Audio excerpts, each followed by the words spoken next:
Okay, please join me. I pledge allegiance to the flag of the United States of America, and to the republic for which it stands, one nation, under God, indivisible, with liberty and justice for all. Great, thank you very much. Harmony, do you want to call for and confirm our quorum? Yes. Director Bangham? Present. Director Odell? Here. Director Kanatian? I think he's on mute, but I see him. Director Nathan? Here. President Poland? I'm here, thank you. Thank you very much. Well, thanks for joining us. We appreciate you all signing in. Looks like we have 72 participants right now. As we always say, if you'd like to comment when it comes time for that, and we'll have discussion with each of our items as we always do, please either use the chat box or raise your hand behind the participant button. You'll see there's a place to raise your hand, or you can always email board@canyonlakepoa.com, and Harmony and Eric will be monitoring those, and we'll be able to get you online to talk. The board action items and our discussion items all on agenda 7 will be available for you to comment on, along with your public comments on any topic that we have on our agenda item 8. Please be mindful of the time that you're going to speak, and we have lots of folks I'm sure that are going to talk, and we want to hear from you, but we want you to limit your comments to 3 minutes. Okay, moving on from there to my directors. Can I have a motion to approve the minutes? So moved. Thank you, Joe. Second? Second. Thank you. All those in favor say aye. Aye. Aye. Any opposed? Okay, motion carried. On to our public official comments. Darcy, I know you're here. You want to start? Thank you, President Poland. Yes, I did. Good evening, everyone. It's nice to see so many people online. I have a number of things to go over that's happening at the Water District. Our strategic planning process has begun. Community and stakeholder involvement will be coming over the next few months. So if you receive a survey or an invitation to be interviewed, please participate. It will help us plan better for the future. Along the same lines in a parallel path, we are conducting a branding study. And this isn't really about a logo.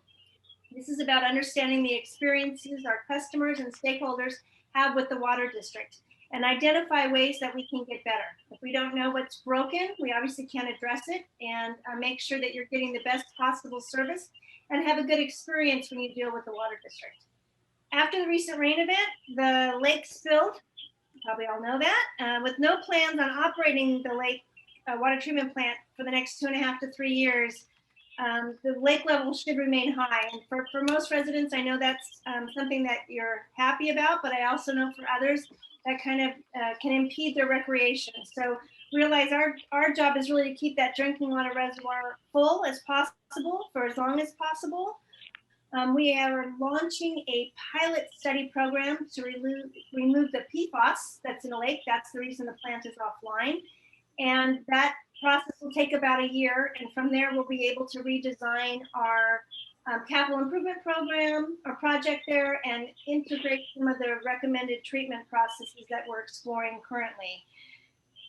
Speaking of PFAS, we believe that the PFAS came in the lake directly from March Air Force Base. So we have identified 42 sampling sites between March Air Force Base and Canyon Lake, both through Salt Creek and the San Jacinto watershed. And we are testing those now that we had a significant rain event, and we're waiting for the results. Ideally, what you would see is a higher concentration of PFAS near the base, and then that would obviously dissipate as it came into the lake, but that would explain the trail of how it got into the lake. In January, we kicked off our budget process. We're going to have a number of special board study sessions or workshops over the next few months. Our next one is this Monday at 9 a.m. and I'm encouraging anyone in the community that would like to participate. Staff presents a number of facets. Last month we did staffing, and this month we're going to do capital improvement projects. So if you're interested, the information is online at edmwd.com. And we're hoping we can have a lot of participation. I know that budgeting is not an exciting topic for everyone, but this is your water district and these are your expenses and your rates. So the more participation we can have, I think the better off we all are. If you can't make a 9 a.m. meeting, you understand that. We are going to have community virtual wrap-up meetings with highlights from those study sessions. So the first one is also Monday night, the 22nd at 6 p.m. And that information on how you can participate will be listed on the website. And then I should have a quarterly newsletter going out at berkforwater.com if you want to sign up, and all that information will be in there. The rate study that accompanies the budget process will be presented to the board in April. And we gave direction to staff to come back with a number of scenarios, not just rate increases, but cost reduction in timing of when those rates potentially would be implemented. The understanding is we understand we have a lot of drivers that are out of our control. One of them is Southern California Edison. They have a rate study into the California Public Utilities Commission to raise electric rates next year 21 to 26%. Immediately the next year, another 12%. And that's not just on large users like the water district. That's on all of us. And as an all electric community, we're really encouraging the Property Owners Association and the city and the residents and customers of Elsinore Valley to weigh in on that particular rate increase. If you need information on how to do that, you can contact me directly. And I will share the letter that the water district did. We sent one to the PUC and to the governor, asking them, especially during this time of COVID and the severe financial impact it's had to our ratepayers, in some areas more than others, really be mindful of what this can do to a disadvantaged or a severely disadvantaged community. Another driver is we purchase a lot of imported water. Normally, it's 65% of our total water that we consume comes from imported water. That price just went up to $1,104 an acre foot, or an acre foot is about enough water to serve 3 Canyon Lake families for a year. That rate will go up again another 4% next January. And on top of that, Western Municipal Water District will be adding a rate increase, and I don't have the percentage yet. They're not finished with that process in July. So with the water treatment plant being offline, that 65% goes to 75%. So it does have a significant impact, actually on millions of dollars on our budget. So the more efficient we can all be, the better off we all are. We have on your bill, if you don't notice it, you have a budget, a water budget. And out of all of our customers that are out of their budget, 31% are in Division 1, which would be Canyon Lake, Tuscany Hills, and Canyon Hills. And out of that 31%, 42% are on automatic pay. So if you are on automatic pay, I would just encourage you to take a moment to look at your bill online. And if you have not shut off your sprinklers from the summer, you just let them go. Maybe you could consider cutting back a little bit. And all the more water we have to keep in the lake and keep locally and not purchase from Metropolitan, the less impact it has to our water rates. There is still a moratorium on shutoffs due to non-payment. The governor implemented that last March, if you recall, and at this point has decided it has no sunset. So at this point, it will go on until he makes a decision not to do that. That has cost you, the ratepayers, so far about $1 million for people in our district that have not been able to pay. And on top of that, we estimate that'll grow to about $2.5 million. So the way our rate structure is set up is we have to comply with Proposition 218, which basically says you can't take money from one ratepayer and subsidize another. And that's exactly what this moratorium has done. So we're waiting for direction from the legislature and from the governor on how we can offset that. Meanwhile, our staff has worked with the county. If you are struggling to pay your water bill, there is some county funds available to pay both your electric and your water bill. So I would encourage you to reach out to staff and they can help you assess that or get on our RARE program.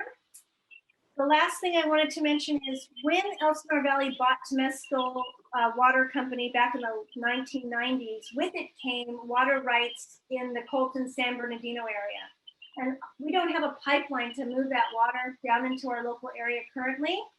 But what we're working out is we've actually been able to enter into an agreement, and we're working out the details with Western Municipal to buy some of that water. So we've been able to turn that stranded asset into a revenue source, which in the long run helps keep costs down.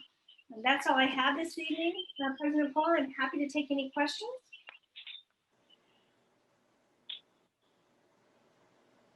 Harmony, do we have any questions? Any raised hands or emails? I don't see any, no. Okay, Great, thank you so thank much. you very much, Darcy. You bet. Chris, Casey Castillo, Mayor Castillo would like to speak. Yes, I was just going to say, I saw Casey on the gallery. So Casey, please, Mayor Castillo. Can you hear me? Is it working? Yes. Yes. Outstanding. Well, thank you so much for having me. I wanted to let you all know that we have welcomed our new interim fire chief, Jeff Latendress. He hit the ground running, and we are certainly looking forward to providing updates on that as they come. The 2021 goals for the City Council are now on the website, and the full presentation of last year's accomplishments and this year's plans can be found on our YouTube channel. We are running a Citizen of the Month program, which is very exciting. For February, our Citizen of the Month was Sabrina Alt, which I'm sure you all agree was a great choice.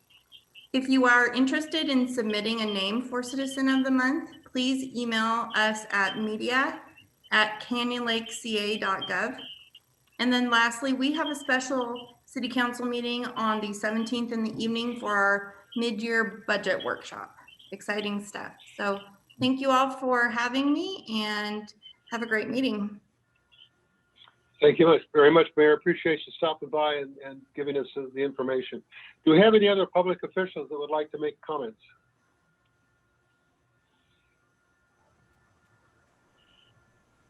Okay, let's move on to the presentation portion of our agenda. Eric is going to present a project that has been on the books and been working toward for the last 3 years. Has involved 3 different boards. And Eric, please go ahead. Okay.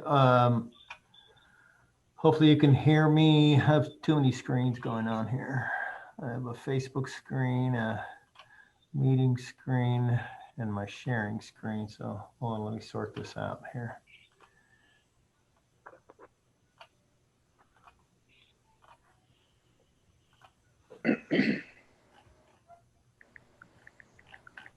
Whoops. Sorry. Okay, well, I can't see you guys, but I'm assuming you can hear me and you can see my this Canyon Lake Lodge screen. Yes. Yes, we can. Okay. Okay, so I'm going to keep this brief because we're going to have a long meeting. This is a project that's been in the works for a couple of years. Now I'm hearing an echo. Hold on. We hear you fine. Sorry. Okay, sorry, that was annoying. I was hearing the Facebook feed in my other ear. Okay, so basically our lodge was remodeled in the year 2000. The lodge was constructed, and so many of the finishes in the lodge are 20 years old.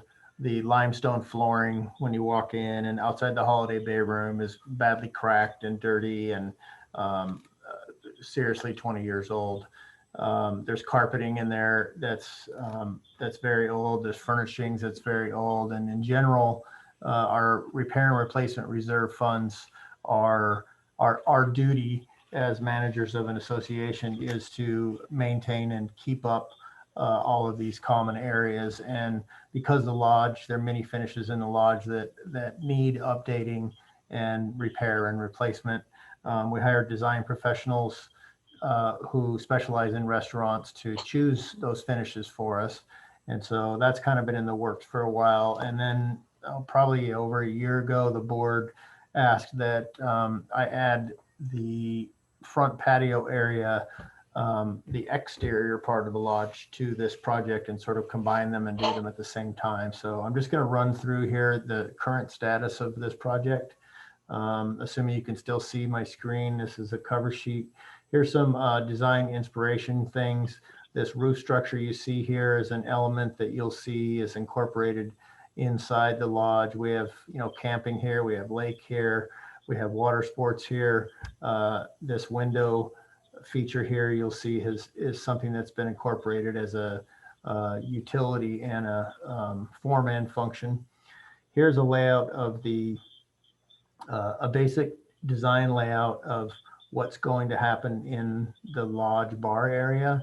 You'll see that there's replacement flooring here over the dance floor area, a new fireplace right when you walk in. The curved wall will go away. A lot of that is so that this view is immediately available when you walk in.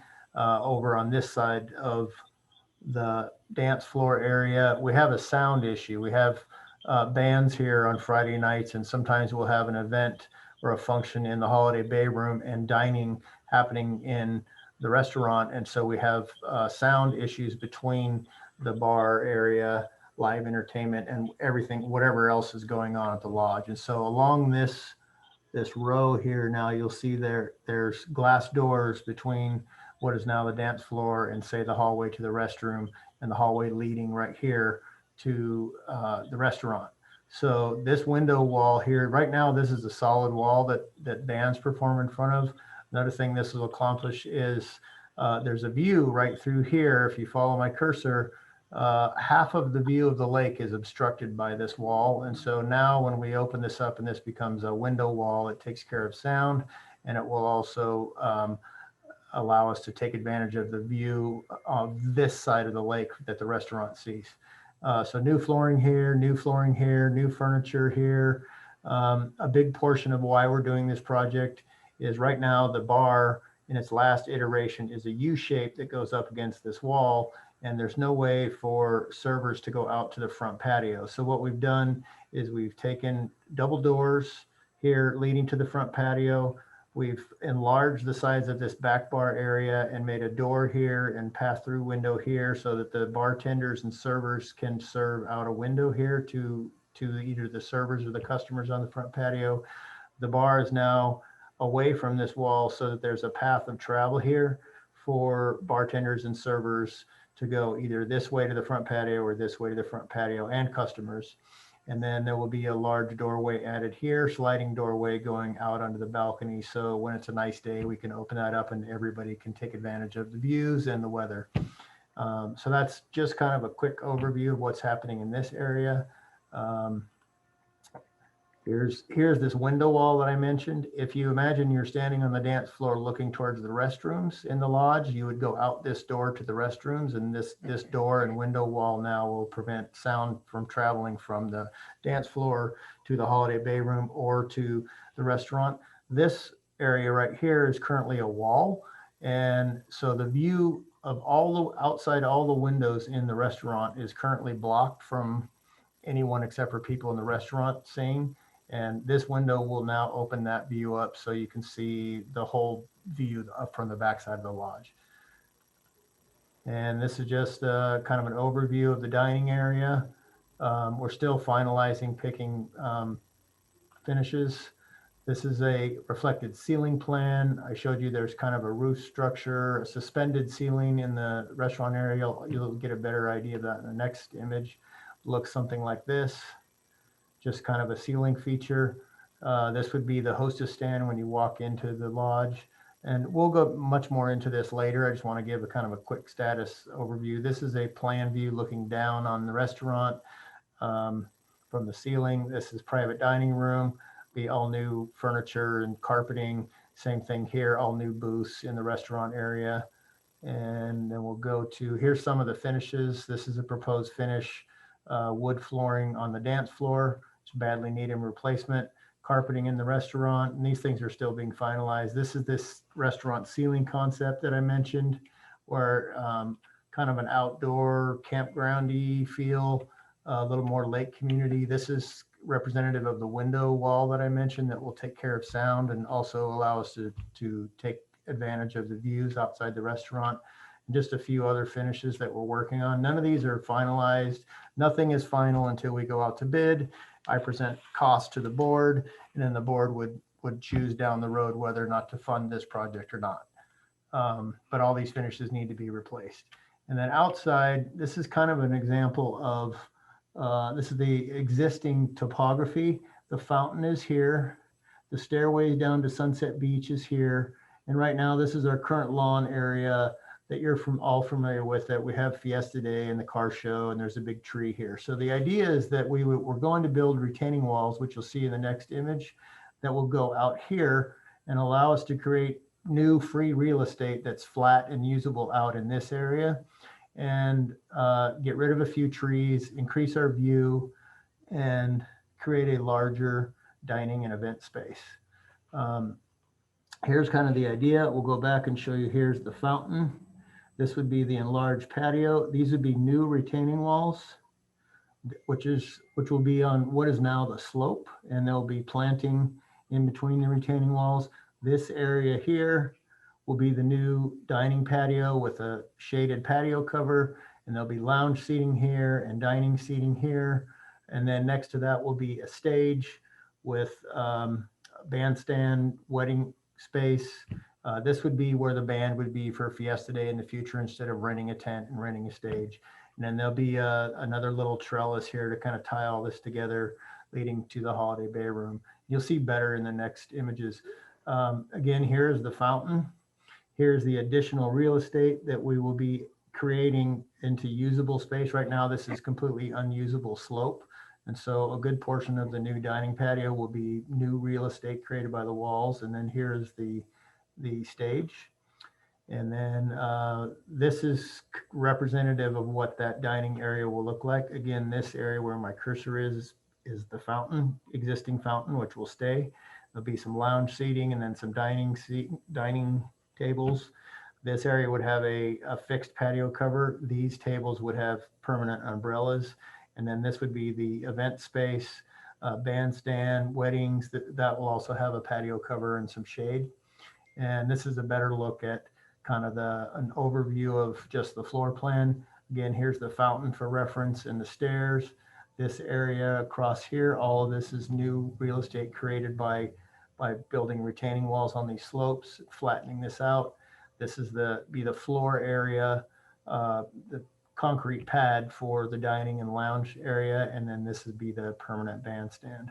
And so, of course, all new landscaping. And so basically the idea is to take our lodge. We've really proven that people love outside dining during COVID. And we have some amazing views right here. We have some older trees that need to be taken down. But if we do this, we can really maximize our views and make our outside dining a really nice place to be, and combined with the interior improvements, update our lodge after it's been here for 20 years. And so that's pretty much where we're at with that project. And as we get further down the road, well, I'll give you more updates. And next step would be to finalize the construction plans, go out to bid, and then I will present costs for these things to the board for the board's approval. And most of this would come out of repair and replacement reserve funds. And that's what they're for. And that's what we're required to do as managers, is update our amenities. And that's about all I have on that subject. Okay, Eric, thank you very much. Appreciate that. Great presentation. Very exciting project. I wonder if there's any questions or comments from the directors.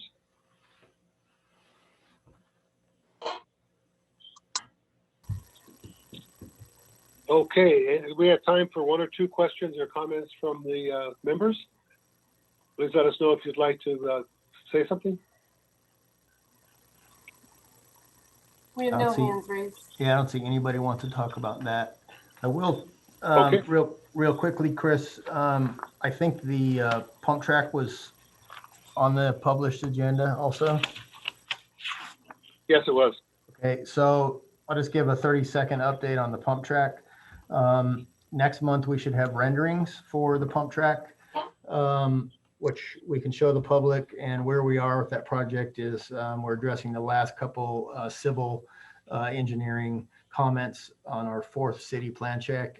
We hope to have that process completed this week, and then we'll start putting together a bid package to go out to bid and getting real world current contractors pricing on that project. And so we're working towards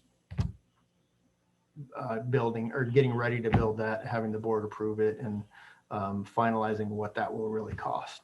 And so I should have a presentation on that more detailed next month. Great. Thank you very much.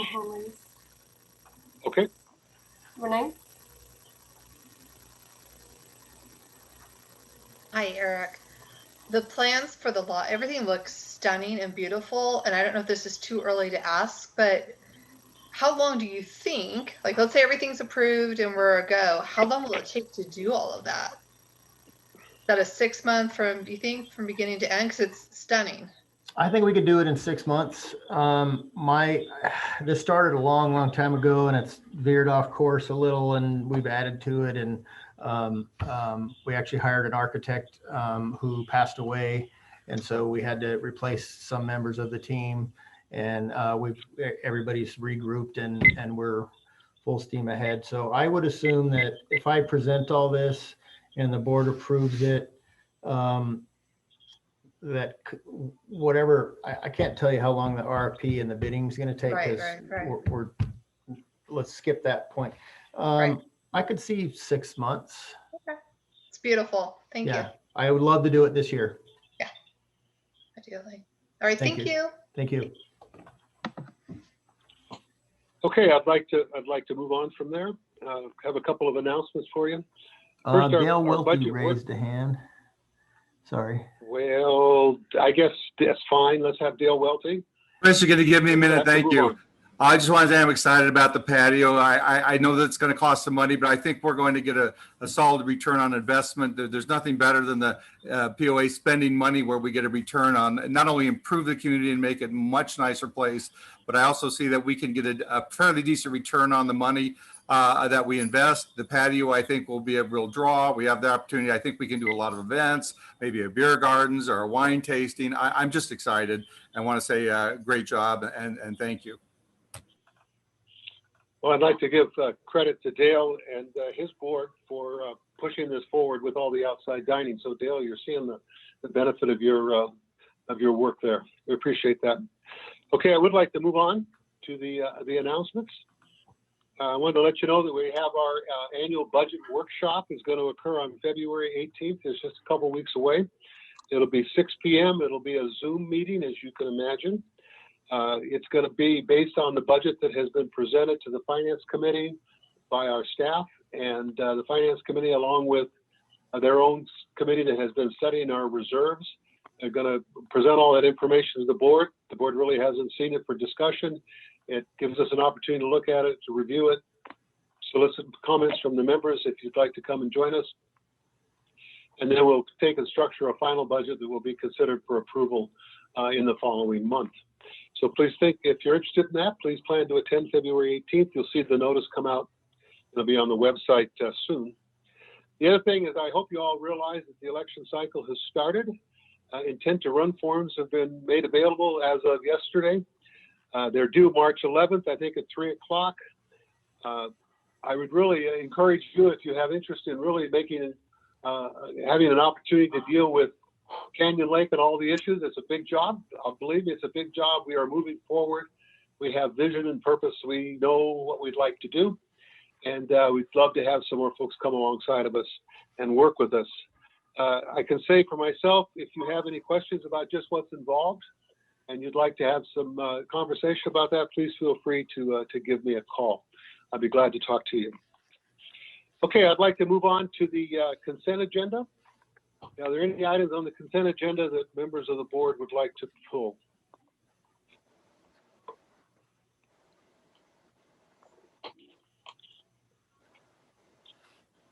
Okay, then can I have a motion to adopt the consent agenda as written? So moved. Thank you, Tom. Second. Second. All those in favor? Aye. Any opposed? Okay, thank you very much. Okay, we'll move on to our board action items. We have a couple of items here that are repeats of what we had talked about a couple of months ago that have been brought back and they've been worked on based on the information that we received. So I'd like to move to Corey for our board action item 7.1 on the 28-day reading for recreational vehicle parking. I just want to mention to you that this is a 28-day reading, so we're going to have a discussion now. If we pass this as a 28-day reading, then it will stand for the next 28 days for additional comments and come up for final approval next month. Okay, Corey. Thank you, President Pullman. So let me provide a brief background on how these revisions came to be, or why they came to be. So we heard from various community members and a lot of folks on our appeals committee who expressed concerns with our existing RV parking rules. Specifically, concerns were regarding the volume and length of time the RV/trailers were being parked on the streets, the difficulty driving when an RV has pop-outs extended into the streets, and then some general confusion on the definition of a quote-unquote trailer as it relates to this specific rule. Back in December, we presented a version of this rule in which we updated the language to clarify that the rule applied to RVs, fifth wheels, and camping trailers. The December version eliminated the 48-hour pass option. And then we added in some language to clarify the appropriate use of pop-outs. Feedback from that meeting was that many members felt that the pop-out rule language was a good addition. However, the elimination of the 48-hour pass option was not good. So I got together again with Joe and Jeannie, and we have another revision to this rule here. You can scroll down, excellent. So currently RVs get an automatic 24 hours on the street, and if needed, a 48-hour pass can be obtained by visiting community patrol. With our proposed change, let's go ahead and read the entire proposed rule change. The rule would read, RVs, fifth wheels, and camping trailers may not park on canyon-like streets for more than 24 hours at a time, and only to permit loading and unloading. If 24 hours is not practical, a member may obtain a permit for an additional 24 hours, which is limited to 2 permits in a 30-day period per vehicle, through community patrol. The member must visit community patrol at Bluebird Hall to obtain the permit prior to the expiration of the initial 24-hour period. Any RV, fifth wheel, and camping trailer parked pursuant to a 24-hour permit must be parked in front of the member's lot for which the permit was issued. In the event that pop-outs need to be extended, the following conditions apply. First condition would be that it would be during daylight hours only for loading and unloading. And the second condition would be that they are not allowed to extend towards the center of the road. An RV may park opposite the direction of normal traffic to ensure that the pop-outs extend towards the property. So before the board tonight is this proposed version to change GR 5.5A as it relates to RV parking on the streets. Okay, thank you very much, Corey. Okay, we're ready for comments from the members. Remember, you have 3 minutes each. Harmony? President Pullen, we don't have any hands raised. If members have any issues raising their hand, just let us know in the messenger and we'll help you through it. Oh, we have Kathy. It's the only name I have. And Harmony, I have a list of people in chat that want to speak to. Okay, we have a list going now with the hands raised. So we'll start with Kathy. Okay, folks, please introduce yourself and give us your track and lot. Hey, real quick, you guys, don't forget the people that are on cell phone calls that have to press *6 to speak. There's no way to raise hands. Thanks, Billy. Okay, if Kathy, it's called Kathy's iPad, so if she's not available, we can come back to her. We have Dan Yakis. It's Jake's, but you're excused. It's not the worst I've heard. Yeah, Daniel Jakes, 3831-165. And I just wanted to comment on this. I understand the reasons that some people may not want slides extended, but I also looking at it from a perspective of someone who owns one, who does not have large slides on that side of the street, and just the practicality of having to take your vehicle, which, you know, the legal length is upwards of 65 feet, and turn it around somewhere in Canyon Lake, and then drive it backwards, park it backwards in front of your house, load it, unload it, and then go take it out, turn it around somewhere, and bring it back and park it back in front of your house the other direction. It just seems a bit silly. I personally have never found it an issue driving around extended slides, but you know, I'm paying attention while I'm driving, so it hasn't been that big of an issue. I can definitely see it being a big problem if somebody's taking advantage of the rules and extending slides for long periods of time and keeping their RV parked there for a long period of time. But I feel like that's more of an enforcement issue than it is needing a massive rule change that just doesn't allow slides to be extended at all. You know, a typical trailer that has these kind of slides can be loaded in an hour, and having you know, a 1 hour max rule seems to me more practical than having you know, multiple owners taking these things out and having to do U-turns somewhere on private streets, or you know, U-turns on Canyon Lake Drive or Vacation or anything like that. So those are my comments. Thanks a lot, Dan. I appreciate that. Who's next? Harmony? Next we have Daniel.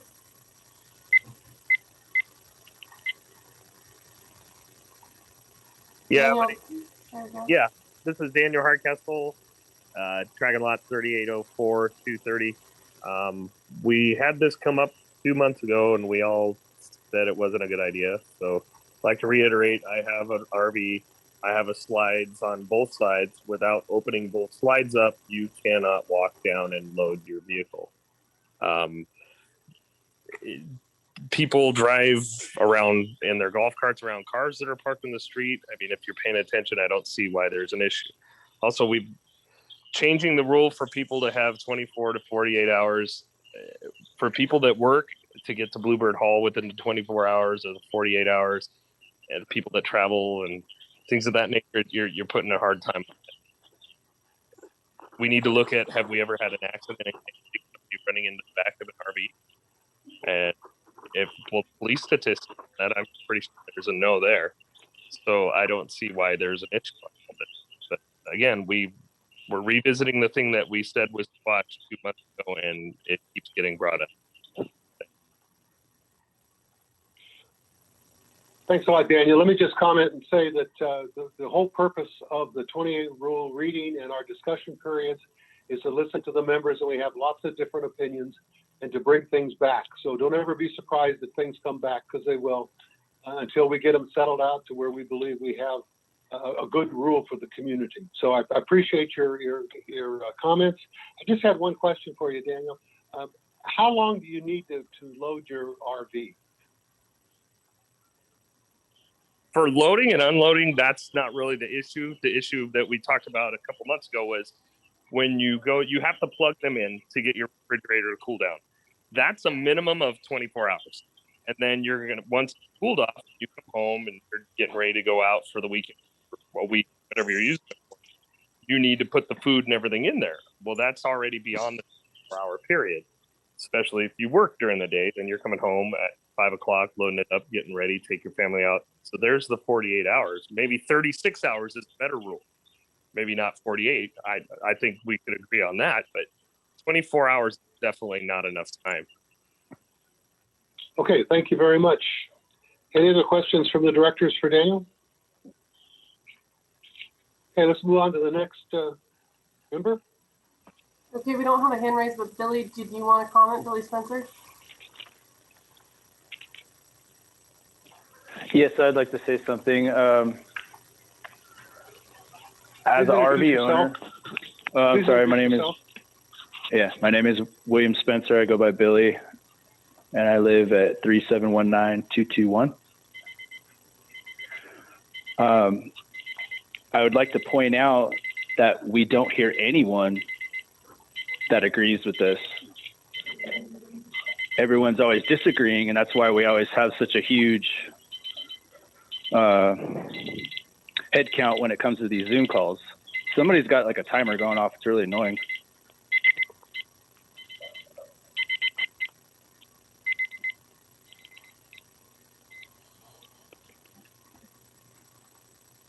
All right, that's better. Everybody hear me? Yep. Okay. So my perspective is I don't have this problem, but I thought it was important to voice my opinion because maybe I would have this problem someday.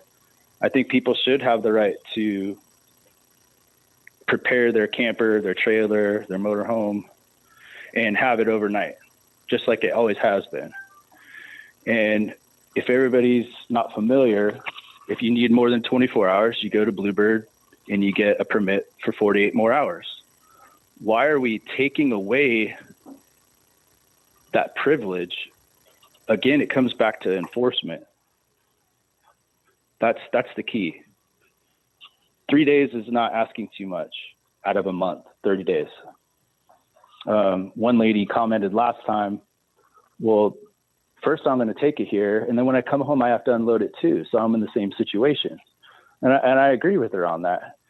And then the way you guys worded it, it's not fair because there's a lot of people that can't park even a car in front of their house, let alone a trailer. And you guys are going to add that rule in that you can't park it unless it's in front of your house.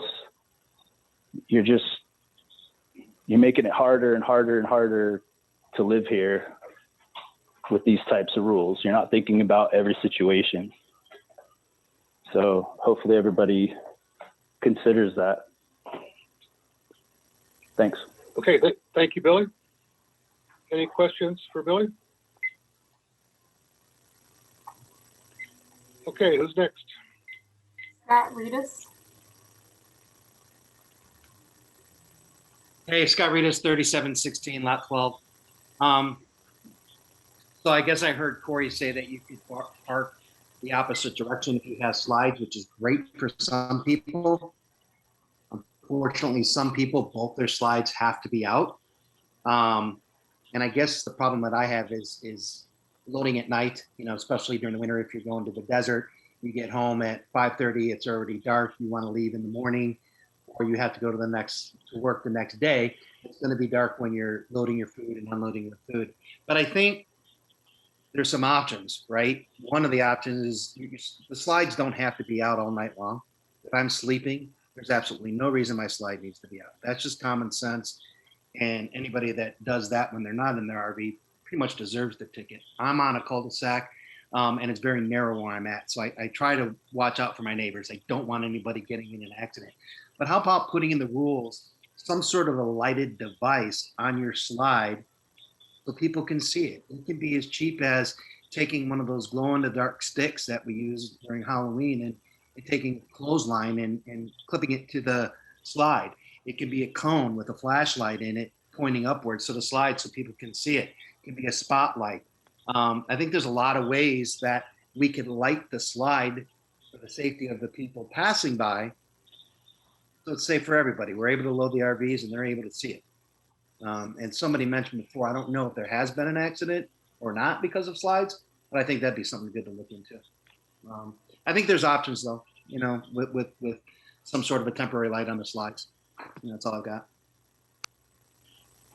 Okay, thanks a lot, Scott. Any questions or comments for Scott? Okay, who's next? Linda Brito.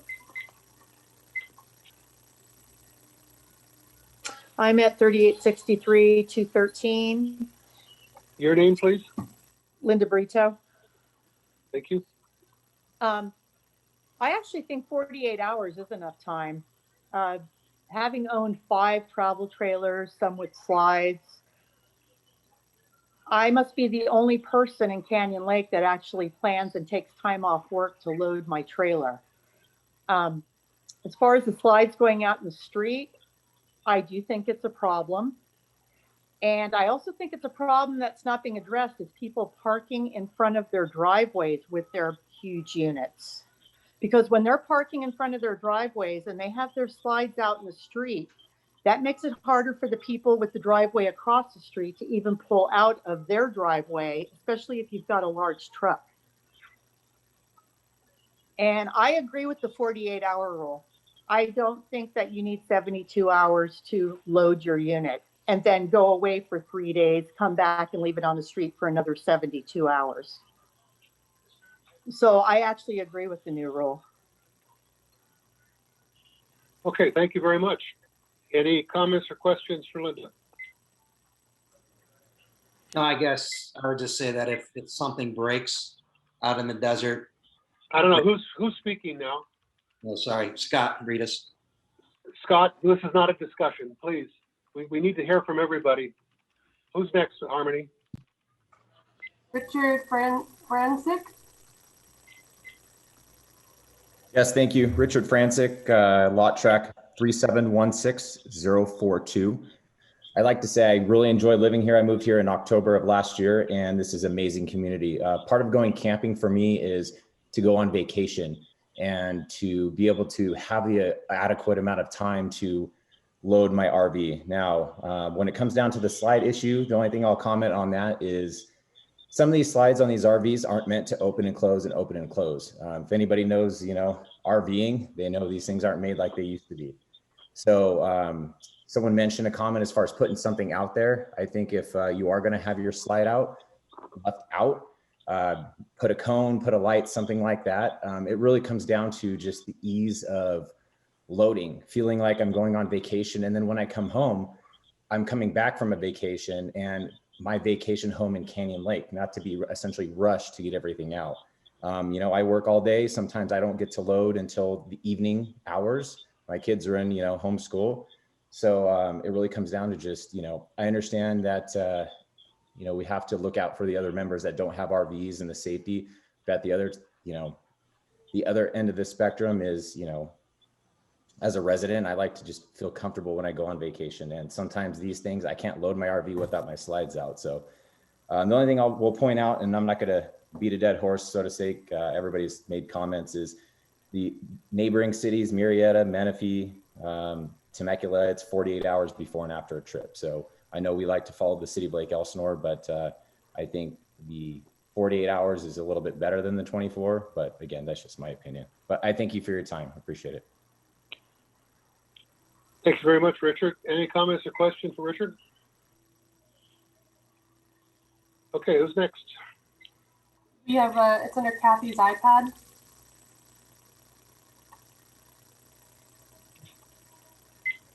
Hi, can you hear me? Yes. Yes, we can. Kathy Mulcahy, 3868189. I've just got a couple comments on this.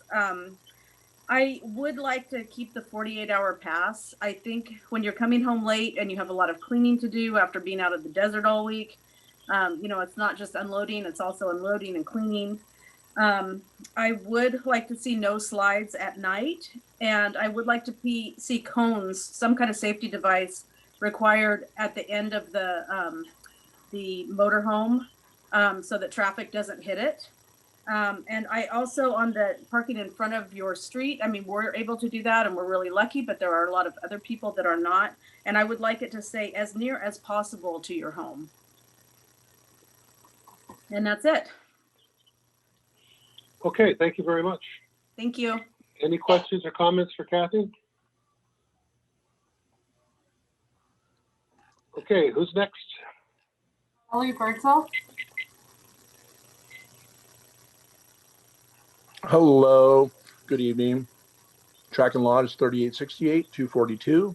My name is Scott Your name, Bellhofer. please. Thank you. And I'd just like to kind of echo Kathy Mulcahy. I think it's very, very reasonable when you're gone at the desert with the RV by the time you get home and you got to get it unpacked, if you leave on a Friday night and then you're back on Sunday, 48 hours isn't unreasonable. That seems to be a standard. And I'm just wondering, have we had an issue with people driving their vehicles and running into slides? That's a question. I understand that, and we're not going to have a discussion, so please make your points. I understand that you're questioning whether there's really a problem here or not. That's how I'm going to interpret what you just asked. Okay, yeah, that's fine. And then the last thing is just that there are multiple people that are in cul-de-sacs in our community. We are a recreational community, and much like someone else mentioned, they love living here. And I've been here for 31 years, and there's no place I'd rather live, not in the world. And so I would just say there's people that have pie-shaped properties in a cul-de-sac where they have as little as 15 feet in front of their houses. And so it would be unreasonable for them to park in front of not only their house, but inevitably 2 or even 3 other houses. And they'd invariably get a citation for something that the rule is unenforceable. So if we get a bare minimum, eliminate that, and then like Kathy Mulcahy had mentioned, have the slides be brought in at night and then reinforce the 48 hours as the standard. That's all I have. Okay, thank you very much, Scott. Any questions or comments for Scott? Okay, who's next? Mark Culver. Hi, thank you for letting me speak here. I think Kathy and Scott have done a good job kind of reiterating being an RV owner and here in Canyon Lake. I think it's advantageous to do a 48-hour with the possibility to get an extension for 24. Again, sometimes stuff happens. 48 will be adequate for most recreational vehicle users. But however, giving them the option to extend that for 24 hours would be a nice little carrot when and if that does come up. And I think the lit safety devices, cones, whatever it be, a pylon or a cone of some sort would be helpful if you're keeping your slides out. I don't think they need to be out during the evening unless it's an evening that you're loading. And I know for myself, a lot of times I do load at night. So I think if you do load at night and you have your slides out, I think it would be advantageous to have some lit safety device. That's all I have to add. Thank you. Thanks a lot, Mark. Any questions or comments for Mark? Okay, who's next? We have Carol.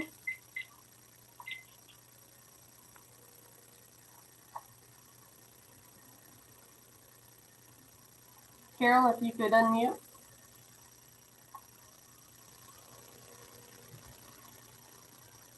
Okay, we can come back. Eric, did you have a list? Can you hear me now? Yes. Okay, sorry about that. Can. Carol Sujishi, 3831, 177. Pretty much reiterating what everybody's been saying. The 24 hours is not enough time for those of us that, of course, work, but anybody else, to get your refrigerator cooled. An RV needs a minimum of 24 hours to get your refrigerator cooled enough to put food in it. So you would need the 48 hours in order to get it cold and then load your food. So I think that we need to have the 48 hours. In regards to the pop-outs, for an example, our trailer, we cannot access ours without both pop-outs out. So it's not possible to turn it one way and then turn it the other way. We have to have one side out to get in and the other side out to get into the refrigerator. So with somebody like us, it's not possible. So that's a consideration to keep in mind when talking about the pop-out. If you're going to have them restricted to a certain time of the day or time of the evening, those of us, again, that work, we don't load until after 5 o'clock, and in the wintertime it's dark.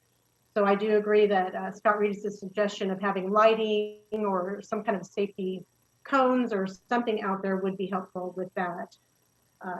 Is that it? Yeah, I think that's it. That's our concerns. Thank you very much, Carol. I appreciate that. Any questions or comments for Carol? Okay, who's next? This number that you see here, that's is on hold for the next item. Do we have a list from you? Everybody I saw in chat either spoke or wants to talk about the lake. So I think we're caught up, except, Okay. and the phone number is, He's on hold for the next item. Okay. He's on the phone. okay. Okay, great. I'd like to turn to the directors to get to hear your response and comments. And I'd like to know if there's anything about this 28-day rule that you'd like to see changed, or if you support it the way it is, or if you just assume not support it at all. So who wants to go first? Chris, I'll go first. Thank you, Joe. I heard some compelling arguments to expand the 24-hour period to 48 hours. And I certainly sympathize with them. I had an RV. I know the feeling, and I know that loading is not something that happens in a half hour or an hour. It takes a while, and so I'm sympathetic to that. And I think that you know, while we were concerned about abuse of RV parking in the streets, and we wanted to give security a little support in their efforts to enforce those rules, maybe we went a little too far with the 24 hours, and I could certainly adjust my thinking to a 48-hour with a 24-hour extension. I also understand the concerns about pop-outs. I hear that. I'm just not convinced that the need for your pop-out to be out in the street is more important than the safety of the community. And for that reason, I'm not convinced. I would want to leave pop-out the pop-out portion of the rules in place at this point. But again, it's a 28-day reading, so there's 28 days that we can still talk about this and evaluate it. So those are my thoughts on it right now. Thank you. Okay, thank you, Joe. Who's next? I'll go next. This is Jeannie, obviously. Just wanted to, I went, after this rule first came up and after all the discussions that we've had, I actually went what I call glamping with my daughter and son-in-law quite a few times in their RV so that I would hopefully have a better understanding of everybody's concerns. So I do understand the 24 hours for the refrigerator. I know that most RVs now come with full refrigerators rather than the small little refrigerators of the past. So I do understand that. I do want to point out that the current rule is 24 hours with a 48-hour extension. So I think what Joe is proposing is that we look at a 48-hour with a 24-hour extension so that we don't inconvenience somebody by having to go to Bluebird Hall after the first 24 hours to get their pass. And I can support that change. I can support a 48-hour with a 24 if we needed to. I'm not as convinced that we need the 24 hours on the end of the 48 hours. But I could support going 48 hours without having to go to Bluebird Hall. And I also do not support the pop-outs being out in the street for any period of time. So I'm not convinced that we need to change that portion of it at all. Okay, who's next? I'm in agreement with the 48 hours for additional 24. The thing about being in front of your house, I think if you've got the room, that makes sense. If you don't, you park it as close to your house as possible. The what with the pop or with the slide outs, the one comment was that they had to have both slide outs to get in and out. I guess I could support that. I think having cones out there or some kind of lighting while you're loading or unloading, I think that would make sense. But try to keep it inside, especially as much as you can. But I think everything we've heard tonight has actually been a good thing. And I think I've heard some of the comments outside of this meeting also. Thank you, Jim. Can I make one more? Sure, go ahead, Jeannie, go ahead. Yeah, sorry. I just wanted to point out too that the the vehicle must be parked in front of the member's lot for which the permit was issued is part of the current rule. It's not anything that we've added to the rule. That was already part of the existing rule. Should we modify that rule so that it would be correct to move it to the most convenient place? If that's what we want to do, yes, we'd have to modify that rule, Okay. that part of the rule as well.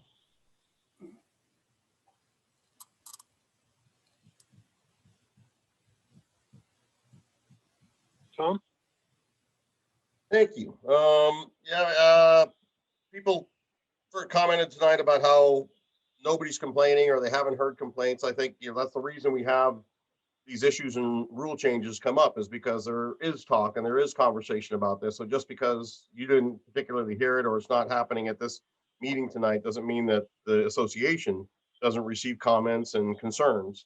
And while we strive for a reasonable solution, it's got to be reasonable for all, and we're not going to find the one answer that's going to please everybody. Somebody's going to not like it to the extreme that we didn't do enough, and other people are going to say we did too much. So we got to find our way to the best ground. And I agree with what everybody said about the slides. I think out in the street is a hard one. We have walkers, bikers, golf carts, joggers, and anytime those things are out, it just pushes all of them further out into the roadway where now they're in traffic lanes, and that's the struggle. So I get that some people need to, I'll call it momentarily, move their slides out so that they can move around inside the vehicles, but those should be for really temporary periods of time. And unfortunately, what we've been seeing in the community is people who just put them out and leave them out, and that's where we're having a problem. I think Corey and the guys that worked on this did a good job. We were targeting the clear definition of what a trailer was, because it's a little vague before about what kind of trailer we were approaching. So the idea that this is the kind you actually live and sleep in, the fifth wheel trailer, a camping trailer, is a good change. We didn't, like you say, change much in the sense of the hours other than to shorten the extended period. And I'm almost not necessarily convinced that we really need to go longer. My experience with other things in the community, like vehicles that park for extended periods of time on the street, we have a 72-hour rule with cars. And what happens is if somebody calls on a car that's been parked there, say, too long, the first thing that happens is the patrol will come out and mark the tires. And then the 72 hours starts from that moment. So you already have a vehicle that's been parked there for maybe days at a time, but we don't really start recording it until we mark the tires on the street. So in this case, 24 hours with a 48-hour extension, you could be there that long before you ever get your tires marked. And not that what we really want is everybody to do the right thing and follow the rules. But in case we don't, there are people who kind of push it, and that would make this 3 days turn into 4 or 5 or 6 days, in theory. And just another comment, I had it brought to my attention that it's possible that a lot of these RVs don't necessarily have Canyon Lake parking decals in them, because people store them off site. And so it's not a vehicle they normally come in and out of the gate with. And if they do come in and out of the gate, they might be flashing their POA card or getting a guest pass. So a guest pass would be one thing if it's in the window, but some people might just be flashing their ID card to get in and then parking on the street with really no identification. And then it's hard to tell whether or not they're in front of the right house.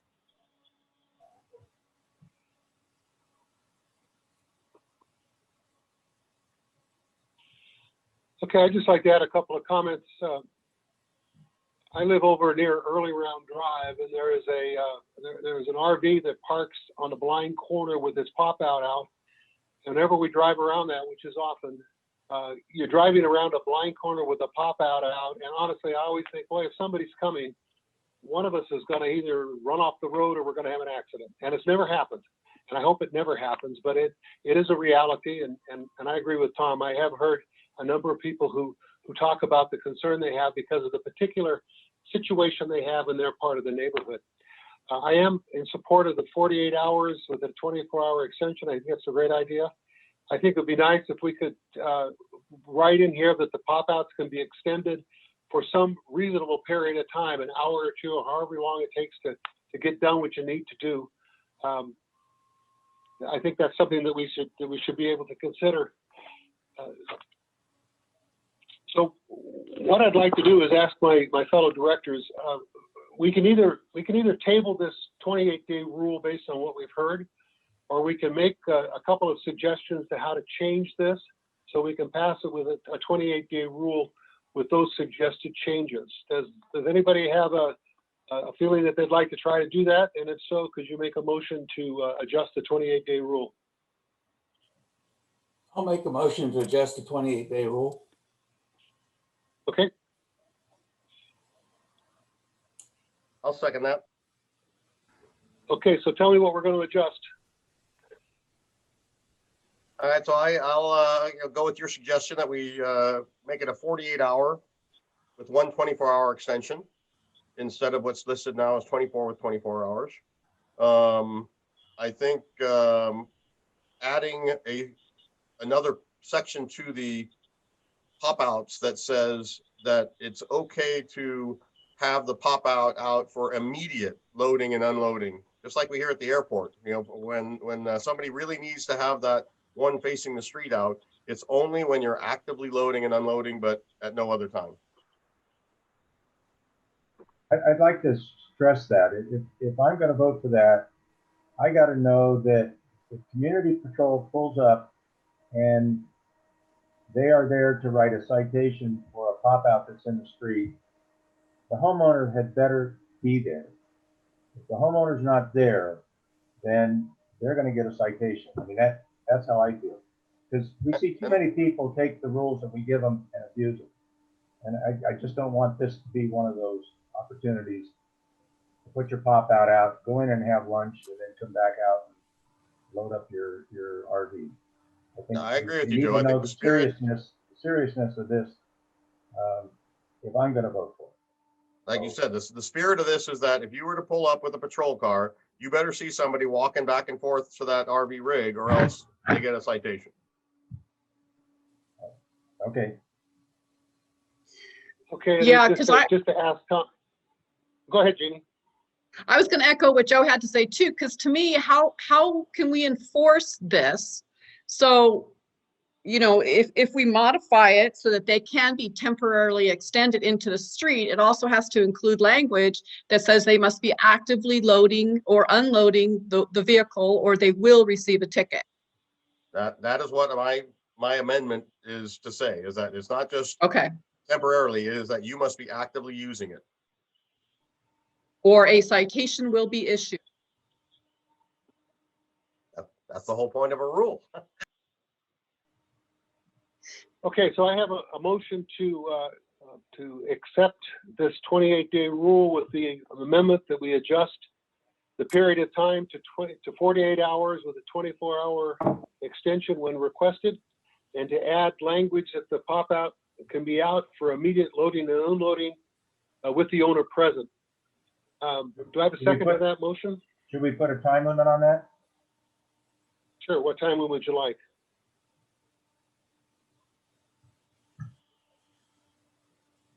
$2 hours? Is that reasonable? You said 2 hours? Well, we're not asking for discussion. We're asking for ourselves. 2 hours? Fair enough. Joe, you said 2 hours? That's what I said, yeah. Okay, so I'm still looking for a second, adjusting the rule to 48 and 24, and then pop-outs open. Go ahead. I have one more. Do we want to address that must be parked in front of the member's lot for which the permit was issued, which is part of the original rule? Well, we're trying to craft an adjustment. Do you have a suggestion? Well, I believe one of the suggestions from our members was as near as possible, must be parked as near as possible to the member's lot for which the permit was issued. I would agree with that.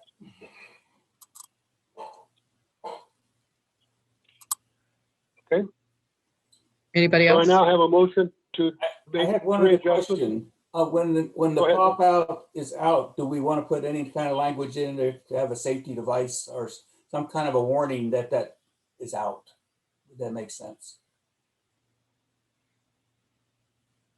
Seems to me it makes sense at night. During the day, it doesn't make a lot of sense because you can see it so well from a distance.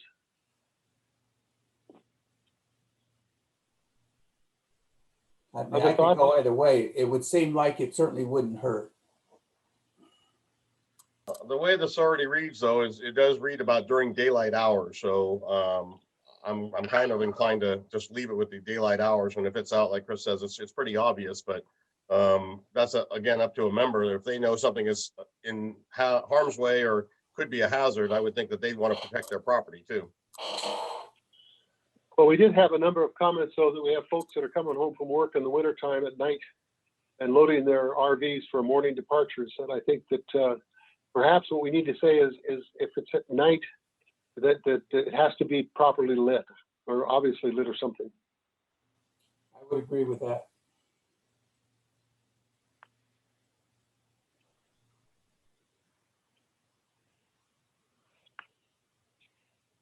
The reason I'm dragging us through this, folks, is because I would really like to get this 28-day rule so it stands for a month and we can deal with it and get this decision made so there isn't a lingering question about what we're going to do.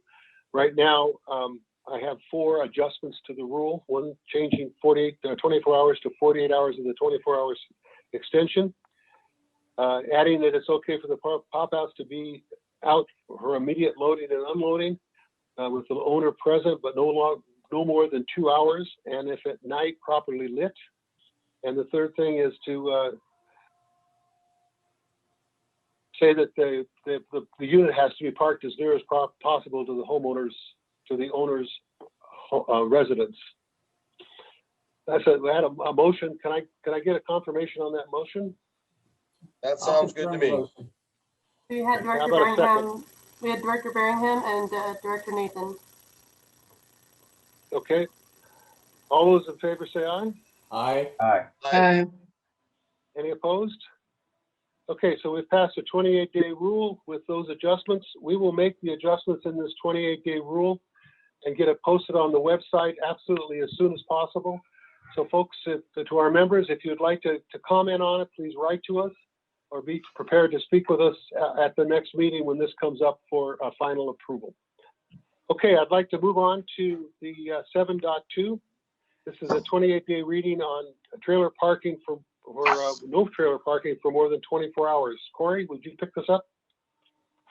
Absolutely. I'll just skip to kind of our history here. In December, we presented a version of this rule in which we completely changed the time frame. Currently, no trailers are not allowed to be parked after sunset. The proposed rule in December was to say no trailer parking during the daytime. Today, the proposed rule is to allow for trailer parking for a total of 24 hours. So I will read the new proposed rule. Let's see here. So the new rule would read, no trailers, including but not limited to horse trailers, boat trailers, utility trailers, and any other similar vehicle may be parked on the street for more than 24 hours at a time.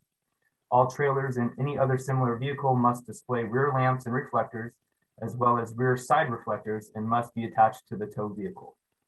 So this is actually a relaxation of the current rule, and this is what is presented for the board tonight.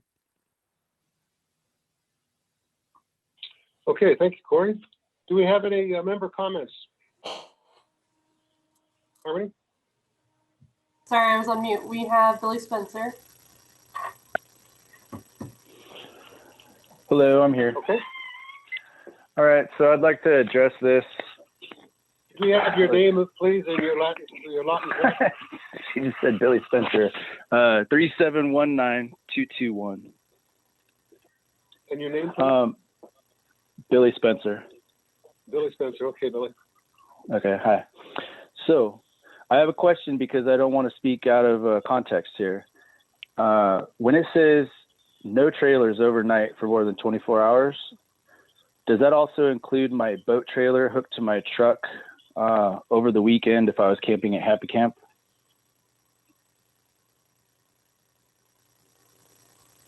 In the streets. Yep.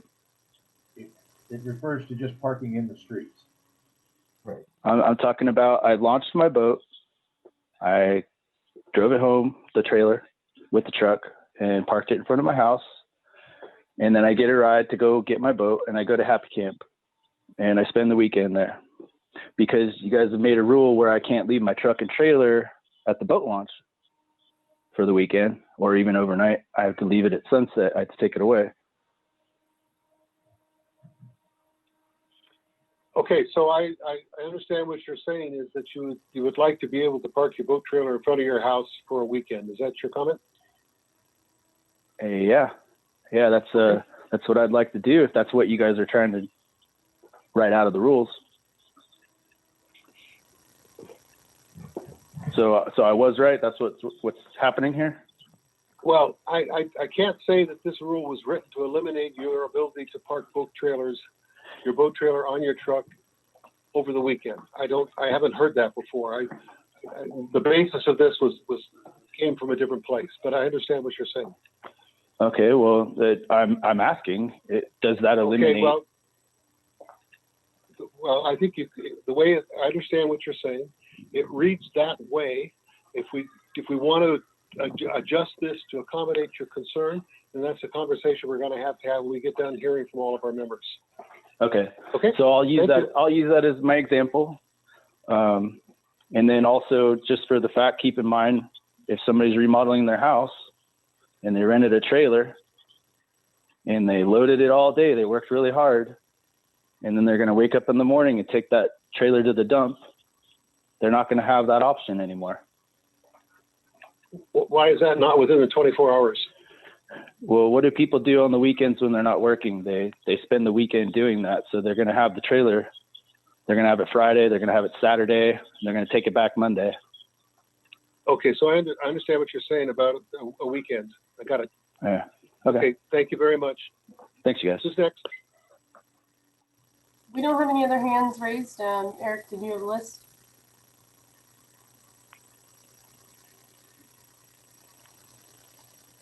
You're on mute. We have everybody that wanted to talk about Oh, I'm parking. sorry. We do have Mark Pulver now. We do. Sorry, there was a delay taking my mute off. Would it be possible to extend also, similar to the RV situation, to a 48-hour window? Again, I understand what the gentleman that just was speaking mentioned, and I think there are people that have situations that they run out of just physical time during a long day of a whatever, and just I think it would be a little bit more. Still keep the community interest covered, but I think give them the ability to have, the weekend situation, or if this overnight work, issue came up, maybe the dump isn't open on a Sunday or where they were going to take it. And so they'd have to carry over to a Monday. Just bringing that up again, just food for thought. Thanks. Okay, and that was Mark over 3868-510. Sorry. Great, appreciate that. Thank you. Any questions or comments? Anybody else, Harmony or Eric? Yeah, we have a Nikisa. Hi there, Nikisa Verdugo Garcia, 29467 Vacation Drive. I'm also not in agreement with the 24-hour rule, considering some people's boats and trailers don't fit in the driveway. Come summertime, we utilize our boat quite frequently. Unfortunately, I don't have a driveway that fits my boat. We're very angled and it won't work. So we moved here thinking this is a boat-friendly community, hence Canyon Lake. And so I think that definitely on the weekend, we should have longer than 24 hours. Granted, we store our boat and trailer outside the gates of Canyon Lake. So it wouldn't be there, Monday through Friday, but definitely through the weekend. Taking it out on Saturday and wanting to go back on the water on Sunday, it's kind of a hassle to bring it in and out of the community.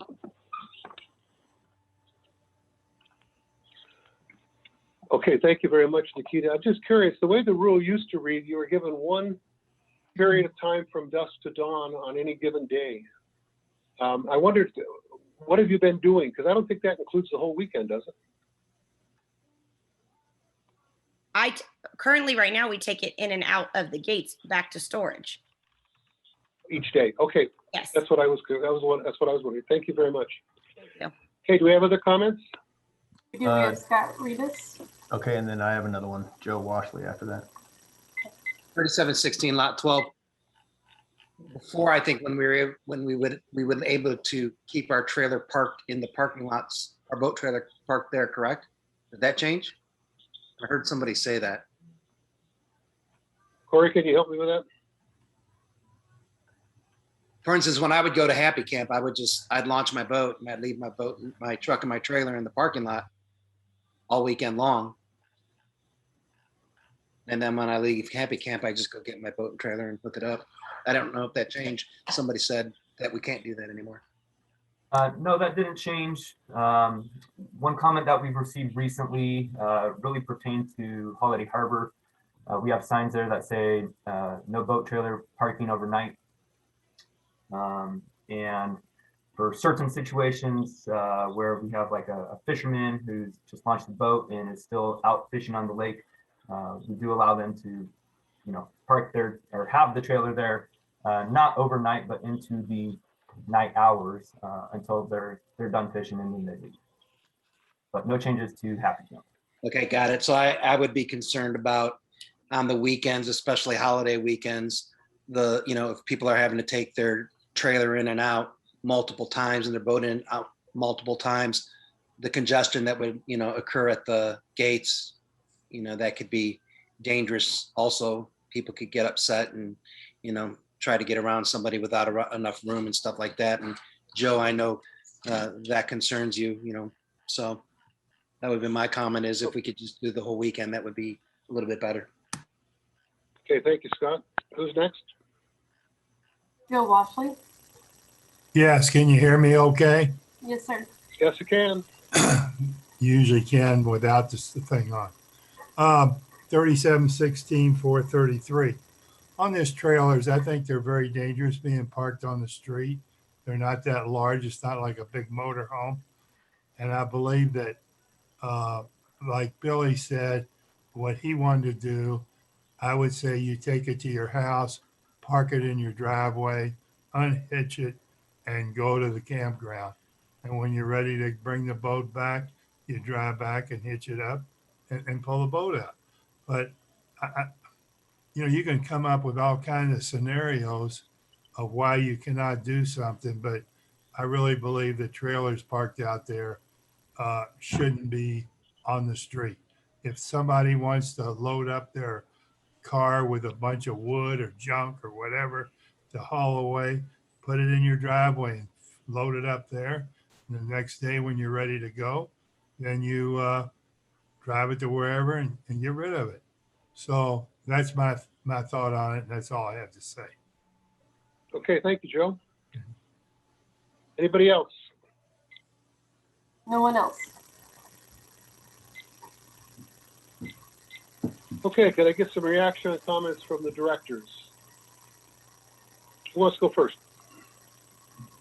I'll go first this time. I think, again, the rule modification here is to try and expand what we already have. And so as some people have mentioned, we previously have not been able to park any trailers in the streets overnight, and that's being changed by this rule to at least allow one 24-hour period overnight. We're also including the boat trailers specifically in here because boats were theoretically deemed a different kind of trailer and only for a 12-hour period in the last rule. So now all trailers find themselves under that one-day rule. The description that I think I heard some of the people talking about is like bringing their boats in from storage and just for the weekends and launching and unlaunching and that kind of thing. We're talking about a 48-hour period of, if they're describing it correctly, of not moving their boat or not moving their trailer, which I'm not sure is really what we're either talking about in there or they're intending. If they bring their trailer in and launch their boat on Saturday and then go use the lake for the day and take it back out, they're basically from the time they park it on Saturday afternoon till Sunday morning when they use it again is less than 24 hours. So we seem to be accommodating that. And in the case that some people talked about going to the campground maybe for the whole weekend, leaving it in the street for 2 full days probably isn't going to be what the neighborhoods are going to want, at least some of the members in the neighborhood. So like Joe Washley said, putting it in your driveway, unhooking the trailer, you can always park your car on the street, but making the trailer just get off the street for the weekend is probably the better course. I mean, like we said before, we can't be all things to everybody. We got to just try and create a balance. One thing that I see is missing from here that I think we want to maybe talk about adding is just like we have with the RVs. You know, we have a combination of a vehicle and a trailer, which extends, you know, probably 40, 50 feet. And this particular rule doesn't talk about it being anywhere near the member's home. You know, the prior rule used to say must be parked in front of the member's home. And I think we should have a very similar language to this, that if you're coming home with your vehicle and a trailer, you should also be parking it as close to your home as possible. Okay, thank you, Tom. Next. No, I'll go next. No, Oh, okay. sorry. Go ahead, Jeannie. I'll go next. I agree with what Thomas said. I think, you know, we've already relaxed the rule enough. I'm not interested in opening it up to 48 hours of people being able to park their vehicles and trailers on the streets. I think 24 hours is plenty, especially as Tom pointed out. You know, if you're boating over the weekend, you go out on the lake, you come back at night, you park your boat and trailer with your vehicle on the street, and you're going back the next day. You're still within that 24-hour period. I also agree with Tom's suggestion that we need to include the language about parking in front of your house or as near as possible,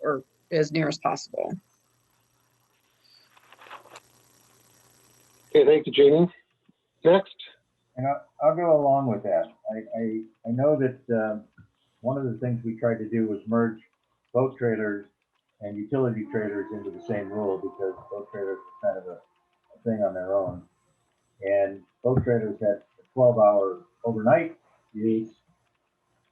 Regular trailers didn't. So we combined them and gave them a 24-hour period, which really, we expanded the rule for everybody, if you look at it that way. And I think that's a positive thing for the community. Obviously, if we gave them 2 weeks of parking, you know, that'd be the best, but we're not going to do that. So I think that 24 hours of parking with your trailer, whether it be a boat or utility trailer overnight, is a good adjustment to this rule. And I'm okay with the requirement to park it as near as you can to your residence. Jim? I'm in agreement with my other board members. Okay, so as we did on the last one, it sounds like we want to make a little bit of an adjustment to this 28-day reading. So I'd like to have a motion to accept this 28-day reading with the provision that it include a statement that you need to park as near the front of your house as you can. So can somebody make that motion, please? So moved. I'll second. Okay, moved and seconded that we pass the 28-day rule with the provision that you need to, we'll add the provision that you need to park near your house. All those in favor say aye. Aye. Aye. Aye. Any opposed? Okay, motion carried. Okay, as I said with the last one, this 28-day read will be modified, posted on the website as soon as possible for further consideration. If you want other changes or you want to comment on what we have proposed, please let us know as you can, because we will be considering this for final adoption at the next board meeting. I'd like to say next something. Up, who's asking questions? This is Billy Spencer, 3719221. Billy, we're not having a discussion. We're moving on to the next agenda item. I'd like you to write to us, please. Yes, sir. Please send us an email. We got 28 days to work on this tomorrow. Thank you so much. All right. No problem. Okay, next up is 28D reading on the rule LM 9.28 related to wake surfing in the Sloan Course area. Tom, you want to introduce this?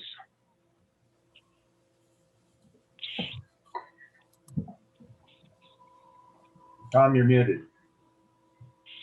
Sorry about that. Yep, I'm gonna just read off the text that we have from the board action items tonight. So a discussion was held at the regular session of the board on August the 4th on a proposed set of additional rules related to the use of the North Ski area.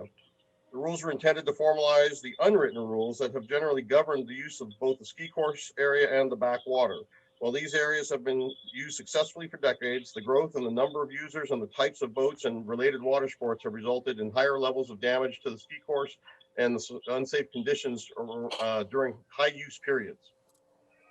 A number of public comments were received during the discussion that ranged from a recognition of the need for formal rules, suggestions for how to improve the usability of the areas, the need to accommodate the new water sports and boats, some that are not allowed on the main lake, increase the usability of the slalom course by moving the towers to a storage location when not being used, not exclude any users, and convene all clubs that use the area to work out the details. The board appreciated all the input received during the discussion and recognized that priority needs to be given to the use of the slalom course and the needs of the competition skiers for which the area was originally developed. Canyon Lake is nationally known for our competition ski area and has hosted tournaments for over 50 years. We are home to dozens of national competitors and champions. Our competition water skiing community is one of the many communities in Canyon Lake that gives our community a rich attractiveness to a broad cross-section of users.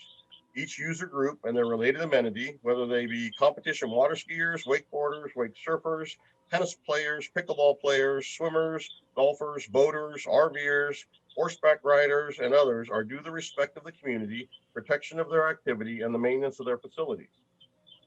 The president of the board declared his intention to appoint a lead task force of community members who develop and recommend a set of rules regulating the use of the areas that honor their primary use and the developing needs of the other uses. The task force was planned to be comprised of representatives of the clubs and a number of community members at large. Volunteers were sought and 56 members were recommended or responded by email, and the process offered their opinions about the pending rules. About an equal number of water skiers and wakeboarders and surfers responded, with 2 additional fishermen. Given the volume of information received and the diversity of the users, the president decided that a task force would not be convened and has directed the board to focus on the need for additional rules that will preserve and protect the current activity. Any new rules need to focus on the protection of each related activity and the maintenance of the related facility. The expanded rules that were discussed in August included the current rules in place related to the ski course, new rules formalizing safe boat and water sports operations, duration of individual rides, and taking turns in both the slalom course area and the backwater. It's the board's opinion that all rules related to safe operation and the polite use need to be established by guidelines and posted on new signs at the launch ramps, the competition ski dock, and the entrance into the backwater. These guidelines will formalize the unwritten rules that now exist. The board has determined that the need to protect the ski course requires that wake surfing be limited to the backwater area beyond the no-wake buoys.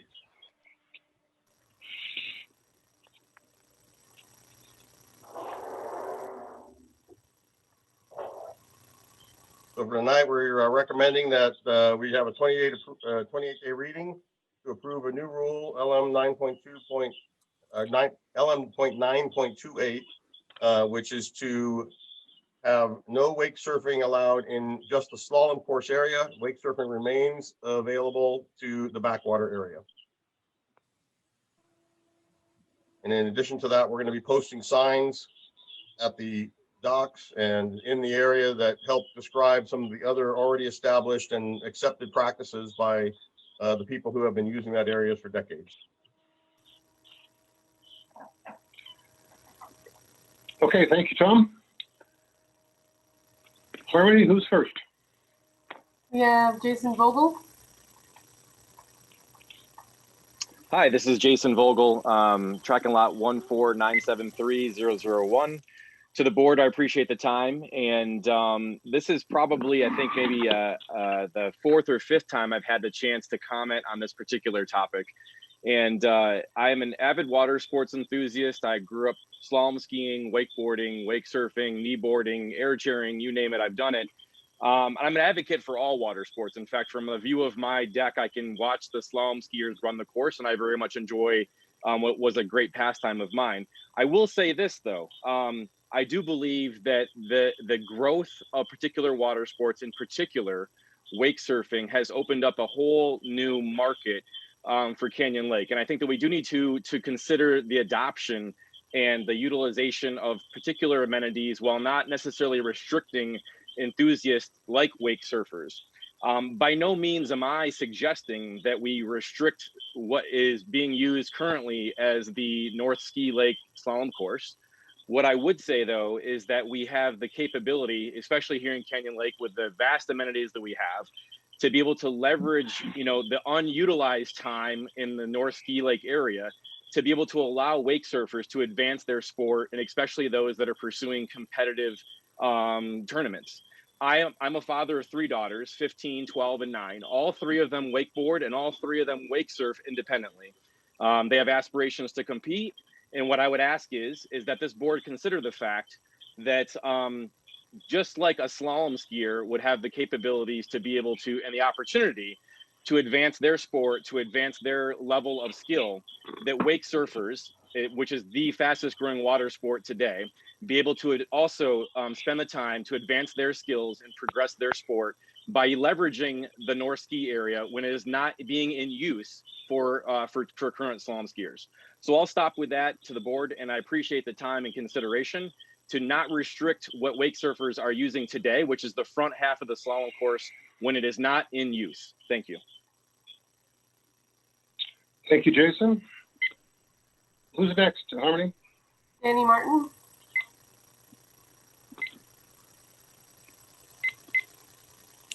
Hi, Danny Martin, 3777009.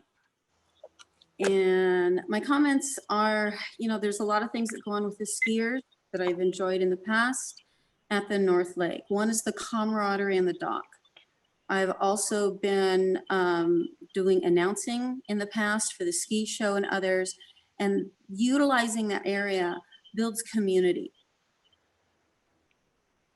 Not allowing other people to utilize that part of the lake to watch their kids and have families sit and watch and come out, you're really asking for unreasonable limitations. Tom mentioned earlier that he was under the aspect of reasonable for all. Also having a balance. This applies to the North Water. Just because you're a slalom skier or competitive skier, you're given a priority. People haven't been fighting about the morning priority, that they get the best water to be able to use that. But for the rest of the time, to outlaw it, that people can't utilize it for the community, there are more people in the community pervade that do other types of things other than professional water skiing. Yes, we love that amenity. We love pulling over and watching those people ski and work on the course, but to limit that is so unreasonable. So it's so contrary than what was mentioned before by Tom, a balance, reasonable for all. Please apply this to the North area. Okay, thank you, Danny. Who's next? Craig Brown. Yeah, hello, can you hear me? Yes. Oh, there we can. go.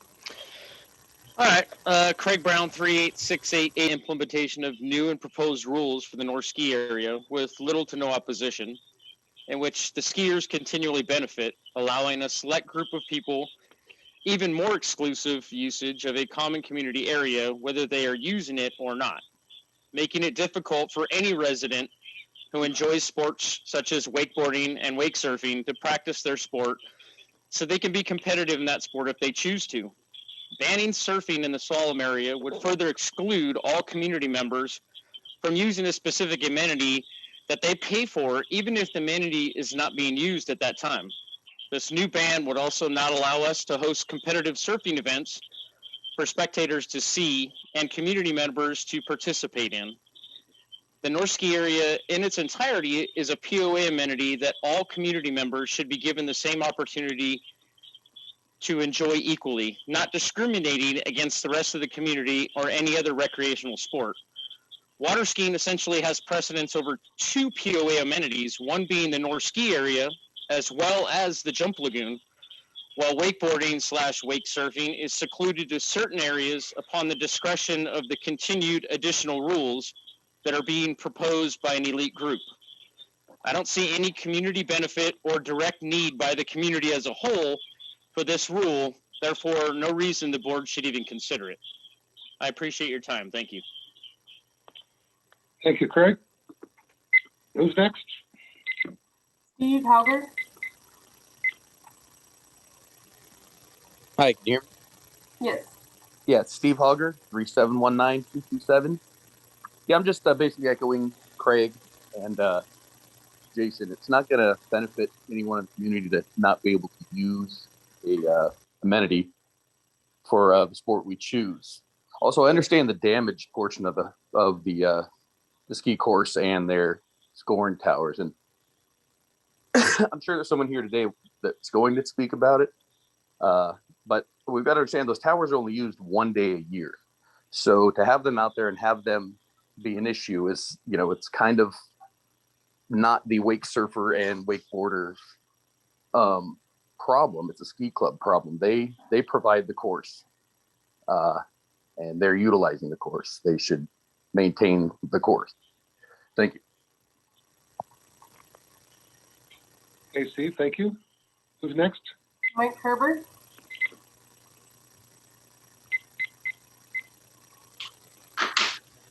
Hi there. Thanks for listening to all of this. It's been a long night. We appreciate you. My name is Mike Kerber. I'm the president of the ski club. Currently, we have about 69 families in the club, representing about 130 people. First of all, I'd like to say I'm in support of this rule, not because I'm anti-wake surfing. I'm in support of this rule because of protection of an amenity, which is the slalom course. I've been looking at some research about wake surfing wakes, and they're about 1.8 to 2 times more energetic than a wakeboard wake. Talking about going 10 or 11 miles per hour compared to 19 to 22 miles per hour. They create that much more energy. This is not a problem that has been exclusive to Canyon Lake. This is a problem that is going on in a lot of lakes around this country. Private ski lakes are having the same problem with surf boats that are showing up. And the problem is, for them and for us, shoreline erosion starts to take place. We're starting to see it in a couple of areas. And the reason that's important for a slalom skier is we can't have a bunch of motion in the water. And so as the shoreline erodes and it creates a wall, we get bounce back from our own boat wakes. And if you're skiing at 34 miles an hour, you're probably coming through the wakes at 45 or 50 miles per hour. And if you hit a bump, there's chance of injury. So trying to protect the area is my biggest concern. This is not new to our community. A lot of our amenities are protected. Our golf course is protected. Our tennis court is protected. You cannot play roller hockey on the tennis court. To me, as a non-tennis person, I might not notice a difference if somebody played roller hockey. But if I was a tennis player that went down there and practiced my craft on a daily basis, I would notice a difference. This is 100% about just protecting the area. I want people to know that wake surfing it's not being banned. It's being put into a different area. I know plenty of families that go back there and enjoy their surf boats and their surfing, and I'm friends with a lot of them. I don't want them not to be able to do this. However, at the same time, we have to try to protect this amenity. And with that being said, thank you for listening and have a great night. Okay, Mike, thanks a lot. Harmony, who's next? Stacy Nord. Hello? Hi. Hello. Can you hear me? Yes, we can. Okay, it's Stacy Norrid. My track and lot is 3719321, and my other track and lot is 3719322. I've lived, as you all know, and you've heard me speak before, in Canyon Lake for 14 years. I'm here tonight to express my thoughts on this particular proposed rule. Over the last three years and 9 months, the North Lake has been brought into the eyes of the community via a person or specific persons more times than I can count. As history has shown, and the prior board may not be aware of this person, which I consider a catalyst, has attempted to propose multiple rules to exclude community members and water sports enthusiasts from using the North Lake area, specifically targeting the slalom course. I've spent multiple hours in rules and regulation committee meetings, recreation committee meetings, and multiple POA board meetings to defend the rights of water sports community being treated equally in all bodies of water in Canyon Lake. This person has continued to push his personal agenda on the community in multiple aspects of the POA. I specifically remember over 400 homeowner petitions being brought forward to the POA board to oppose this similar rule as being brought again in front of us tonight. I'm requesting that this board member abstain from any communication on this proposal or potential vote on this subject because of bias and history of being president and member of the ski club. My primary purpose, though, here tonight is to oppose this potential rule to ban wake surfing in the front area of the North Lake where the slalom course sits. As SoCal skier president, I've tried to avoid conflict with other water sports clubs concerning time on the water and generally have backed down from using any of the North Lake area to create a community environment and decrease club interference and friction. I have found that sharing the water has led to a more family-friendly environment overall. I also feel that the rule proposed tonight will do the opposite. This rule feels discriminatory against wake surfing and the general community. This would be giving the ski club and slalom skiers not associated with the ski club preferential treatment in two different lakes is not in the community's best interest. The ski club currently gets priority in both the North Lake and Jump Lagoon. The front of the North Lake typically is used for slalom skiing from only 8 a.m. to 1 p.m. by most everyday skiers. Once that time is passed, it sits empty. We currently have the Jump Lagoon underutilized, and now we're requesting the North Lake to be underutilized as well.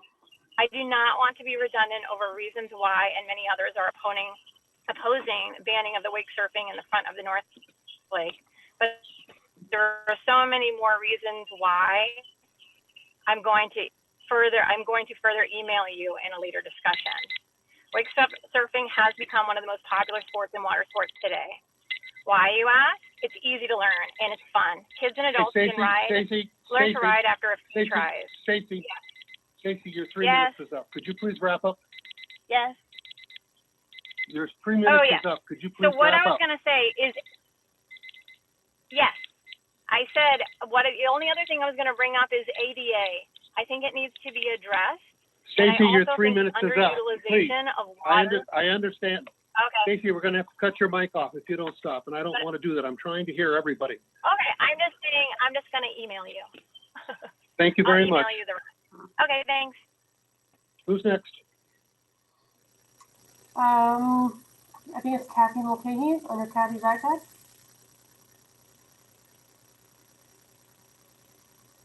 Can you hear me? Yes. Hi. I'll try to keep this as brief as possible, but I'm also not in favor of this rule. Could you please introduce yourself with track and lot? I'm sorry, Kathy Mulcahy, 3868189. So we've lived here 33 years and we have enjoyed that slalom course. We have enjoyed wakeboarding and barefoot water skiing back in the day. And now we enjoy wake surfing. And there's such a precious little bit of water that we can ski on. And in the afternoons, I don't see why we should not be able to ski on the course and then also remove those towers if they're only being used once a year. As far as the precedents, using an amenity only as that amenity was intended, over the years, we have changed many of our amenities. The ball field, golf field used to be all horse area. Now it's a baseball area and it's great. The Holiday Harbor used to be a little store with a sandwich shop, and now that changed and it's great. So things, 50 years, things change. There are so many other water sports now, not just slalom skiing. I love slalom skiing, but unfortunately I'm a little bit too old to do it. So I guess my biggest point is I'd like to take more time. You were talked about forming a committee, an ad hoc committee on this. I really think it needs to be thought out more. You also in the agenda refer to rules that you talked about in the August meeting, but you don't spell those out. So we're unclear as to all the rules that you're putting forth on this.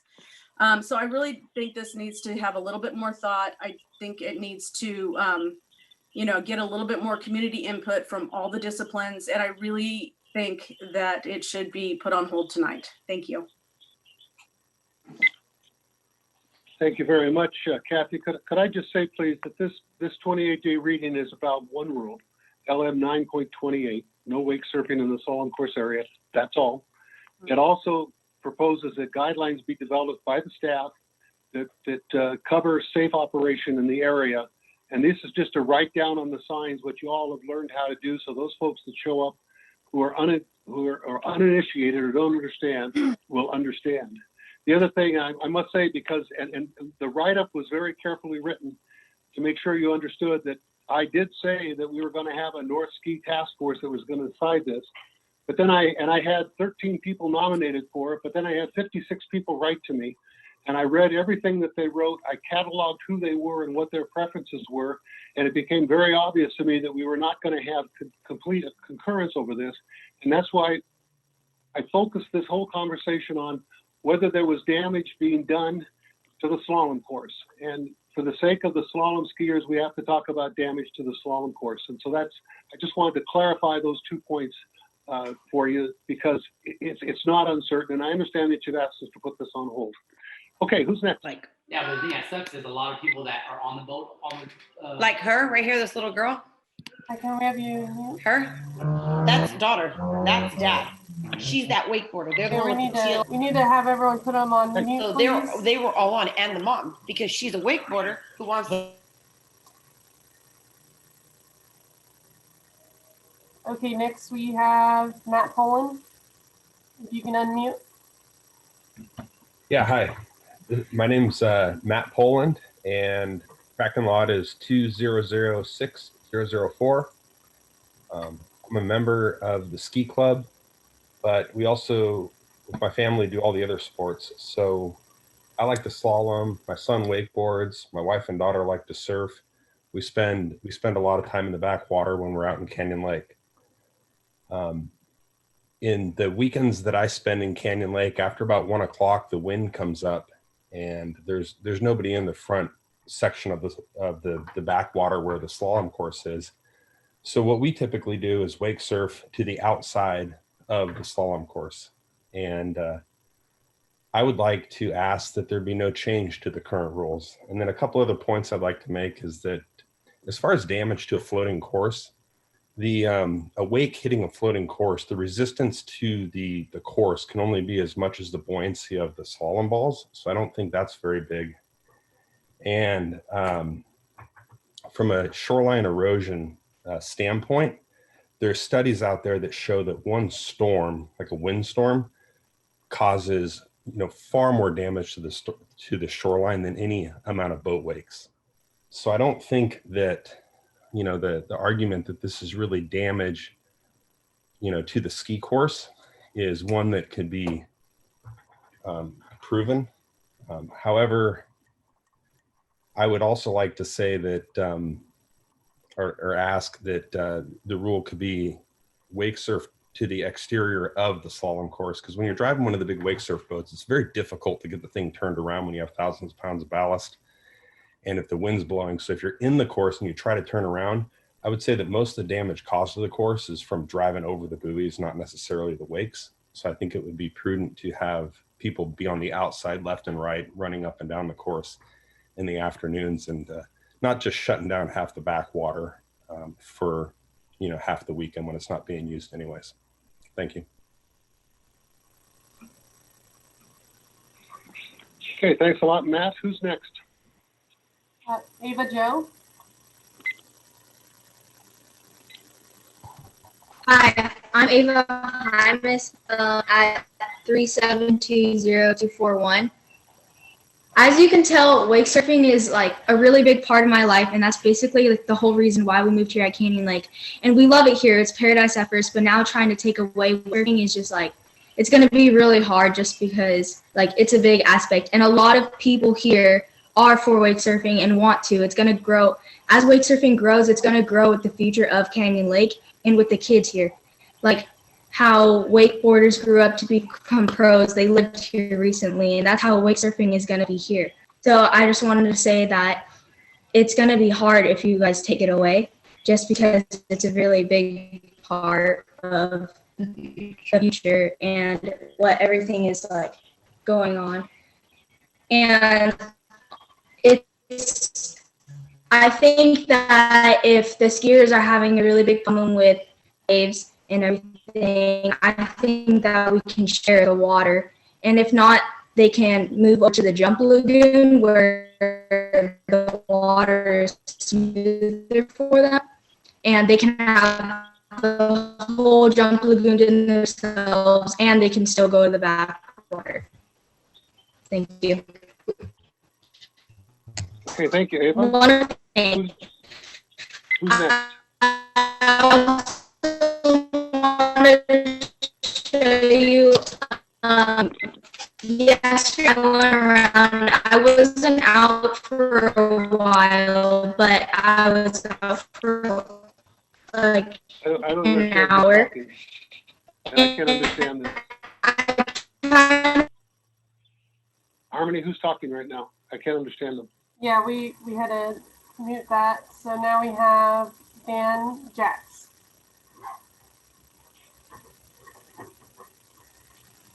Hi, thanks everybody for letting me speak again. Daniel Jakes, 3831-165. I am also against this proposed rule change. The just sheer volume, anecdotally, of new boats that you see parked around the lake and driving around the lake and on the lake. And if you're like me, you're one of those people, you don't necessarily know someone personally, but you know their boat because you see it often. And I'm sure there can be a registration study done just to show by registration the sheer volume difference in the amount of boats capable of wake surfing would be drastically increasing in recent years. I hopped on Google Maps just to do a little bit of quick research. And the area that the proposed rule would shrink to the usable space allowed for wake surfing is just under 1.1 million square feet. And my profession is structural steel, heavy steel, and we build mostly large boxes. And what you're talking about shrinking is an activity with boats and people, a lot of them all wanting to do this activity. And you're talking about shrinking it into an area that is smaller than your standard Amazon distribution center. I see no reason why, while no skier is looking to use the course, especially when there's wind, no one else can use it. It seems an unreasonable ask. I would also like to disagree with the ski club president's comments that, the impression I got that skiing is somehow under attack. And that does not appear to be the case. In the 8 years that I've lived here, it, from my perspective, always seems to be the ski club attacking. If it's not wake surfing, it's wakeboarding. It's always something to further protect and further limit who else can use this water. And for the amount of people, 70 people, 70 boats, to restrict this, even when they're not using it, no one else can use this water. The only spot where you can gather as a community, not on the boats, and see the lake, it seems like an unreasonable ask for the amount of use it's getting. I agree that the observer towers could be an issue, but I see no reason why they need to be left out there 24/7, 365. If they're being damaged, they should be moved because they're not used that often. And that's it. I have a young family and we do water sports, and getting, nearing 40 myself, it hurts wakeboarding when you fall. Wake surfing is the future. I see it extending, my water sport life, 20, 30 more years. I definitely wouldn't be skiing, and I don't know how much longer I'm going to wait for. So those are my comments, and thanks for hearing me. Thank you very much, Daniel. Who's next? Billy Spencer?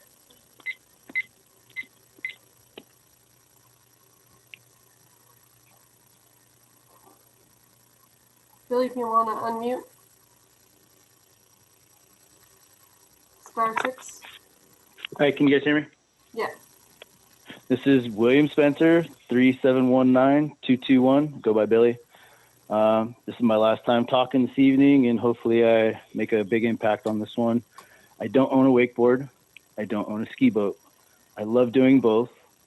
I think in all fairness to both sports, because I love doing both of them, in all fairness, I think this should be tabled, scratched, thrown away for good, because what's happening here is the water's being hogged by a dying sport, unfortunately. Like everybody's saying, there's new sports evolving. Chris, you've said in the past meetings that Canyon Lake's always evolving and we have to pay attention to that. Well, this is a good example. There's no reason that you can't take turns. This is the dad coming out in me. You got to take turns. No one should be running over the buoys. If the buoys are so fragile, get better buoys or take them off when they're done using the slalom course. That should be a thing already, because the water's not theirs. It should be everybody's. The towers, address the towers if need be. But when I moved here 7 years ago, I had the opportunity to go out on an $80,000 boat and take my kids wakeboarding. And they got to learn how to wakeboard. And guess what happened? They loved it. And that's after me teaching them how to ski. So again, that's just an example of what this community has to offer. Being able to bring in boats that aren't even registered here to show off the boat, to show off the sport. I think that should be allowed. I know Tom's had a problem with that in the past too. If the ski club president and Tom are so worried about the water and the shorelines, they should probably turn their boats off and not go back there anyway. Waters rise, waters fall, especially with all these storms. I'm sure the erosion from that does a lot of damage as well. It's nature. But I think the wakeboard people, wake surfing, all that stuff, I think everybody should be able to share the waterways equally, not have time limits, not have certain areas where they're allowed to do it, not do it. That should be for everybody. You take your turn, period. All right, thanks for listening, you guys. Good night. Thank you, Billy. Who's next? Holly Birdsall? Hi, my name is Holly Birdsall. My tracking lot is 3868570. And I just wanted to provide my support for this rule. I first moved here in 1997 solely for the ability to have a slalom course in our hometown. Moved away from Canyon Lake about 10 years ago and just moved back this summer because I had been down on the dock again. Thank you, Frank Woodman. Skiing again and just enjoying that camaraderie, seeing the awesome skiers that are down there and enjoying skiing myself. In terms of the sharing of the water, I hear a lot of people angry that they feel like wake surfing is being taken away from them. And I somehow see it the different. I would encourage wake surfing, but I would encourage it and in the proper place, which would be the backwater where it's not in direct contradiction to slalom skiing. We're trying to protect what's not a dying sport. We're thriving in this lake. The community is adding people like me every day, learning to ski days. We haven't been able to have that because of COVID, but we will. The other thing I've heard over and over again is that people are only skiing in the morning. And while many people do, that is not the only time people ski. There is a lull between 1 and 4 often, and then people go back out late in the afternoon, especially people that work, and more so in the summer. So obviously the lake is not being used as much right now because of the coldness. but I would disagree that you only see skiers in the morning. So again, because I don't see this as a dying sport, and I would encourage other sports to continue, but in the backwater where it does not ruin the ski course. Thank you. Okay, thank you, Holly. Who's next? Adina Padrinos. Hi, Adina Paternos, 3863 208. I've been a resident and member of the ski club for 24 years. I moved here to slalom ski, jump. So sorry, my dog's going crazy. I wake surf, I wakeboard, I trick. I love it all. I love families out there. I love sharing the water. I've heard some false statements come out, and I don't know where they came from as far as we use the towers once a year. That's completely inaccurate. We use the towers quite often, and things that get damaged, someone said get better buoys. Okay, well, if you run over the best buoy, it's run over. It's a floating course, and it's very hard to repair if anyone's repaired it. I would like to see mutual respect from the slalom skiers, the wakeboarders, to the wake surfers. How lucky are we that we have these problems? I don't know where, I'm having problems parking my RV. Great, we're gonna sort them out. I wanna wake surf more than I want you to slalom ski. We'll sort that out. We're very, very lucky to have these amenities, to have these arguments. As far as Stacy Norad's comments, I feel like you are just attacking an individual, and I'm really sorry that you have a personal vendetta, but let's help the good of the community and not just yourself. I love this community. I raise my kids here, slalom skiing, wakeboarding, and just being happy. The slalom course is not to be set up in the jump lagoon. Someone had mentioned that. There's not room for it there. It's not safe with the jump ramp there. There's so many issues to be discussed and to come into play. I would love to slalom ski on the slalom course and wake surf in the back area. And I trick ski occasionally when there's not a slalom skier. I wakeboard when there's not a slalom skier. People are cordial and less threatened. Just be kind. It seems so very simple to me. And I represent the slalom skiers. I represent the wake surfers. And as far as the wake surfers and the wakes eroding and causing damage, our own family house in Parker, who you could wake surf all day long, our dock's eroding there. So yeah, it's a great sport, but these are issues that we have to consider, and we have to work together. You know, we're Canyon Lake, we're a community. Time's up. Thank you. Time's up. Thank you, Adina. Next. Kevin Thayer.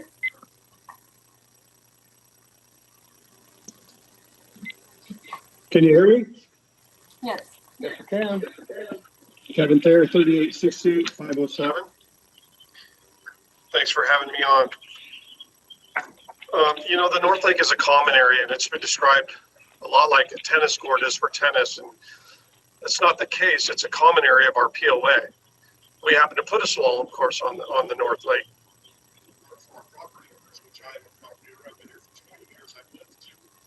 Can you speak in the microphone, Kevin? Sorry? Can you speak in the microphone? I can't hear you.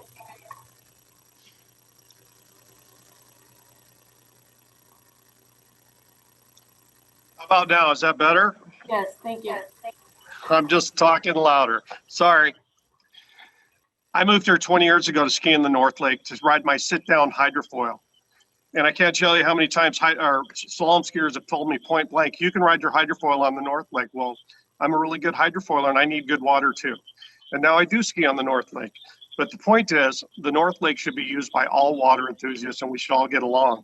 Consistently, somebody who's trying to change the rules there is a slalom skier in the benefit of slalom skiing. And every time this comes up in the last 4 years, they keep reinventing the reason why, and it's always a safety thing. Right now, this meeting, they pointed out, we're trying to save the shoreline. Last spring, at the recreation committee that I'm on, this was brought to our attention. At that time, it was the docks being damaged, boats being damaged, and the course being damaged. I think if you guys go ahead with this, I think the problems down the road are just gonna, I think they're gonna be crazy. It's the COVID time. You should not be restricting usage of a common area right now. There's way more people that want to use that area for other sports other than slalom, and slalom's great, but like everybody keeps pointing out here, slalom is more in the morning, and in the afternoon, you're just gonna let the area sit idle when people can't use it. Again, I'm on the recreation committee, and this is a recreation item, and I think it should be used by all water sports. And that's all I have to say. Thank you for your time. Okay, thank you, Kevin. Who's next? Alan Morris. Kalen? I'm sorry, Kaylin Morris? Yes. Hi. First of all, thank you, board, for your service. I'm Kaylin Morris, 3868199.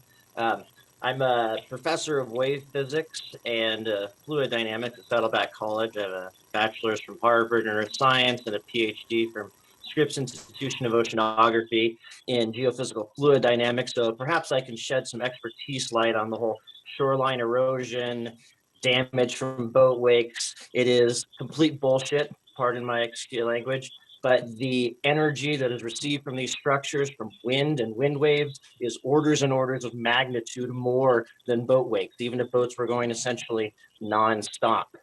So that area can be put to rest. There's absolutely no scientific evidence of that. Of course, in fact, it's the other way. The other thing is, as a geophysical fluid dynamicist, I can tell you that in order to produce a wake on a boat that is good enough for a competitive wake surfer to ride and to advance in their sport, you need at least minimum 16 feet water depth. Otherwise, you get bottom pressure. It prevents the wake from being made. And once you get down to about 12 feet water depth, you essentially can't make a wake at all. So in fact, the discussion we should be having is whether the slalom course, which does not have a minimum depth requirement, can be moved to the backwater so that the competitive wake surfers can use the one spot in the community that meets all the requirements that they need in order to practice their sport. And that would be having no homes around the side, no docks, and having deep enough water that they can actually participate in that sport. Now, also as for the history, this area was not built for slalom skiing. It was built specifically for water sports by the use of all community members. And I would also like to point everyone's attention, if they're interested, check out California Civil Code 1365.7. Thank you very much.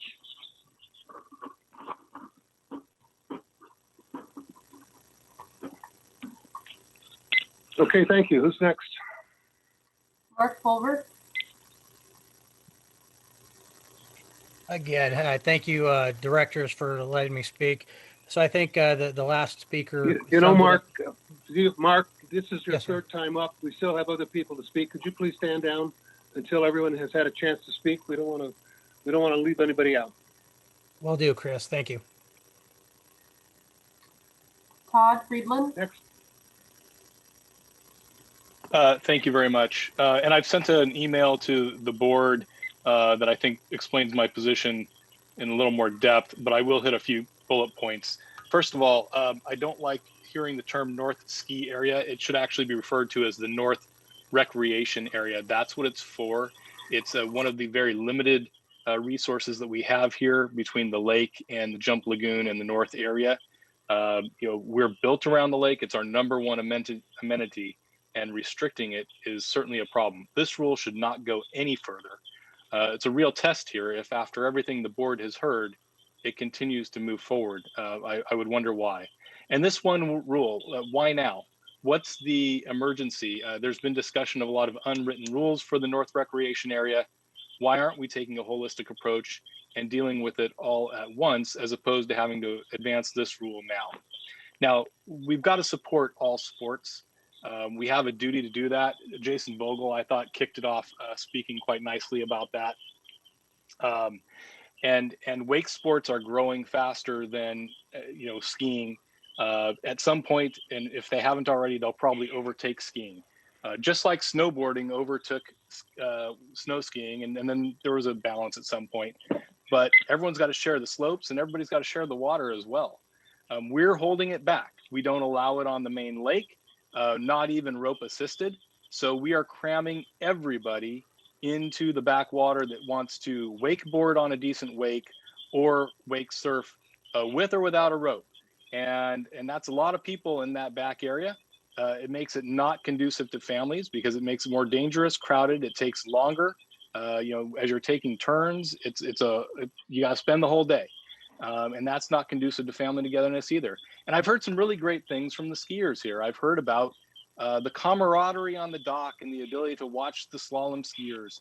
That's wonderful. I would love to see the wakeboarders or wake surfers have the same opportunity. Let's allow them the opportunity to build camaraderie and family and community on the dock and take advantage of that amenity as well. Our amenities need to adapt. We can't hold them back. We can't hold an entire sport back to the detriment of all of the families or a great number of families in our community. It's just not right. Skiing, I've got a problem with the shoreline erosion argument as well, and with the damage element as well. But I do think that can be mitigated by going to the outside of the buoys or moving the towers. There are two competitions that the skiers have scheduled this year. Let's move the towers and tell those competitions. We really need to share the water. We need to find a way to make this work for everybody. And with the main lake activities so limited, this is the only place for people to go and build this sport. And there are going to be new sports coming, and we need to adapt for those as well. Thank you. Okay, thank you, Todd. We've gone past an hour now with comments. I would like to make sure we hear anybody that has anything new to add. So please, if you'd like to speak, I really would appreciate it because we'd like to wrap this up soon. We got a lot of great input, but I would like to bring this to a close. So Harmony, who's next? And I hope you have something new to tell us. Everything that's been said is very, very important, and it's being internalized right now by the board. We just need to make sure we cover everything that people are thinking about.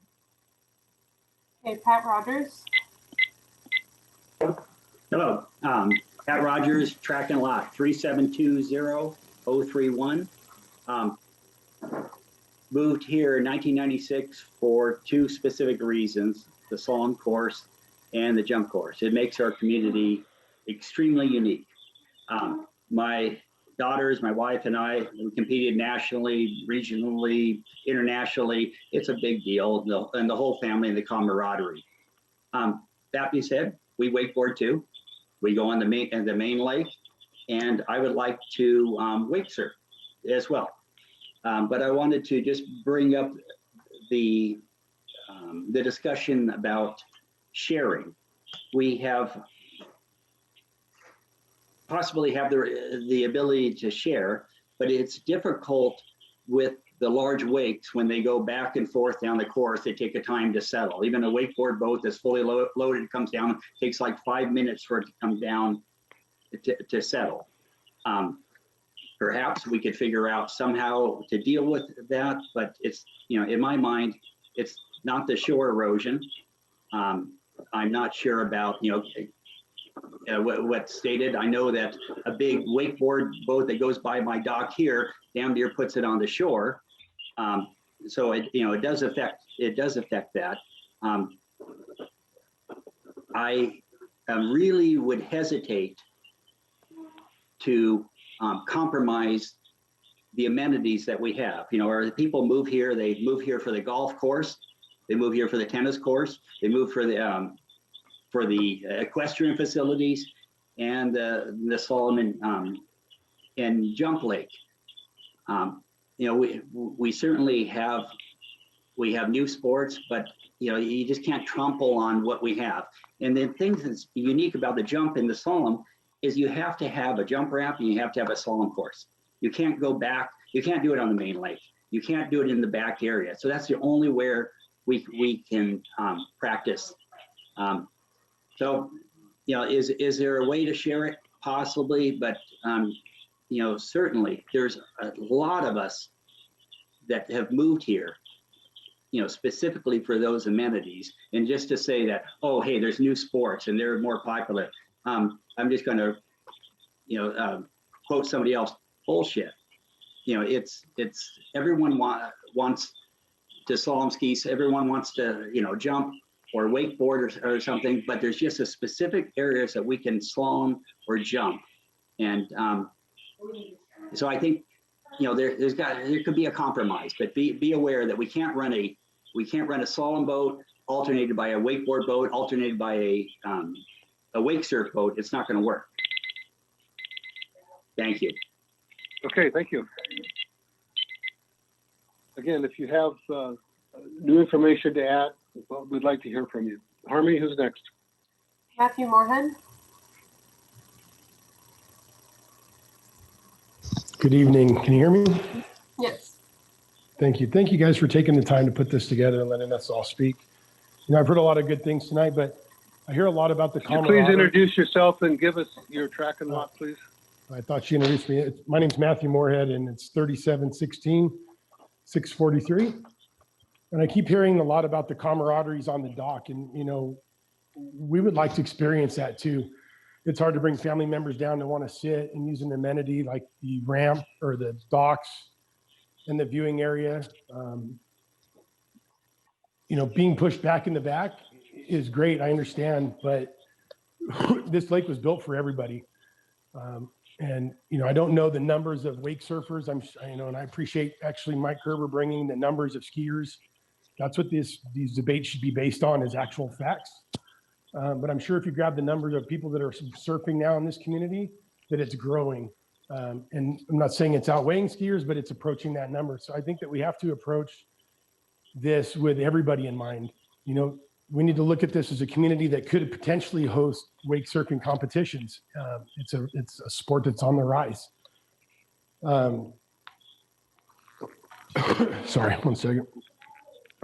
You know, if tonight we're talking about surfing and the erosion, you know, my boat, whether I'm surfing or not, whether I'm wakeboarding or surfing, puts off a fairly large wake.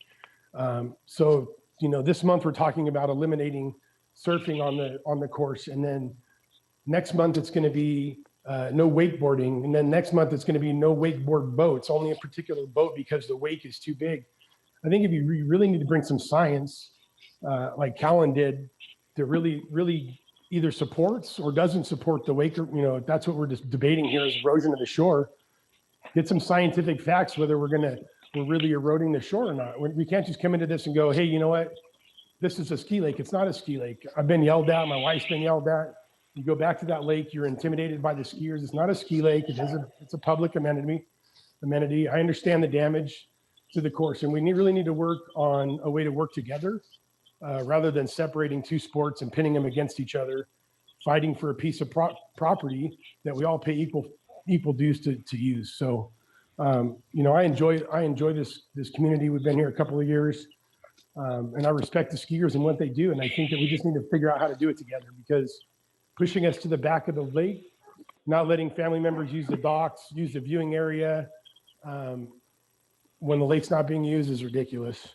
So thanks for letting me take thank you. Time. Thank you. Thank you very much, Matt. You bet. Okay, I'm gonna bring this to conclusion. I imagine there's more people out there that would like to speak. We have a full agenda. We have a number of other items, some that are still very controversial that we want to get to. If you have not been heard, would you please write to us, board@canyonlakepoa.com. We do gather all those emails together and use those as part of our deliberation. So I'd like to turn to my fellow directors for their reaction to what we've heard. Who'd like to go first?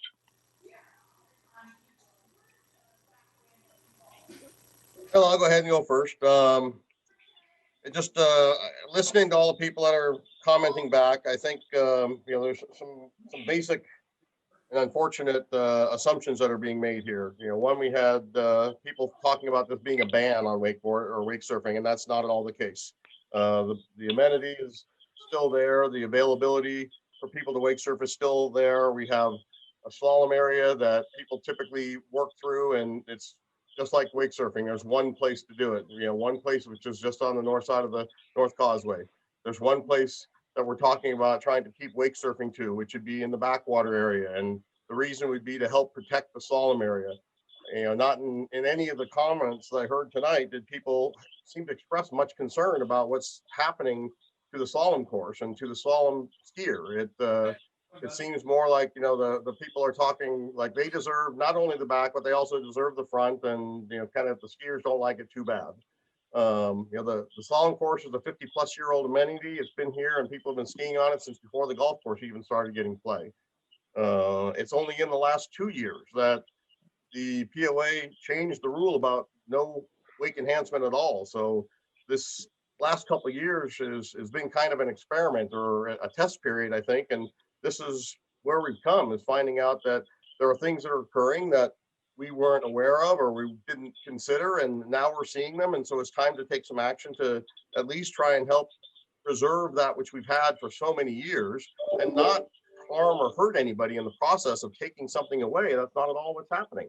There is a sharing of the area, and there is multiple use, and it's beyond even just skiing and wake surfing. There's wakeboarding, there's paddle boarding, fishing, people that just go out there and generally ski. There's all kinds of things that happen back there.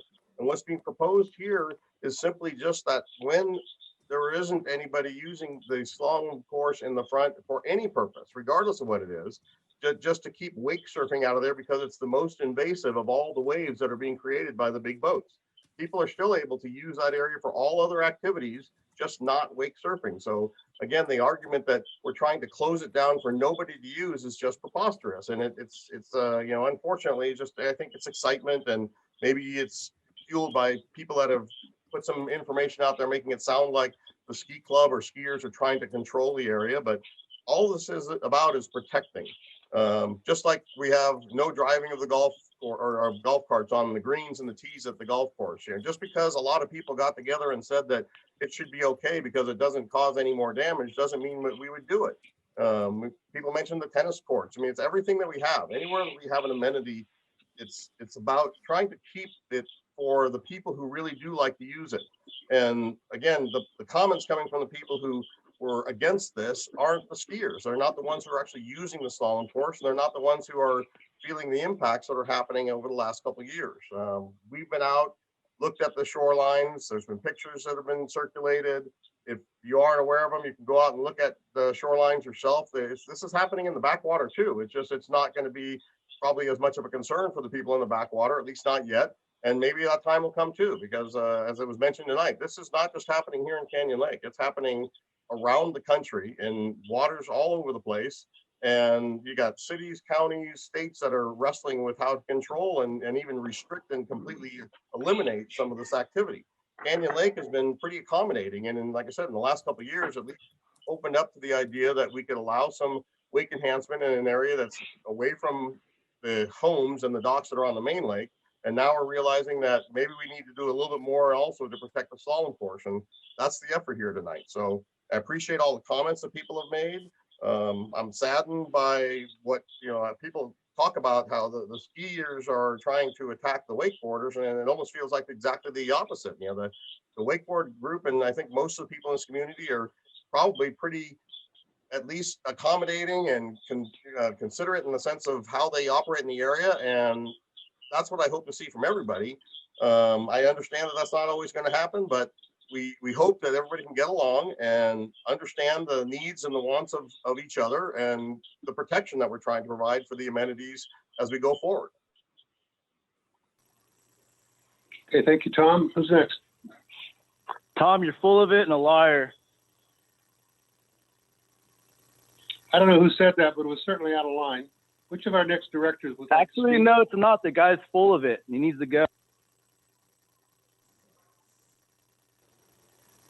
Did we mute that person? We muted all. Now it's Okay. back up to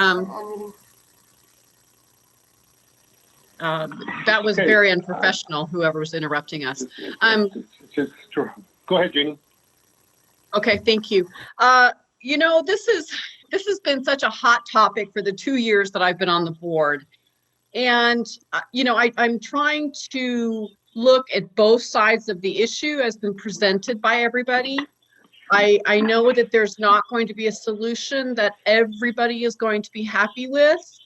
You know, it's my understanding that we're, as Tom and other people have said, we are not banning wake surfing. We're only limiting the area or designating an area that wake surfing would be appropriately used.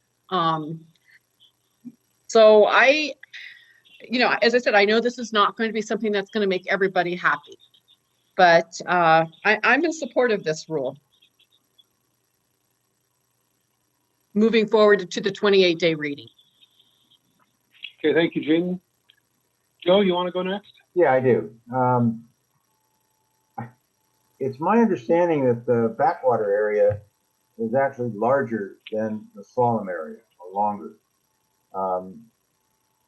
I find it odd that, you know, and maybe it's the case, I don't know, because I haven't been back there, but if they're crowded and they don't have room and they need to expand, you know, that might be one thing, but I hadn't heard that tonight. All I heard is that we want to go on the slalom area. And my concern about that is what we've heard is the damage that it might do to the course. And wake movement is important on the slalom course. I'm not a professional skier, but at least I know that. And, if you have a vertical shoreline, it's going to impact the bounce back, and you know, so I think we have a responsibility to the slalom course and the skiers to protect that. And as it stands now, I don't see anything that's going to really make me rethink this rule and change my mind. But I think that we need to at least keep it out there for 28-day reading. And if there's more reasons, and if somebody can show me that, you know, the wakes are not damaging the shoreline, I'll have a hard time believing it, but I'll certainly read or whatever they send me. But I just have a real concern about that. So I'd like to see the rule stay for the 28-day reading. Okay, thank you, Joe. Jim?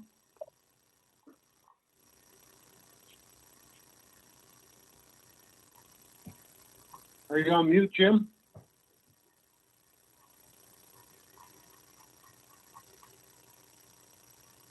Yeah, for me personally, this is the toughest one I think I've had to look at in the 3 years I've been on the board. There were comments made that the damage is really not there. There's other comments that there is damage there. I'm really mixed on this one. There was good points on both sides. I mean, I understand ski's been around for a long time. I don't know if there's some way that we can protect the shores from these other boats or share that time. That part I don't know.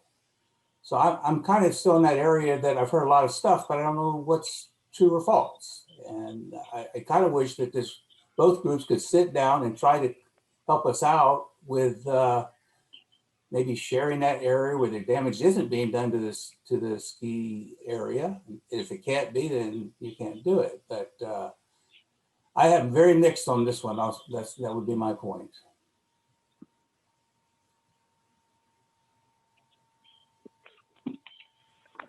Okay, I'd just like to comment that I did spend time out on the ski course and in the backwater.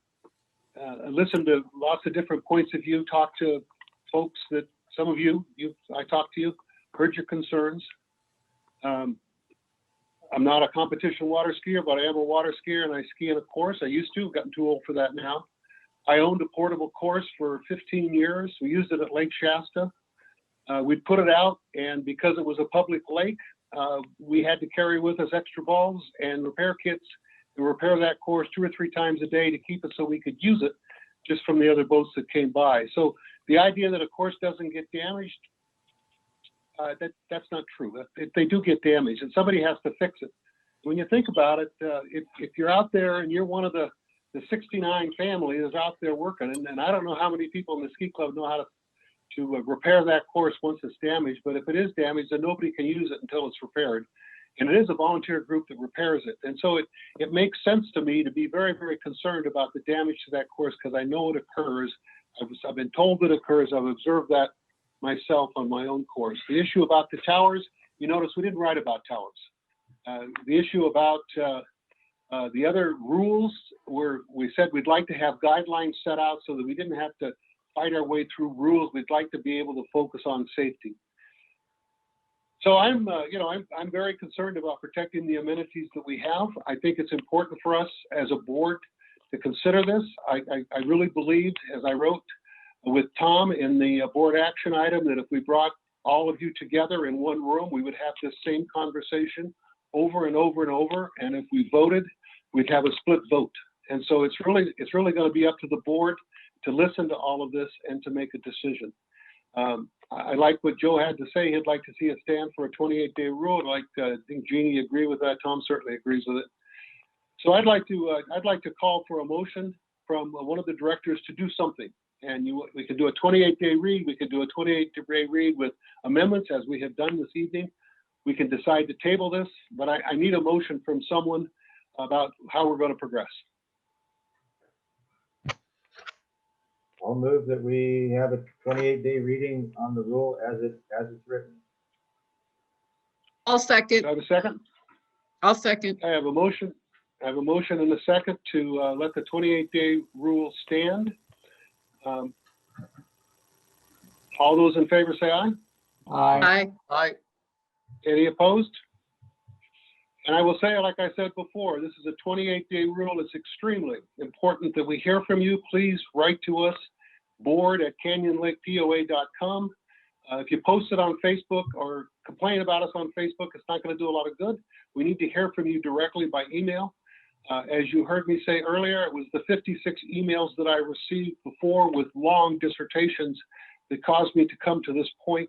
So if we get a good, broad cross-section of folks writing to us in the next month, then we can take all that into consideration. Okay, I would like to move on to our next item.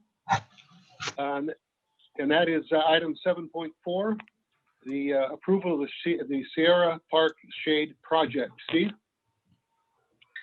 Good evening.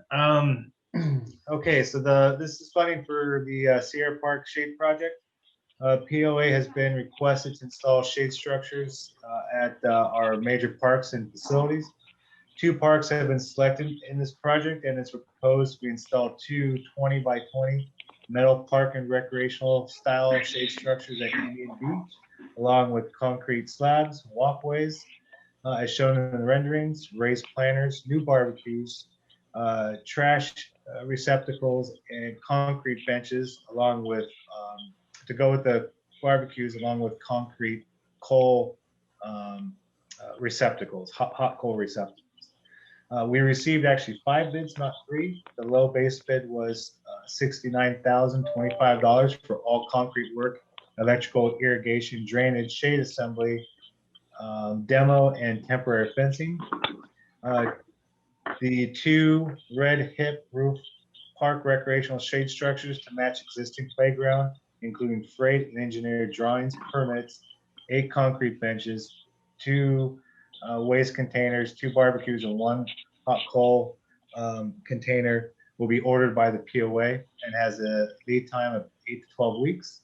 And that's an additional cost of $51,161. Fiscal impact is $120,000. Excuse me, $120,186. I'm sorry, what's wrong with my brain right now. Plus a 5% contingency from the CIP fund 05670. Staff requests the board of directors to approve the funding of $120,186 plus a 5% contingency from the CIP fund 05670 for the Sierra Park Shade Structure Project. Okay, thank you very much, Steve. Beautiful looking facility. Can I have a motion to approve this and a second, and then we'll go to discussion. So moved. Second. A motion and a second to approve. Now for discussion, do we have any community comments? We don't. Okay, no comments. Comments from the directors. Who wants to go first? I just have a quick one. I noticed these are red hip roofs. Indian Beach is green. The photos are green. Is that a typo or is that? No, they're, so the, unfortunately, the renderings came in green hip roof. The renderings, the software can't get perfectly what we have there. The current shade over the playground is red in kind of a umbrella style that you see there. Okay. There'll be a red roof to match match the playground equipment. Same thing on Indian. You want to see the rendering, you'll see that the playground equipment has a red umbrella. Actually, it's a green umbrella, and it would be a green hip roof that's going there to match existing. Is red consistent with other shade structures that we have? No, currently not. I don't believe we have any red shade structures other than the Spanish tile clay roof, which is a shade of red. Okay. We have one member comment request. Okay, go ahead. Who is it? It's Julie's phone. Actually, it's Joe Hey, Anderson. Julie? It's my wife's phone. Okay. Sorry. Joe Anderson is track 3716347. As far as Indian Beach goes, I think it's perfect the way it is. It's got trees. It's got great landscaping. I don't think we need this. I think that it would take away from the beauty of what Indian Beach is. Putting up big, giant tarps and things like that, I think that's just going to make more and more maintenance that we don't need. A lot of money spent for this that isn't needed at all. We have a great beach, and it looks beautiful the way it is. That's it. Okay, thank you. Thank you. Do we have any other comments? Any other raised hands, Harmony? No. Okay, other directors that would like to speak, please. I would like to speak to this. This is something that the Recreation Committee has been recommending since at least for the last couple of years. I'm very excited to see that it's come forward. I do believe that it's going to be a great addition to Sierra Park. I definitely support the continuous improvement of our facilities, and we have developments that surround Canyon Lake that have parks that, for lack of a better way of putting it, have better amenities than we do. So I'm glad to see us taking our parks and continuing to improve and develop them. So thank you. Okay. Jim?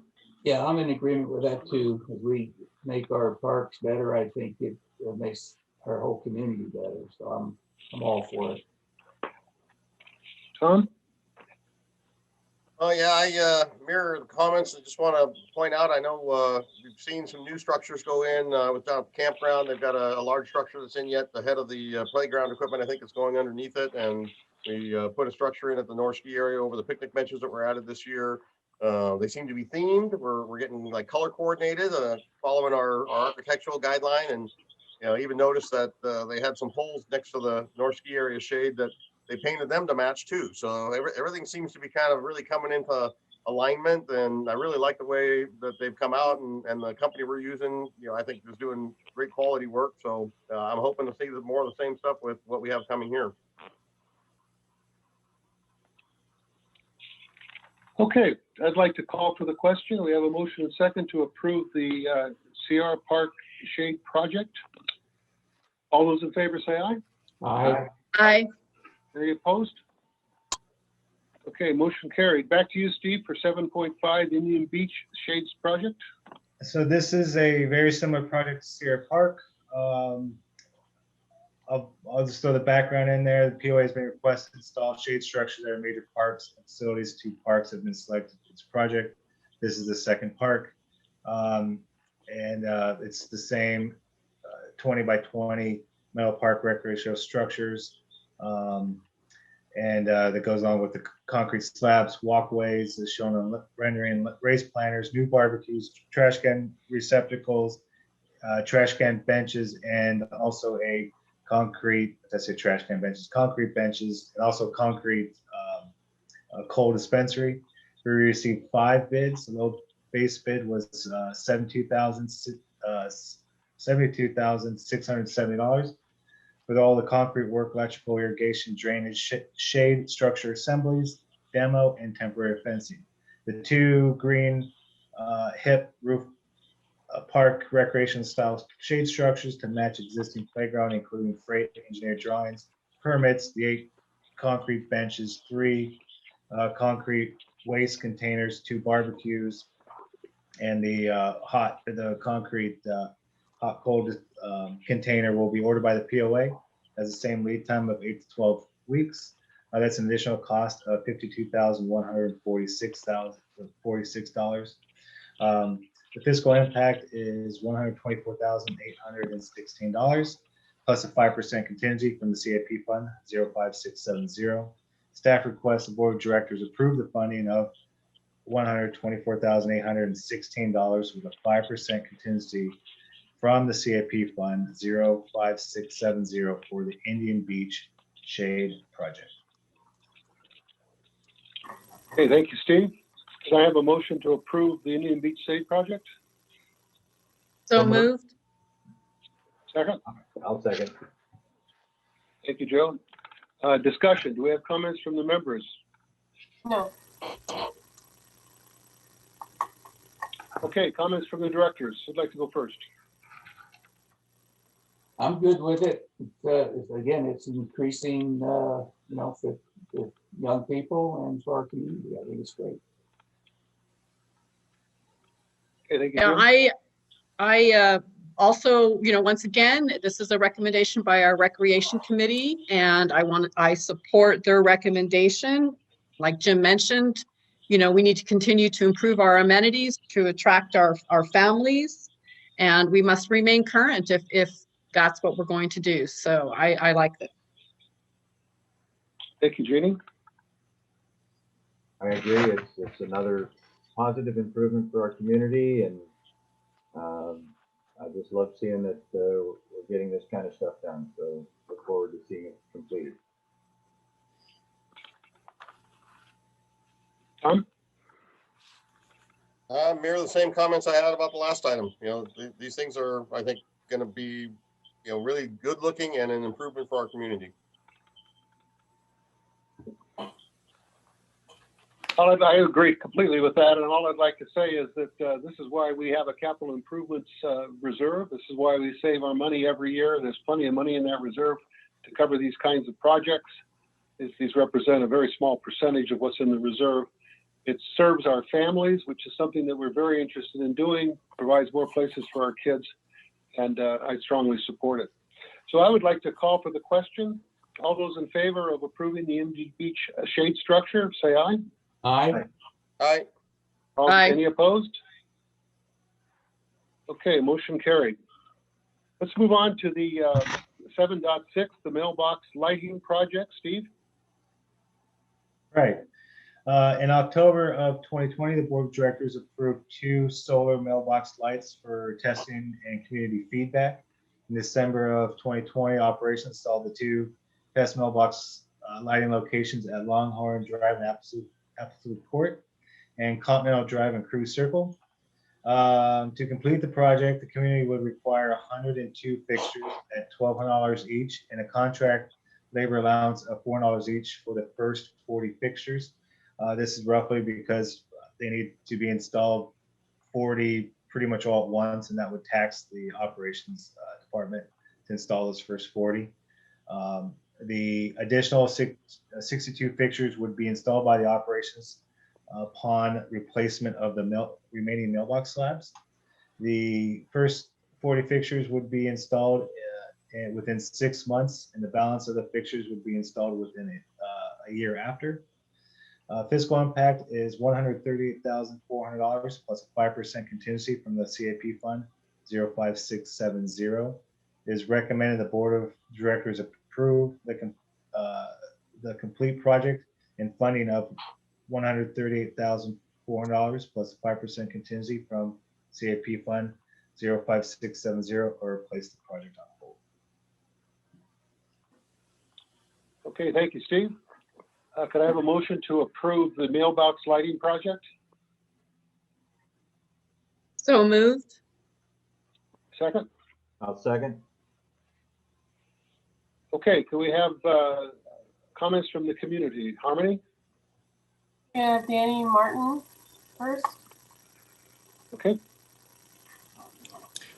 Danny Martin, 3777009.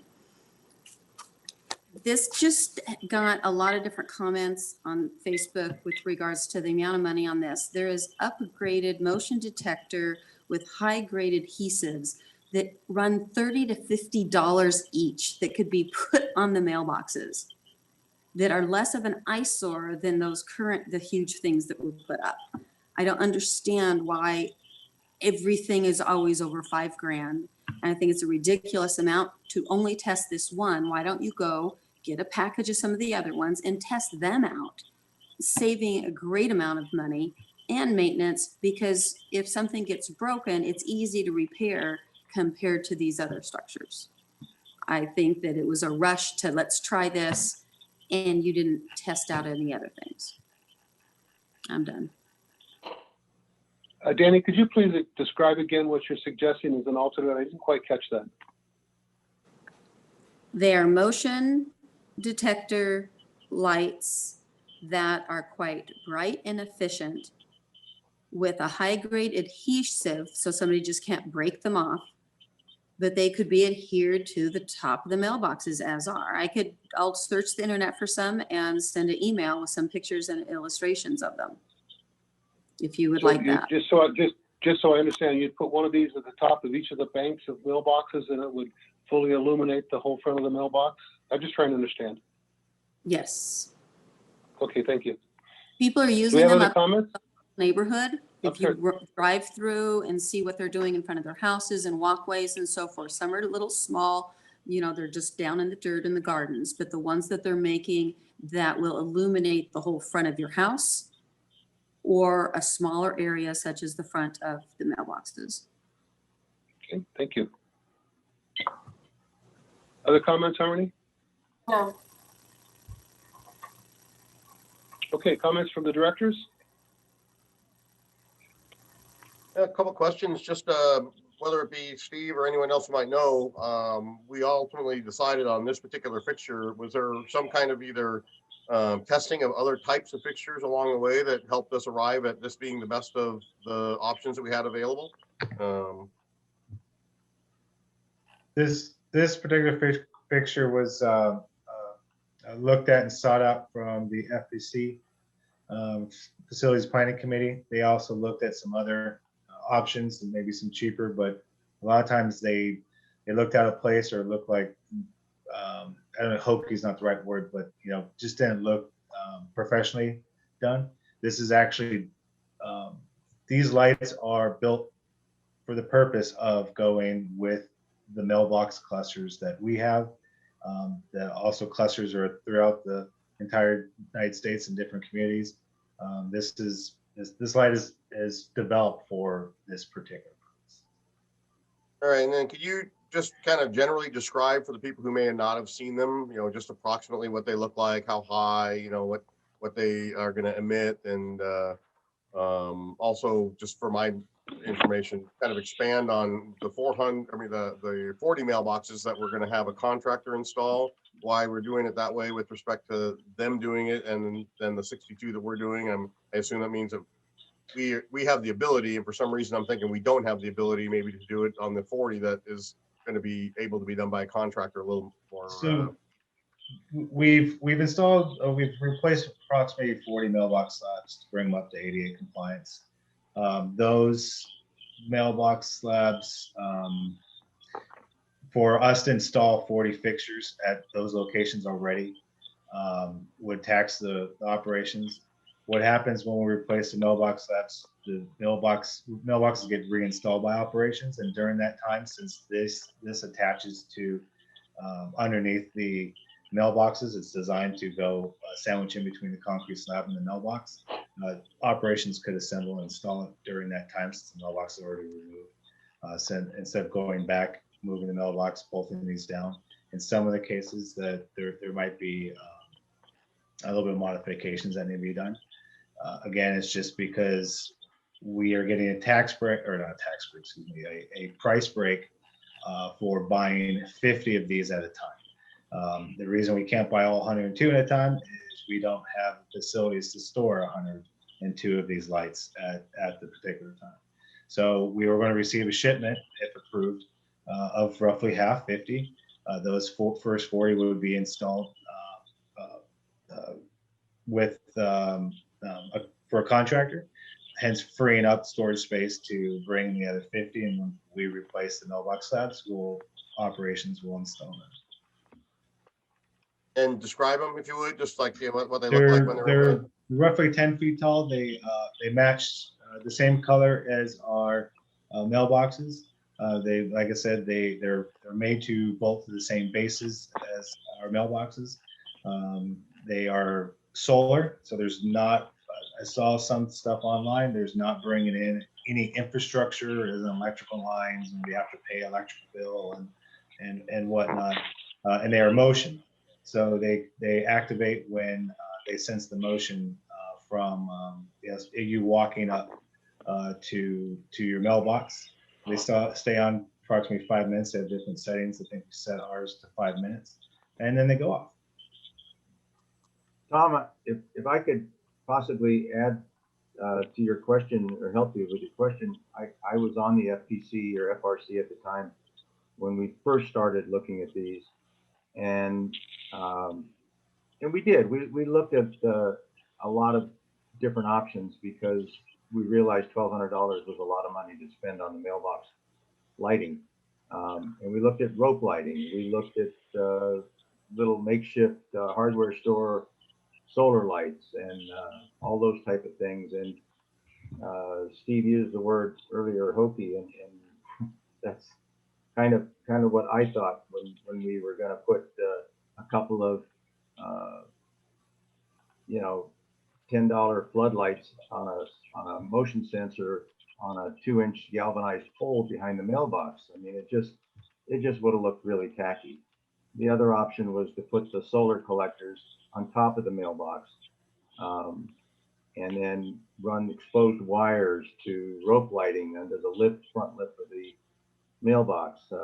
We considered all that stuff, and it was all cheaper to do, but it was just going to be, the quality was going to be really poor, and the installation was going to, cause maintenance to be constantly dealing with it, and not to mention the vandal risk that we encountered. So when we found these lights, they're powder coated to match the mailbox.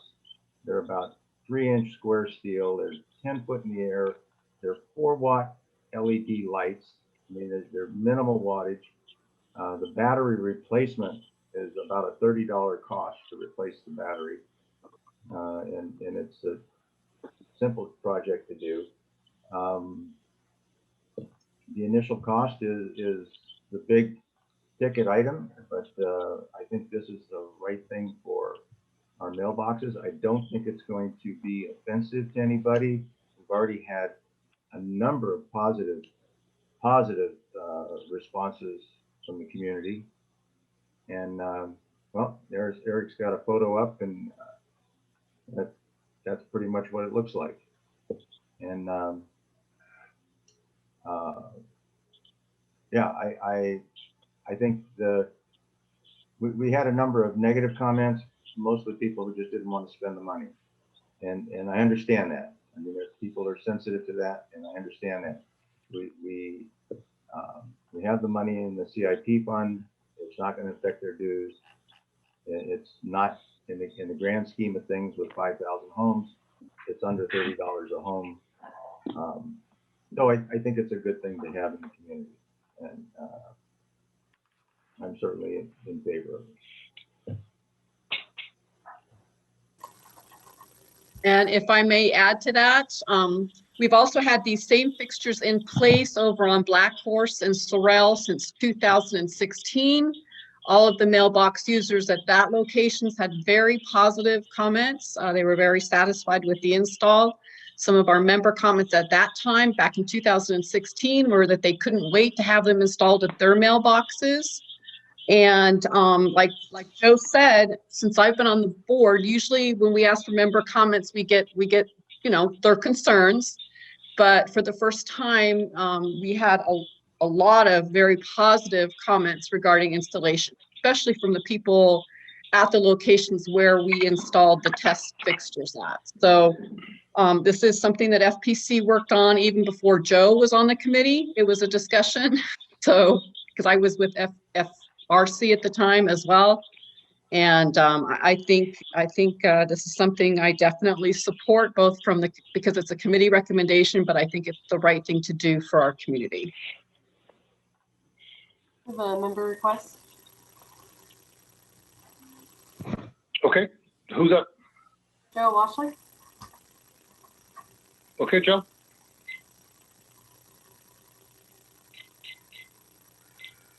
Joe, you're on mute.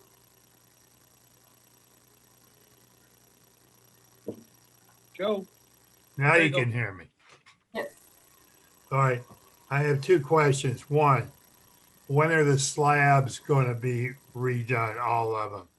The slab that I have at my mailbox, it's a total hazard.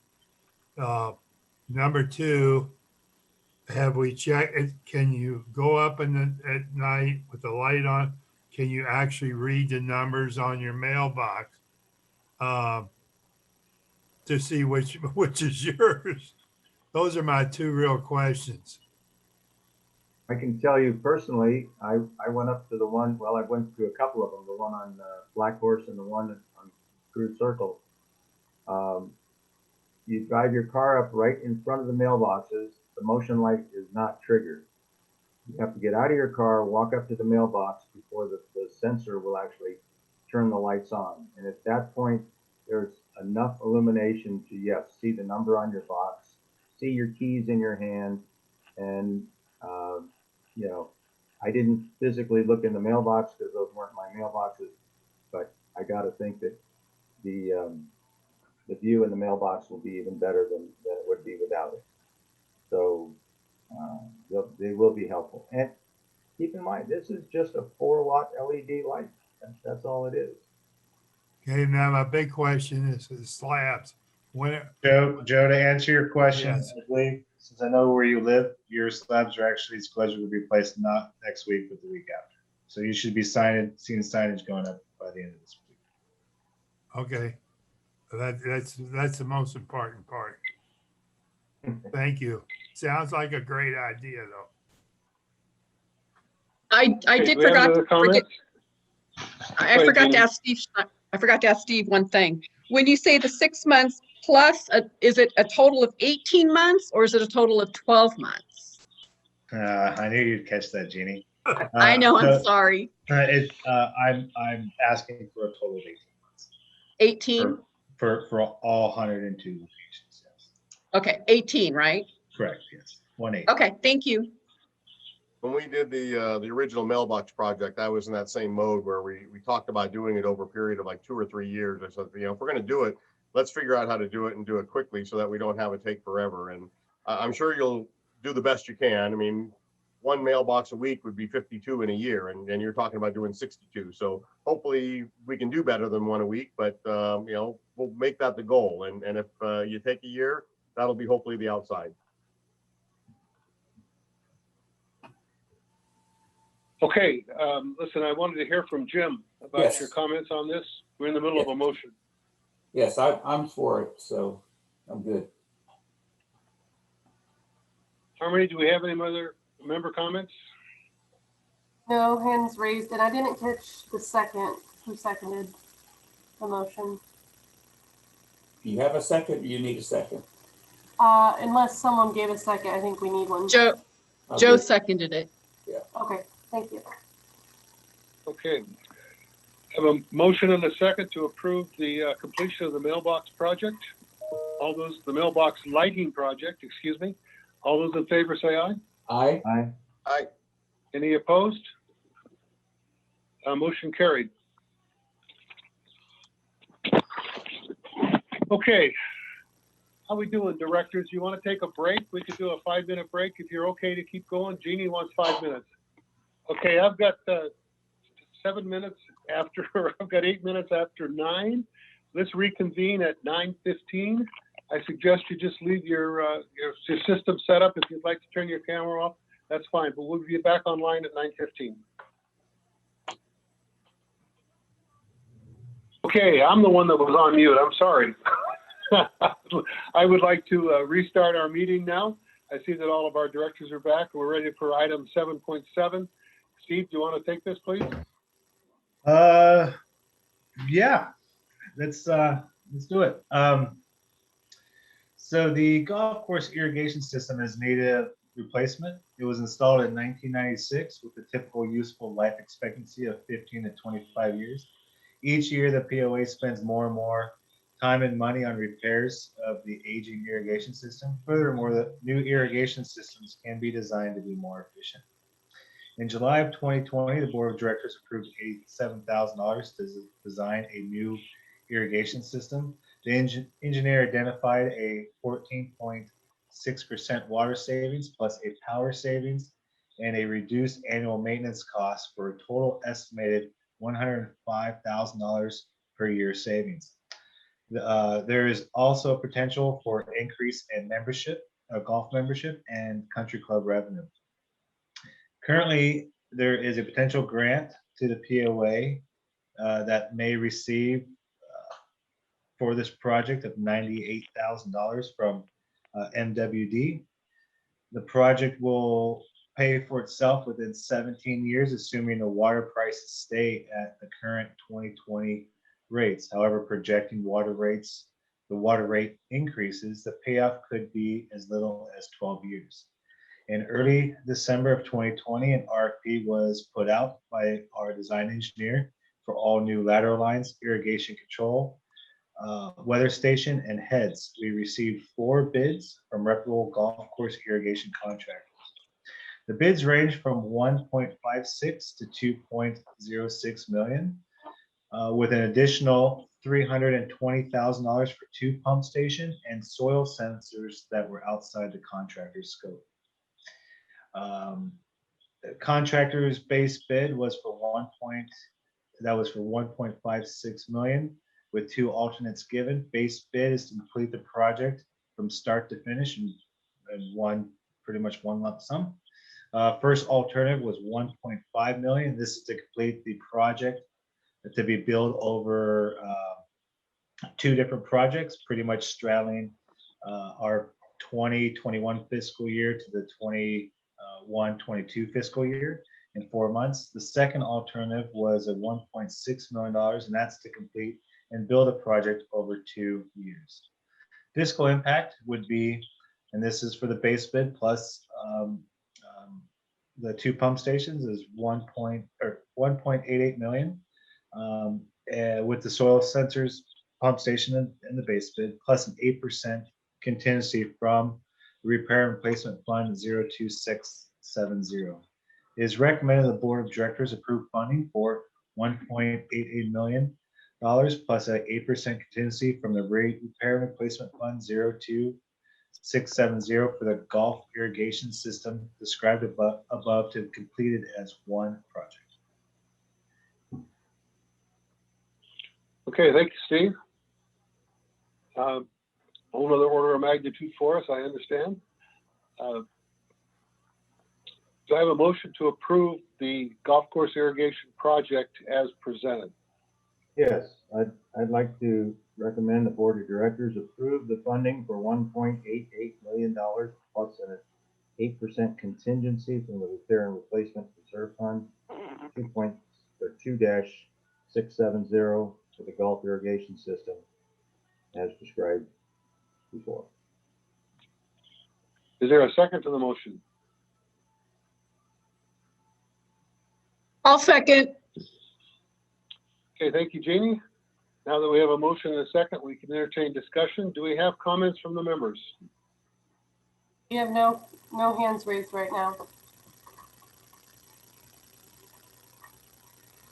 Okay, comments from the directors. Joe, you want to go first, or maybe put a little more information behind this? We have been talking about it for a number of months. We've written about it in our board updates.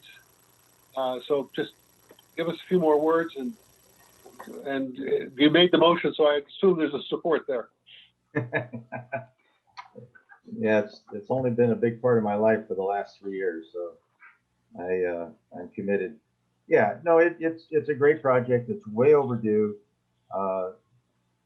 Over 3 years ago, it was identified the systems was starting to fail, and it just kept getting worse. And Marine Committee did a great job of identifying the problems and solutions, and they worked hard at that. We finally got it to the board this summer, and board approved the design. Brent Harvey, our engineer, design engineer, got the plans out. He helped us submit the grant application, and as part of that application, we identified 14.6% water savings. Even the people at the grant questioned that number, and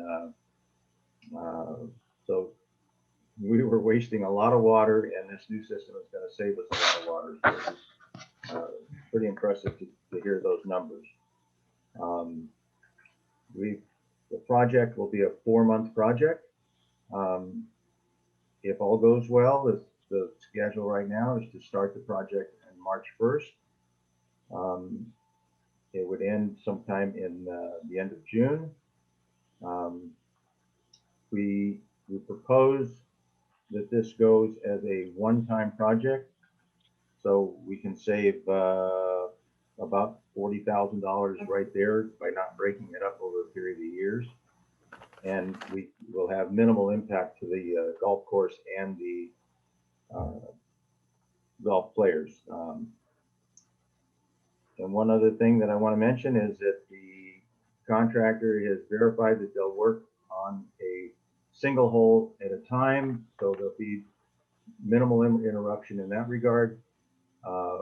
Golfers will have typically 17 holes to play during those 4 months, obviously on a rotating basis, with occasional 2 holes shut at a time. But for the most part, they're going to work with 1 hole shut down at a time. So I'm talking with a golf professional and golf maintenance superintendent. They're excited for this project, and we're all looking forward to it getting done and saving water and irrigating the golf course properly. Could you also mention, Joe, that this is something that's been in our repair and reserve fund for quite a while? We've been saving for it? Yes, we have over $3 million allocated in the repair and replacement reserve. And part of that is the main lines, which we are not doing at this time. It was identified that the main lines still have another 12 to 15 years of life left. So we chose not to include that in the scope of work. So even when we're done with this roughly $2 million project, there will be $1 million in reserves for the irrigation project or system as we go forward. Okay, thank you. Comments from the next director. Who wants to go next? Yeah, I had a question. So what type of maintenance is involved with this? I assume that you have some computers and sensors. Are these is this a maintenance issue, or is this pretty good technology now? Well, this is all Rainbird technology. I think we've all heard of Rainbird. Yes. And I don't know a lot about the nuts and bolts of the computer program or software, but I know it's new, state of the art. Our superintendent is familiar with it, and there'll be a training program that goes with it when they hook it all up.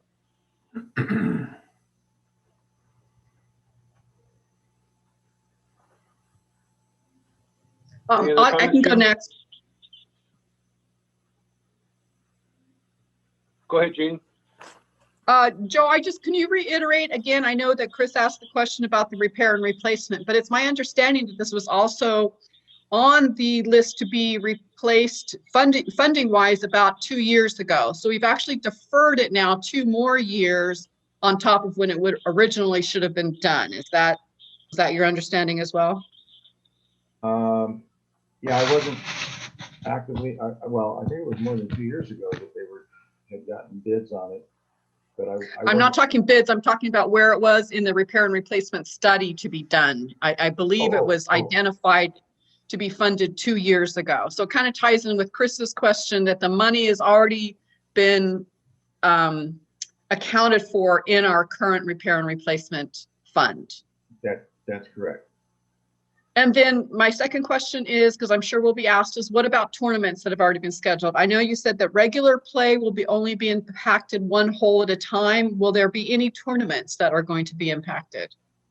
Well, this period of April, March through June is peak playing time as well. It's also peak time for this project because of the weather, but it's peak playing time, and yes, there will be tournaments. And it's not unusual for golf courses to have a whole shutdown for various reasons. So the golf professional, Pat, Kimball, and Mark were aware of that and said that they would, work around it. And it's just a fact of life. We're not, and we don't expect that to lose any revenue either. That was another question that came up because annual golfers will still be able to play 17 holes. They'll be able to post their rounds. It won't affect their handicap significantly. So I don't expect that it'll affect revenue in any way. I don't know that anybody's going to come to Canyon Lake and say, "Oh, you've only got 17 holes open. We're not going to play here." If we were closing the front 9 or the back 9 or closing 6 holes, we might have a different story, but not with this approach. Okay, thank you. Mm-hmm. Tom? Yeah, I was going to say when you started this talk saying this has been talked about for a couple months, I think I was kind of generous. It's really, I think it's been talked about for years, and it gets pushed off, and unfortunately, something like this is a big dollar item, but it's it just has to be done, and the more you push it off, the bigger the dollar value gets, and I think we've got a good plan in front of us, understanding that we have probably a savings that we're not even considering here is the amount of time that operation spends over at the golf course trying to fix the things that are breaking constantly. We have the drought tolerant that went in a few years back, 10 years ago, 11 years ago, I think. And that drought tolerant kind of overlaid on a sprinkler system that was already in place. And now we have places that we're probably watering that we don't need to, or the coverage isn't right. So that's going to get corrected through this. I think this project also is getting sprinklers in the right places with the right heads on them so that we're watering what we need to water and not watering what we don't need to water. So, well, I think it's a good idea and a good plan to move forward with. And at first I was going to think maybe we should try and take a par 5 and split it into 2 threes and make a temporary, but eventually you got to use that par 5 for redoing yeah. too. So maybe we'll just have a little mini golf 18th hole and then you can put something in the cup and see if you get a 3 or 4 or 5 at the end of the round. Well, one thing I want to correct is that this irrigation project is not addressing the drought tolerant areas as far as the irrigation heads. All those drip systems and spray systems that are in the drought tolerant area are going to remain. We're going to connect the new system to those valves, and then because that system was put in 2015, and for the most part is working just fine. There are some maintenance issues that they have to deal with on a regular basis, but it's drought tolerant. The actual 18 acres of drought tolerant are not part of this irrigation work. But Joe, you did say that the drought tolerant irrigation heads will be controlled by the new system. Oh, yeah. Is that correct? They will, this new system will connect to the valves that operate the heads in the drought tolerant area. So we'll connect to those valves.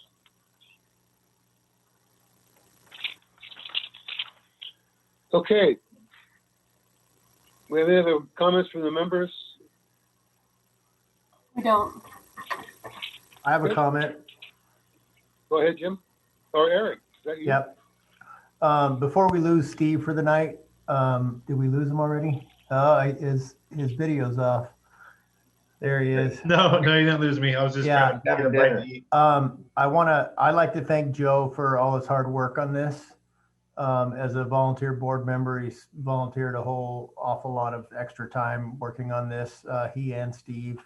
And I want to embarrass Steve and wish him a happy birthday and thank him for his dedication for staying here till 9:30 at night, and suggest that when we're done with this vote, Steve, that you go home. Well, happy birthday, Steve. He's eating his birthday cake. That's what he's doing off the camera. Yeah. Yeah. Poor guy. That's all I have. Okay, well, I would like to thank you, Eric. I'd like to thank you very much, Steve and Joe.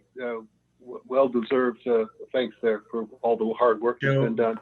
Joe did all the work. Okay.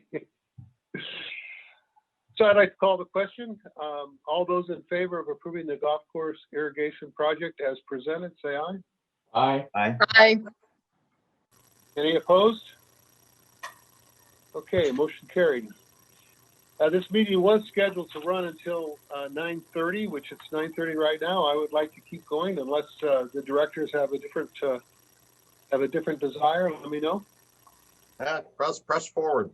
I'm good with Press it. forward. Zoom isn't going to shut us off, are they? No, go home, No, Steve. no. Okay. He's eating his birthday cake. Okay, that's good. We are ready to talk about the purchase request for software, and I believe Susan has joined us. Susan, you want to take this? Yes, thank you. During the course of the last several years, the CLPOA has accumulated a variety of different softwares for different needs of the POA. Although the POA has been able to work around certain inefficiencies because of all the different softwares, it's become apparent that we can benefit from having a more consolidated system. As well, the community could benefit greatly from a more modern online approach to making reservations at the amenities and enhanced methods of online payments. We've researched several softwares and decided the best one would encompass all of the amenities into one umbrella. And we are proposing tonight to commit to that particular software. The cost of the design and the implementation for that new system would be $103,000, $400,000 to be paid in 2 installments. The ongoing software monthly licensing fee is going to be $5,407. Notable is that the ongoing fee is just a replacement of what we pay already. And when you net out the savings for consolidating all of the various softwares, we're going to be saving at least $11,000, $12,000 per year. Additional upgraded hardware costs needed would be $52,800, and those are already listed in our reserve study. It's not something that hasn't been planned already. So tonight we're recommending that the board approve the software implementation expenditure cost of $400,000 to be paid in the 2 installment payments. And we also recommend that the board approve the $52,800 for the upgraded hardware to go along with the installation. And that's it. If anybody has any questions, let me know.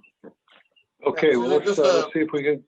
Yeah, just a question. I'd like to get I'm gonna try to read between the lines there, but when you say that we have a replacement of the ongoing licensing fee at 5407, and that we actually are saving almost 12 a year, I'll just round it up. I think what you're trying to say is that our current licensing fee is about $1,000 a month more than this one. So in a year, we'll save roughly $12,000 by going to this new system.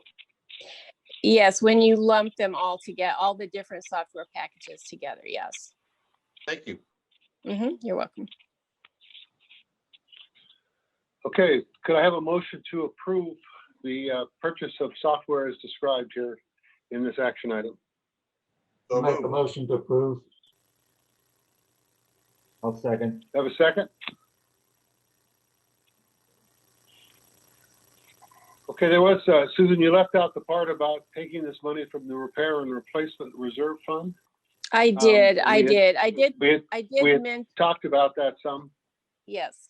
I should just say to the members that are still online with us, we have had reports from Susan and the accounting department on their software and updates on the work that they're doing all along. So please, Susan.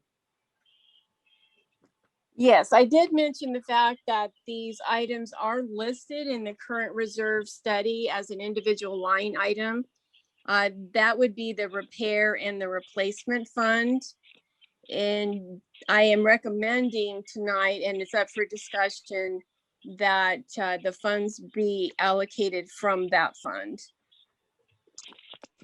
Okay. I would like to amend the motion. Okay. Is this the process? This is the process. Okay, I would like to amend the motion that to revise the $103,400 for the design, implementation, and training come from the 2021 fiscal year operating budget, and the $52,800 be funded through the repair and replacement reserve. Okay, is there a second? Is there a second? Joe seconded it. Okay. So the way this works is we have to take a vote on the amendment, and then we take a vote on the motion as amended. So is there any discussion about the amendment? Only question I'll ask, and I'm going to assume the answer is that because we are just saying this now, that we have not currently inserted this as next year's budget. So this would have to be amended before we go to our budget meeting. Well, this would be current. This is current year budget 2021. Oh, are we going to affect that before the end of this year? Correct. We will be at least making the down payment before the end of this fiscal year. Okay. And Susan, we have sufficient surplus to cover this expected? Yes. Okay, so I have an amendment to our motion to pay the $103,400 for the software implementation cost from the operations budget. All those in favor say aye. Aye. Aye. Aye.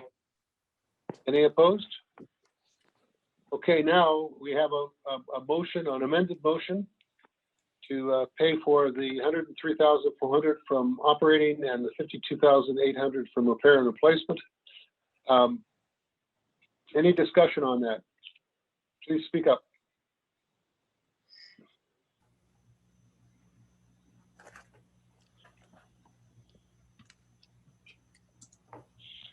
Okay, I know it's getting late.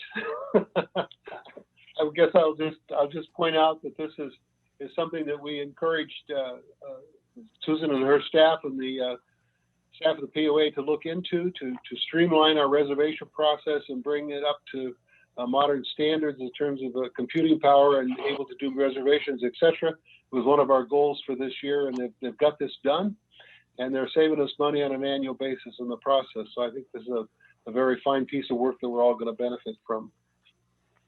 Okay, I'll call the question. All those in favor say aye. Aye. Aye. Any opposed? Okay, motion carried. Thank you. Next thing on our agenda. Thank you, Susan. Thank you, Susan, very much. Nice piece of work. Look forward to the benefit that we're going to see. Okay, marching along here with this very long agenda. Sorry it turned out this way, but it just did. The next thing we need to do is to approve our 2021 annual meeting of members and election of directors and ballot measures. This is something we do every year. We need to do it at this time in order to fall into sequence with the process we go through to get ready for the May election. As you can see here in the background, there are 8 ballot measures that we're putting forward. We have written about these to you. We've talked about them previously. I'll just go with them very quickly. Of course, we have our regularly scheduled election of board of directors. Then there's the measure. That number 2 measure has to do with the rollover of excess 21-22 assessment income that would apply to the 22-23 budget so we can avoid additional taxes. This is an exercise that we go through every year. Fortunately, it passes every year so that we can roll that money forward without having to pay tax on it. The third one is a bylaw change that we've reintroduced that we put on the ballot last year. It changes the term of directors from 2 years to 4 years. And if you dig into your board package, just because it's so late, I didn't want to go into this tonight. You're going to have plenty of time to review this and you'll all have a chance to vote on it. But the whole idea is to, one, provide a 4-year term so we can get more consistency in the leadership of our association. And the leadership will be done by more experienced directors because it takes a good year to get your feet on the ground, the second year to become effective, and then you're up for re-election. This will allow you to continue forward without that process. It was pointed out to us before that a 4-year term would be more interesting to more people because you wouldn't have to run for re-election after 2 years. It would also, once we get into the sequence of this, allow us to have an election every other year, which would save us the whole cost of the election. So that's the third measure. The fourth measure is to designate the general manager, or at least give the board the authority to designate the general manager. This is a bylaws change. Or the management agent, if we happen to have one of those, as the chief executive officer. The way the bylaws read right now, the president of the board serves as the chief executive officer. The way we operate right now is the president delegates that authority to the general manager as the CEO in terms of the things that he does. This formalizes the process and brings us into alignment with most of the other associations our size. The next ballot measure, number 5 and number 6, have to do with some limits on expenditures that the board can do without specific approval by the membership.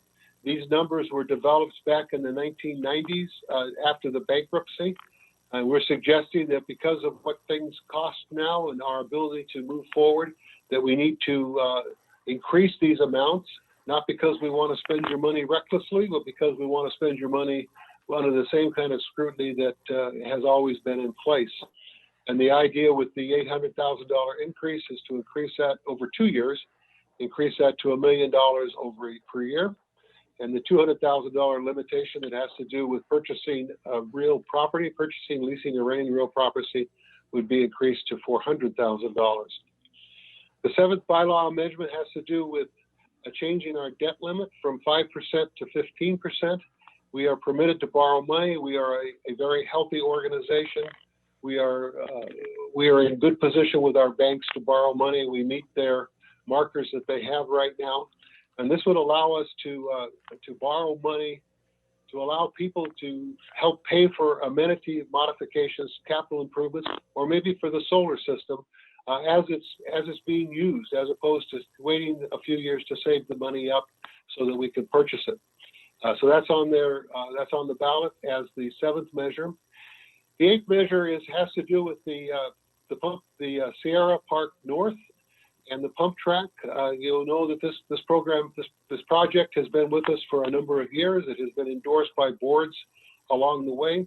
A decision was made to put the pump track at Sierra Park North because that was unfinished land, and to create an entire park that would go with it. The price of that whole park right now the design is almost completed. The price of that park is $1.8 million plus contingency. Our expectation is once we get the plans through, we get our permit, we can go out to bid, that we can build enough of that park to create a pump track within the spending limits that we have. What we'd really like to be able to do is to go out and take the money and the capacity that we already got and build out Sierra Park North in its completion. But that's something that requires a vote of the people, and so that's why it shows up as the 8th measure. We plan to have a good presentation about that at the next meeting and give you more additional information about that. So those are the 8 measures. The motion that I need from the board is to approve the annual meeting of members as we have structured it, and approve the attached ballot measures. These are all included in the board package. I'm sure you've had a chance to read those. And so I'm seeking a motion to approve this annual meeting and member and election of directors ballot measures. So moved. Do I have a second? Second. Do you have any comments from the members? No. I'm sorry, can I clarify who seconded? Director Commission made the motion and who seconded? I think I did. Was that? Okay. That was Jim Berringham. Okay, Thank you. very good. Like I said, there's a lot of information here, and there'll be discussion. We'll be very happy to answer questions about these ballot measures going forward. This gets them on the ballot so that we can move forward with these items. Any discussion or comments from the directors? I have a question on number 8. I'm just concerned about the amount not to exceed the 1.8 plus the 10% contingency. What if, I mean, could we have language that isn't a not to exceed amount? Because what if our bids come in higher? Well, I was concerned about that, Jeannie, and it seemed to me that if we were going to ask the members to approve an amount, we can't ask them to approve an unlimited amount of money. We felt that because this is a new project on bare land, the 10% contingency made sense, and so we needed to put some ceiling in there. That was my feeling. Would you rather not have a ceiling? Well, I totally agree with the 10%. I'm just saying that our 1.8 is based on estimates that we received 2 years ago, or a year ago. I get kind of confused. Maybe a year ago. And, you know, costs have changed since then. There's been an increase in material cost, et cetera. So I'm just worried if it's 1.8 and with a 10% contingency, it's 1.98. What if it comes in at 2 million? Then what happens? So I'd rather take it up to the 2 million, I guess, somehow. You want 2 million plus a 10% contingency? That's what I would say, because how does what we've already spent play into this too? Does it play into it at all? Well, of course it does. This is asking to spend $1.8 million. It has to be total project cost. Obviously, if the earlier budget ballot measures passed and we're allowed to spend $1 million a year, we can handle this over a 2-year period, as you described. But I didn't want to count on that. But if you'd like to make a amendment to the motion to increase that value to $2 million, please feel free. Yeah, because you guys can always tell me no. I would like to amend that to 2 million plus a 10% contingency, just to cover our bases. Okay. Do I have a second to the amendment? I'll second. Okay, thank you, Jim. Any further discussion by the directors? Any member comments? No.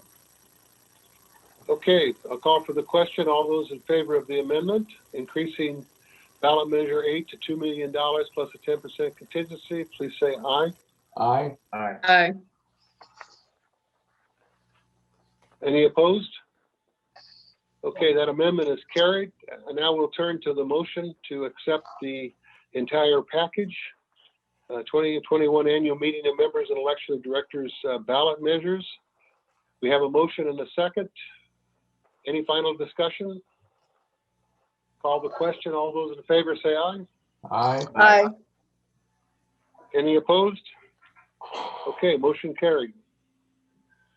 Okay, that takes us down to item 7.10. Has to do with a revision to the policy related to ACC variances. Hopefully you've had a chance to look at this. There's a page-and-a-half resolution that covers all the bases. What I'd like to point out is that we had some very strict CC&Rs, but the CC&Rs out of practicality, and this is thanks to the folks that organized us and provided our CCRs long before any of us, I shouldn't say that, long before almost all of us bought into this place, said that the ACC could grant variances. Of course, those variances have to be recorded on the deed. The way we have handled this in the past is that we have said that when it comes to variances that have to do with 6-foot fences and existing construction in the setback areas that has been discovered during escrow, that the board is very happy to have the ACC approve those if they think it's appropriate, put those on a consent agenda, and over the last 3 years, we've approved those consent agendas almost without a conversation. What this proposal does is it streamlines that process and says that if the ACC approves those variances for 6-foot fences and for items that are built into the setbacks that have been discovered during escrow, if they judge that that's appropriate, that they could go ahead and grant the variance. Our lawyers tell us that this is an appropriate thing to do. They can grant that variance and we can move forward with getting it recorded. That'll cut out quite a bit of time. It'll save our members time in having to wait for these variances to be recorded. I will remind you that the president has to sign all the variances, so it's not like the ACC will be completely on their own without oversight. It will depend on the president. In these two instances, which have always played out in the last 3 years, in these two instances, we'll expect the president to pay attention to that. All other instances and variances that the ACC has granted permission to grant will still have to come to open session of the board with proper justification, and we'll be able to give those consideration. So the resolution says that the board hereby resolves to allow the ACC to grant without additional board approval variances for 6-foot fences or improvements in the side and rear setbacks discovered during escrow inspections. All other recommendations for or against the granting of a variance must be considered and discussed by the board at open session, except where authorized by CC 4935. So can I have a motion to approve this revised variance policy? Motion to approve. Thank you, Jim. Can I have a second? I'll second. Any comments from the members? No. Okay, any discussion or comments from the directors? I think Cheryl's still with us, right? Hopefully, is there, I guess, when we go through this process of escrow closing, is there an assessment about something to determine whether it was long-term there and gets a variance as opposed to maybe something that somebody just tried to sneak in right before they sold their house, and whether or not the ACC would move forward with the recommended approval or maybe challenge it and then send it to the board? Yeah, we always do challenge everything. We look through the files to see if we can find proof. And then even ask the members if they have, the sellers, I should say, if they have any proof that whether or not it's been there for years. So we do our due diligence. This is actually going to be a great thing for not only the community, but for, the staff and for the committee, because it will take away a lot of time that has been, for members to have to wait to get the 6-foot fences approved. And all the paperwork that goes into these meetings. Yes. Killing of trees. Yeah.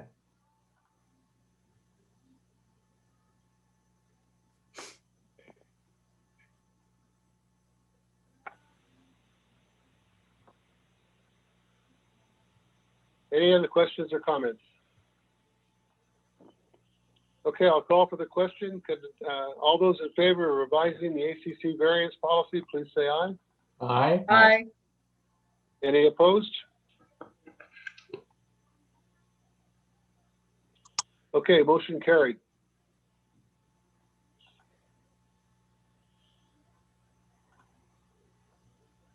Well, you know what this long pause is about. This is this discussion about possible rule changes to the political signs on member properties is a hot issue. It's something that I have been unwilling to put on our agenda until the election cycle settled down, and you could argue that it's not quite settled down yet, though the prevalence of political signs that have been of a concern to many of our members seems to have abated. Does the board have any direct feeling about continuing with this conversation? It's 10 o'clock, or should we postpone this by tabling it until the next meeting? Well, I'd hate to think that people stuck around with us until 10 o'clock to make their comments, so I think we might owe it to them to at least hear their comments. If Okay, they're here. I think you're making a very good point, Joe. Well, I do hope that you had a chance to read the page and a half here, or the one page actually that supports the discussion item. Let me just say in a few words that we are permitted under the Davis-Sterling Act, which we have to function under, and our CC&Rs, because Davis-Sterling says we can have CC&Rs and we can follow them, that we can regulate non-commercial flags, banners, posters, and signs, with the exception of the United States flag. We cannot regulate that. That has to be permitted to be displayed without restriction. So this has nothing to do with displaying our United States flag. Davis-Sterling says we can limit non-commercial signs and posters to 9 square feet or less in size, and non-commercial flags, banners that are no more than 15 square feet in size. The CC&Rs, that's Davis-Sterling. The CC&Rs dictate what kind of structure can be erected on a lot, their appearance, and that of the site in general, and how the site and improvements thereon must be maintained. And that's really at the heart of this discussion is, do we want to consider, in the spirit of having a peaceful environment that our CC&Rs call for, and you can read the 3 things that the CC&Rs call for there, do we want to consider additional rules that fit within those limitations and also that fit within the size limitations? I also want to remind you that there are really 3 areas that we have to deal with. One is the signs, flags, posters, and banners on common property, those on members' separate property, and what goes on a golf cart. Those are held by different areas. The idea of what we have, our ability to regulate what goes on member property really has to do with the CC&R rules about appearance, aesthetics, and creating a peaceful environment. The board received lots of emails, and they'd like to have these things clarified. The board recognizes that this is an important conversation. I wonder if you could scroll down to the questions. What we've done is we have posed 8 questions that we would like this discussion to center around, because we haven't come up with what the rule changes would be, if we're going to have rule changes. But let me just say this, because as members speak on this topic, I want to hear everything you have to say. We want to hear everything you have to say, but I would like to make sure that you address, help us with the idea of what political signs, posters, flags, and banners are. What does political mean in that matter? Should our current rules related to signs within the community setbacks include those on vehicles, golf carts, watercraft trailers, be expanded to include all posters, flags, and banners? Our current rules right now just say signs. It doesn't say that we're talking also about posters, flags, and banners. Should the rules for political signs and the CLPOA election signs be the same? The rules we now have that relate to the community setback, there's 2 separate sections, and we've attached the rules for your review. You can see where that is. To the extent permitted by law, should rules similar to G 4.5A and B be added to planning and compliance rules, section PC 4.7, that are consistent with community aesthetics principles stated in the governing documents? And that comes down to what it is that you could do with the, what it is that you could post with signs, including time limits. What is the appropriate time limit for displaying signs, posters, flags, and banners in the community during, and we have to consider both local, state, and federal elections. Should we regulate other commercial signs, posters, flags, and banners? You can drive around our community at any time, and you can see, especially right now, there were a number of Kansas City and Tampa Bay flags out flying. That's all part of the deal on people's houses. We have plenty of college posters that fly, or flags that fly, and that all needs to be part of this consideration. And then what other changes are needed? So this is a discussion, and we're interested in hearing from the members. And once we hear from the members, then we're interested in hearing what the directors have to say. And then from here, we'll take all this information and we'll craft, if we believe it's necessary, additional rules and regulations to bring forward a 28-day rule at the next meeting or thereafter. So, member comments. Yes, Harmony. first we have Margie Austin. Okay. Please go ahead.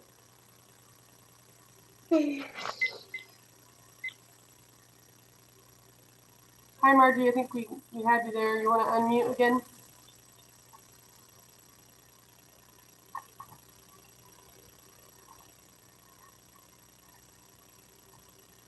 Okay, Margie, we can come back to you. I think we had Joe Washley. Did you lower your hand? Yes. Okay.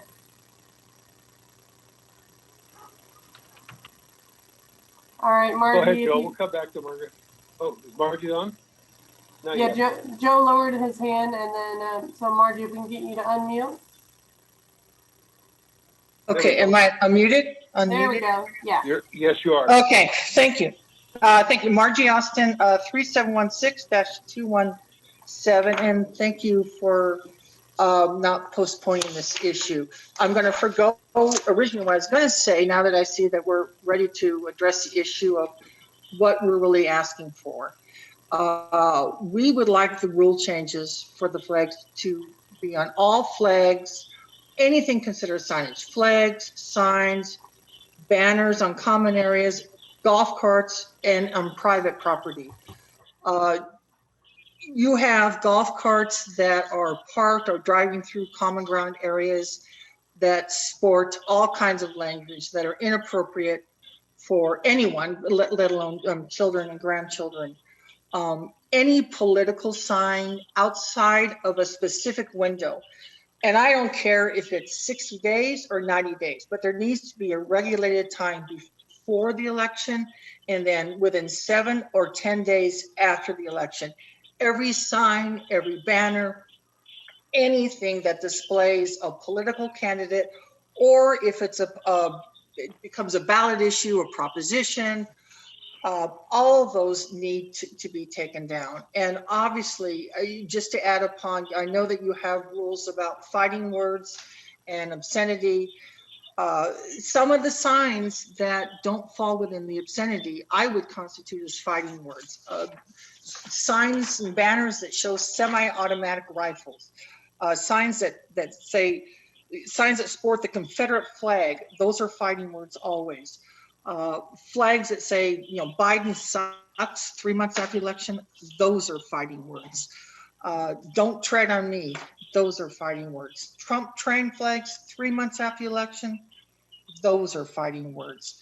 The new black flags that pop up, which stand for violence against anyone who supports our current government, those are shouting a fighting message to us all.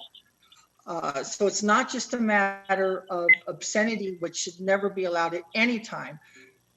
Fighting words are going to be subjective in terms of the time frame in which those signs or banners are displayed, but certainly no time in between that window of the 60 or 90 days before, 7 to 10 days afterwards. And some of these flags should never be shown in our community. We really need to think about what we want to be known for and what our values are. And Chris, you had used the term peaceful environment. Who doesn't want a peaceful environment? You know, we don't want antagonism and divisiveness in this community. And if you've been any part of the Facebook chatter that goes on, or even in person, I have friends who have been bullied and intimidated, threatened, and there's reasons why a lot of people aren't speaking tonight, because this has become a very threatening issue to many people. So it's not a matter of really what does the majority of people want. It's a matter of what is the right thing and what do we want to be known for as a community. Thank you very much. Okay. And thank you for all you do. Thank you, Margie. I'm back Who's on. Can you hear me? I'm here. Yes, I'm you sorry. can. Oh, Go ahead, Joe. Now you're off again. You gotta unmute, Joe.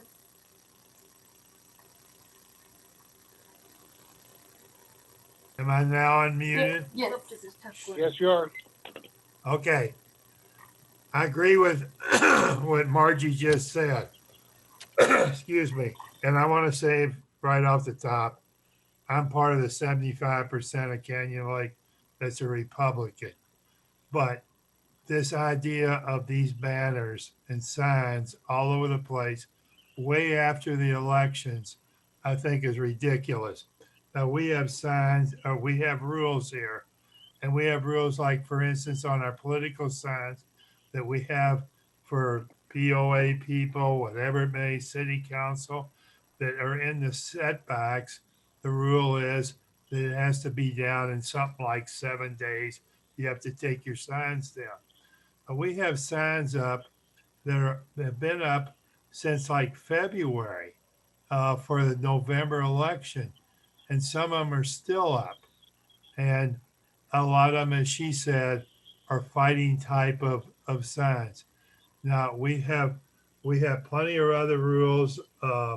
We can't keep our Christmas lights up on our trees and things like that. House painting, limited amount of concrete we can have in our front yard, the number of trees that we have. In other words, our artificial grass has to now be approved. Well, why can we not have a rule that says all political signs must be down within X number of days? And I wouldn't go over 30 days after an election's over. And I think that we really and truly, it's embarrassing to our community to see some of the signs that are up. We look like a bunch of rednecks. And so I think that we really and truly need to put a rule in as far as those signs are concerned, and they have to come down. I don't care if you're a Republican, a Democrat, that your signs come down within 2 weeks or whatever. And I mean banners and stuff like that also. That's all I have to say. Thank you. Thank you, Joe. Who's next? Next we have someone under YM. Hi, my name is Jahaida Myers, and my lot is 3720-127.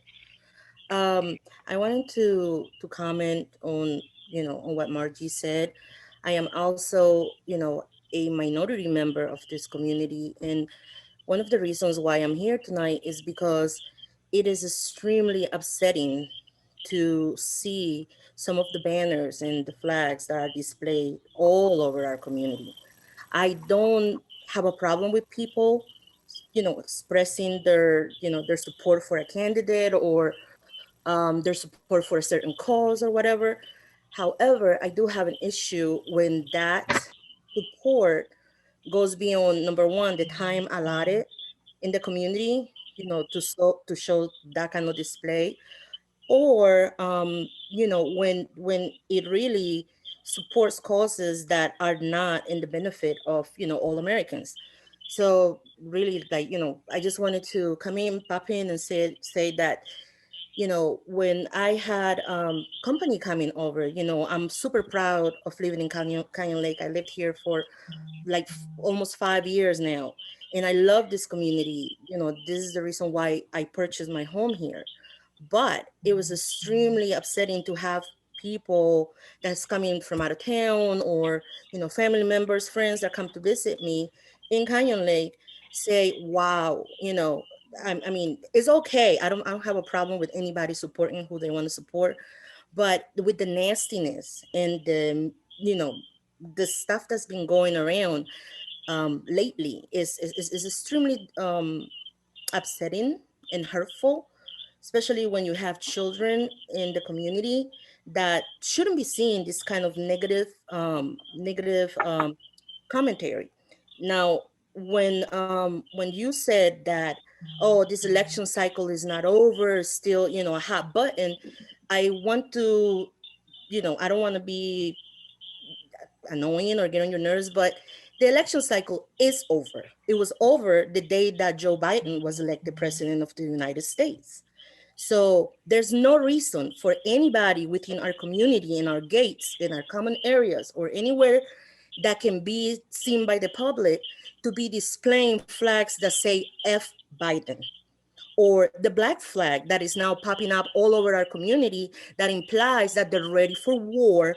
On who? Please, it's beyond me, because I'm not trying to fight anybody.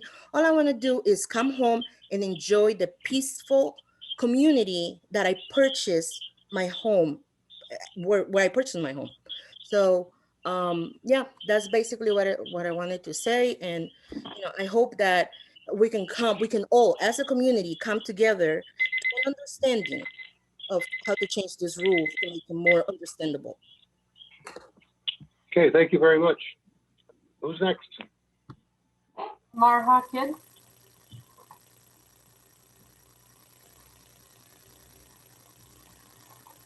Marha, you want to unmute? Yep. There you go. Can you hear me? Yeah. Okay. Hello, board members. How you doing? I was looking over our Canyon Lake property owner's manual tonight, looking for rules pertaining to political banners, flags, or signs. I didn't see anything on banners and flags, but just the signs.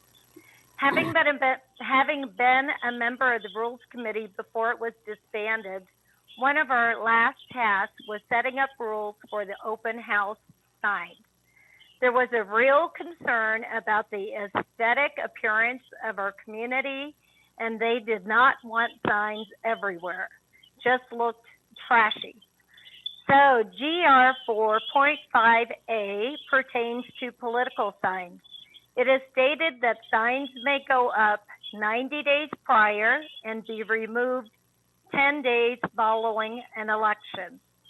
I would like all political signage, whether it's a sign, a banner, a flag, to have the same rules applied. That would also include your golf carts and your boats. And I would like zero allowance for any signage that implies fighting, vulgarity, violence, hate, or such symbols. I am all about freedom of expressions, but we chose to live in a community that has CCNRs, rules, policies, and guidelines that are put together for the best interest of the community as a whole. As a 31-year-old, I wish, resident of Canyon Lake and having kids and grandkids in the community, it's important to me that we keep our standards up. Let's continue to improve Canyon Lake aesthetically by limiting the signs, the banners, and the flags. And I have to agree with everybody that spoke. I love Canyon Lake. I've been here, like I said, 31 years. I want to remain here for the rest of my life in peace, united. Thank you. Have a good night. Thank you for your work. Thank you very much, Margaret. Who's next? Allison?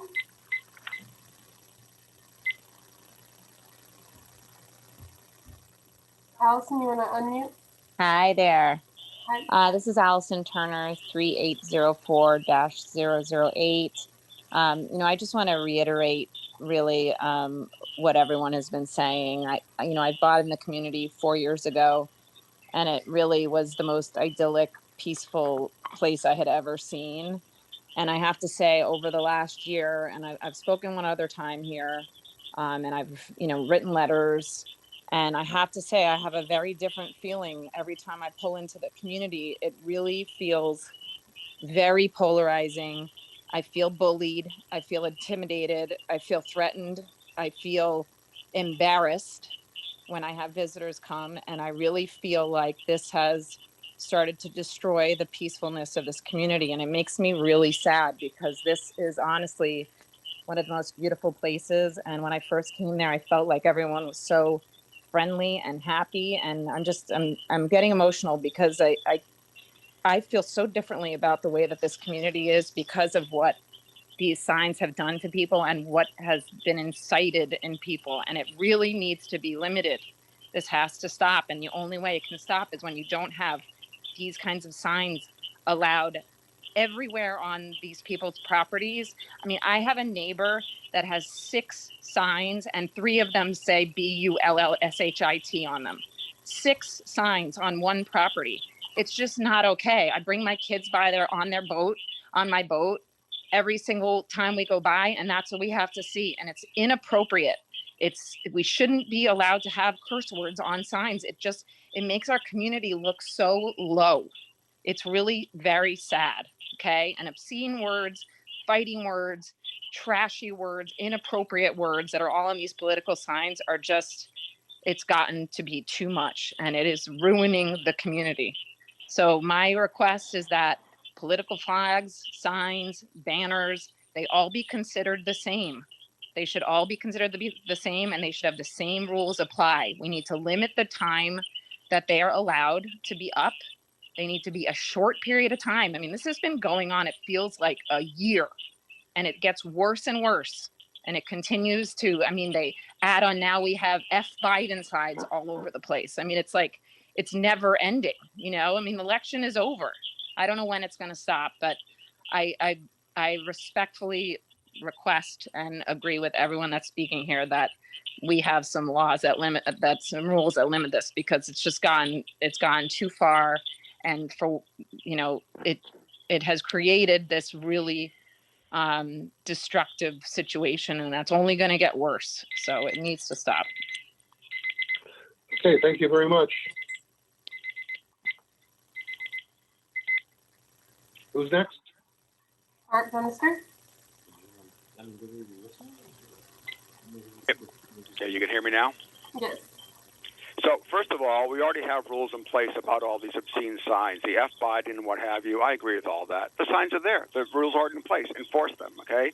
But someone to get on here and tell us that a Confederate flag or don't tread on me is a hateful speech and everything, that's their opinion.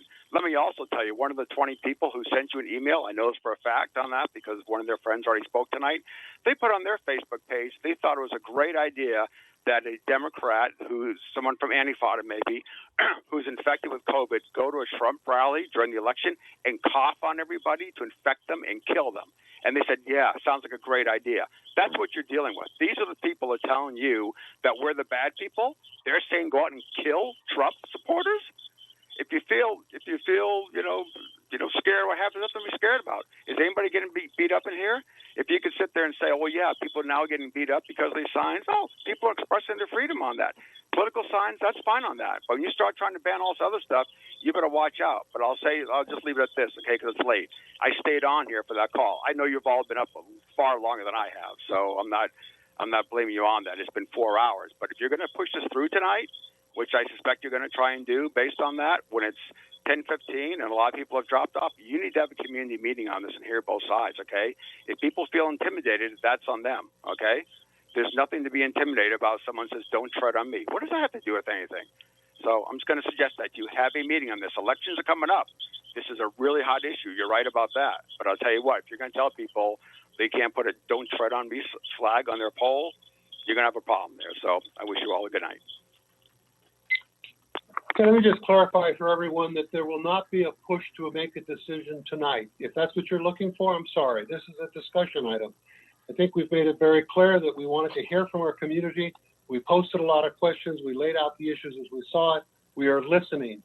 We will take this information and everything that we received by email to date and everything that I hope we receive over the next month, and we will figure out what kind of rules we'd like to have. If we need to have another special workshop for this, we'll decide to do that. But I just don't want anybody to believe that somehow we're going to push through something tonight when that has never been the intent. It has never been agendized. Okay, Harmony, who's next? We have Joan on an iPhone. Hi, guys. I just wanted to say that I agree with most everybody that's spoken already. And frankly, I wasn't going to speak tonight because I am rather intimidated with the bullyish behavior that goes on between comments like Art's just spoke there about, pushing things through and all of that, because I don't think that's what anybody is suggesting that you do. I think that you responded with people's emails saying that you have to balance, as the board, you have to balance between personal freedom and what's causing unnecessary blight, if I can remember that specifically from your thing. And I think that's what exactly you need to do, because as residents, we can't do that ourselves. We can't come up with the laws without you, or the rules rather, without you guys being involved in it. And I think that tonight I've sat here for 4 hours listening to rules that I really didn't care much about because they didn't impact me. But the things that are going on in the community with all the different flags, regardless of which side you're on, whether it's pro-Republican, pro-Democrat, none of it builds the community. None of it creates an environment where it's family friendly. And let's not forget about the safety issues. Some of the flags that people are flying on their golf carts are bigger than the damn golf carts. And going to a park sometimes it's intimidating because you've got loads and loads and loads of golf carts with loads and loads and loads of flags on it. And that's not why we all live in Canyon Lake. We live here to enjoy the beautiful community that we have. And sometimes it is intimidating and it is hostile. And it shouldn't be. When I come through those gates after a long week at work, it should feel like a respite and somewhere I can just go and enjoy my community instead of the intimidation that I see day to day here. And not every day, but a lot of days. So that's really what I wanted to add. And I think that all flags, banners, whatever it is, should be banned because frankly, I don't like seeing all the trashy flags that are up along the Christmas tree as you enter the gates when you come in, and the flags of the people who put up the Christmas trees or donated the Christmas. Sometimes that looks trashy. So it's not just about the political flags, although that's a big part of it. It's about what kind of community do we want to live in, period. And there should be some rules around that. So that's all. That's my 2 cents worth. Thank you very much, Joan. Who's next? We don't have any more. Oh, sorry. Harmony. For some reason, I do not have a little hand I can raise. So okay. If it's okay, I'd like to go ahead. This is John Stelzner, 3778 lot 009. I just want to make a couple comments. The first one is concerning the thing about for sale, for lease, for rent signs. That is a PC rule, and I do not think that we need to change it. We have enough restrictions, and it shouldn't be grouped into this. The rules we're talking about here are the GR rules, and I think they just need to be tweaked a little. They're actually pretty good, and there's quite a bit there, but maybe they need to be updated. I mean, I've been here for I've owned in here since for 36 years, I guess, or something like that. And so I just really wanted to say that we need to tweak them. But the problem with the GR rules is they need to be enforced by the community patrol. And I don't think they're doing that kind of thing. So that's my own comment. I think the community patrol, it's changed a lot in the years. It seems they do less and less in the community. But that being said, thank you for listening to me. Okay, John, thank you. Hey, John, Chris, just a comment back to John and the others that are listening. You know, we have a lot of these rules in the GR section, and the GR section are rules that apply to the common areas. Anything that, you know, we would call our parks, our beaches, our streets, roadways, and the setbacks that are in the fronts of people's properties. And the PC rules, the ones that you just referred to, those are how we can at least somewhat control the members' separate interest. And that's what we're talking about tonight, is the things that are happening in the member separate interest. And I think that's why we're kind of focusing on the idea that it's a PC area that we are probably concerned with. It's the same area we address things like Christmas lights and when they can go up and down. And as members have already talked about, things like artificial grass. So, you know, this is all going to pertain, I think, to separate interest. And so we probably want to stay in the planning and compliance area. Okay, thank you, Tom. Who's next? Harmony? We have no other hands raised. Okay, comments from the directors. Who'd like to go first?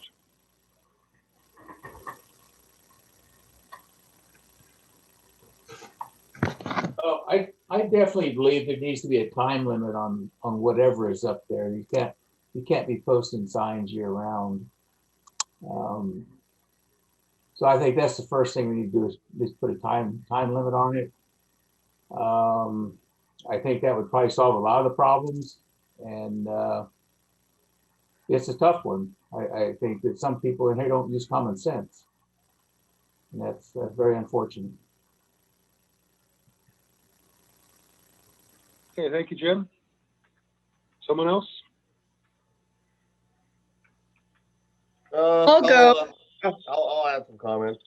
You know, this is a very difficult one because it's not as clean and simple as things like, you know, you've got a broken down car or a dilapidated house or something that's going on with your property that is an inanimate object that we're trying to fix. This kind of goes deeper because it's an expression of someone's you know, personal feeling that in many ways get reflected back into our Constitution of the United States and freedoms of, you know, having political beliefs and expressions. And so we dance a fine line between trying to control somebody's ability to do that, but yet at the same time keeping ourselves into a community and a appeal that we're looking for inside as an aesthetic view of the community. And the members have complained and talked about, I believe, are really valid in the sense that, you know, multiple flags and, you know, the wordings on the flags and things are not appropriate. And, you know, some might say we should have a better class of person, or, you know, they should use more common sense.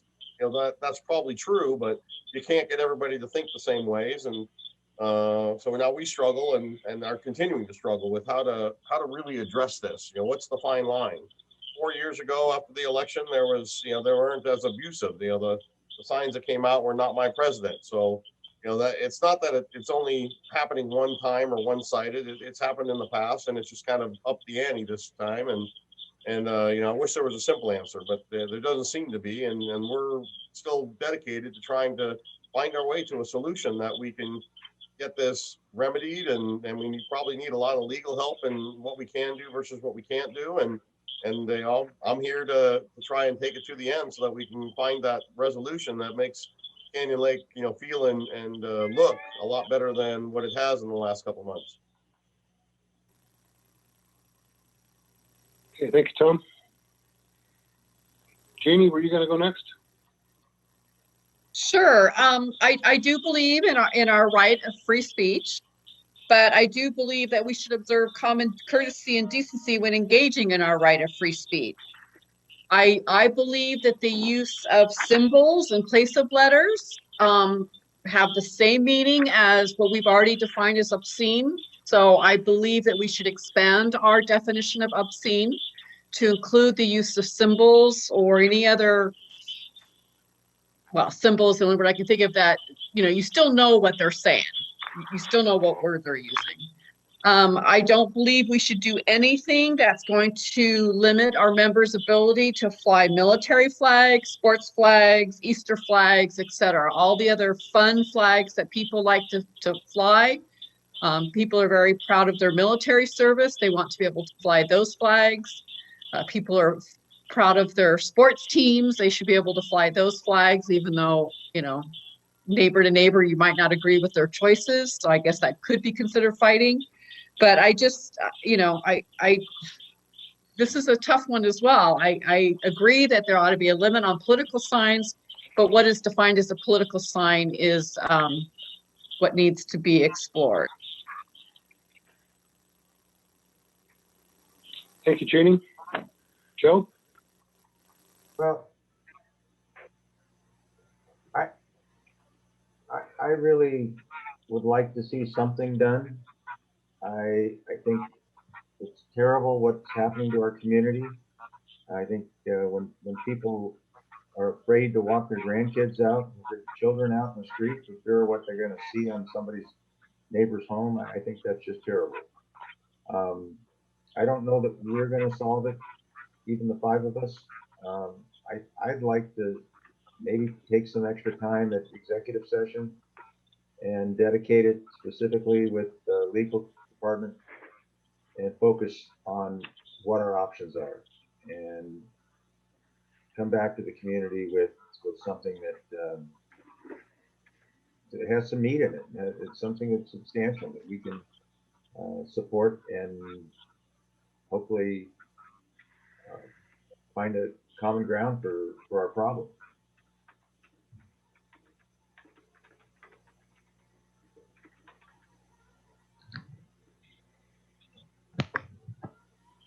I certainly agree that we've got to create a peaceful community, and I agree with the notion that I just wish that people would do what's right and what's decent and polite to everyone.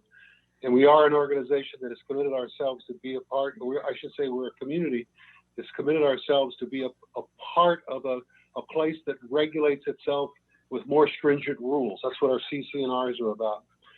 And to me, this gets right down to what people do on their separate interest properties. And when we have to find our way through the Davis-Sterling Act and the CC&Rs, it comes right down to what our planning and compliance, our PC rules say. It comes down to what the appearance is if we're creating a peaceful environment. That's why we wanted to list those three things that are in our CC&Rs as a potential basis for what we're doing. And we need to do that. I think it's pretty clear that virtually everyone that spoke tonight is in support of getting something done in the spirit of what most folks are talking about. I believe that most of the emails that we received have been in the same spirit. So I think we'll take it forward from here. Joe will have to find out if we can really go on executive session with legal and talk about this, or whether we have to have a special workshop setting where we sit down and we deal with this as part of our open public forum. It's just something that one of the rules we have to live with, but it's just something that we need to deal with, and we will. There's no doubt about it. We will deal with it. There was one comment that we waited too long to have this conversation, and I take full responsibility for that.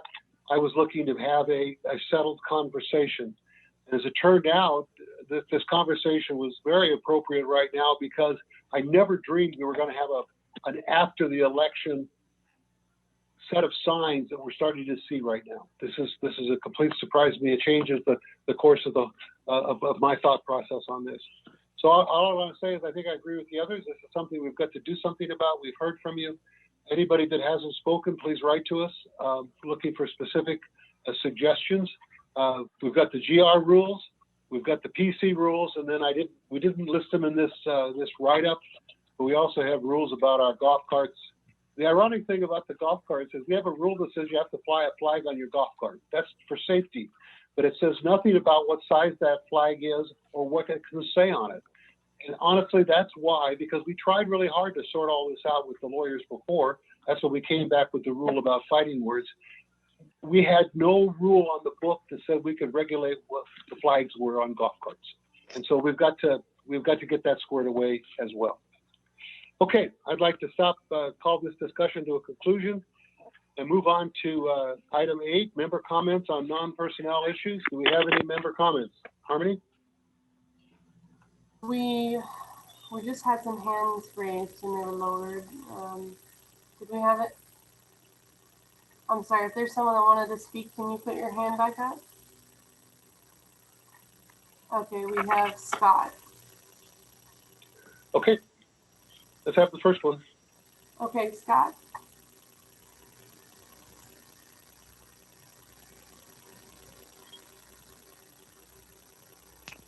Can't hear you, Scott. Did he unmute?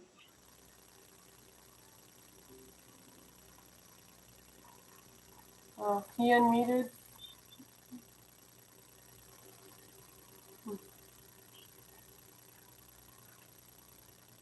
Okay, I think. Okay, can we move to the next one?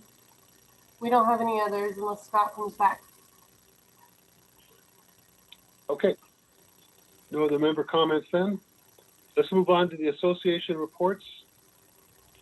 Eric. Okay. I'm going to keep this short, pushing 10:40 already. We still have 30 people on Zoom and 20 people on Facebook. Pretty amazing. This morning, Chris and I attended our monthly roundtable meeting, with EVMWD, city, and sheriff. The city announced they have a new fire chief. There was an article about that in the paper, so they're looking forward to that developing into Canyon Lake's own fire station with a new management setup. Well, our budget workshop, Harmony, maybe you can remind me what the date of the budget workshop is, or Lynn? February 18th. February 18th coming up. We'll have a budget work open town hall type budget workshop before the board will be approving our annual budget. We have a new community patrol contract with G4S. They come highly recommended. They manage some very large communities in Southern California, and they come with a good reputation. We're looking forward to that transition. Our parking lot project is now complete. The final touches at the ADA ramp at the lodge, which were landscaping, lighting, trees, and turf on that slope by the ADA ramp, that is now complete. The ADA ramp at Roadrunner Park is also complete, and we're now working on the plans and specs for that building, the restroom building at Roadrunner Park. I think a lot of people will be interested to know that we are now working with our engineers to develop plans and specs for several years worth of road repairs, badly needed road repairs. And we're going to break that up into a multi-year project. And so right now our concentration is to develop year one set of streets to work on and put a set of plans and specs together and put that out to bid. And hopefully we'll get that out to bid and go to work on the first year's worth of work. And our goal will probably will be to do the worst first. A lot of our streets are in very bad condition, and our goal will be to do the worst streets first. So that we're moving towards starting on year one of that. Let's see what else. We've added some additional security cameras at Eastport and Diamond Point. Part of that was our radar monitoring system and cameras. And the playground at Happy Camp is progressing. And since we have a long night, that's about all I have right now. Okay, thank you, Eric. Please take the time to review all of the staff reports that are written in the board package and the agenda package. There's an extraordinary volume of work that goes on to take care of this place and keep it looking as beautiful and peaceful as people tonight comment on that it was. Of course, that's with the exception of the flag issue, but otherwise the place is gorgeous, and it's because so much work goes on that way. Let's move on to board comments. I'm sure the board will want to keep this short, but please go right ahead. If you'd like to go first. I'll go ahead. I just take it brief. I want to thank everybody that spoke tonight and stuck around for the 4.5 hours that we've been here, and I think it was a productive night. I want to thank them all for their participation, and I'll say good night. Wish them all a good night. Thank you, Joe. Next.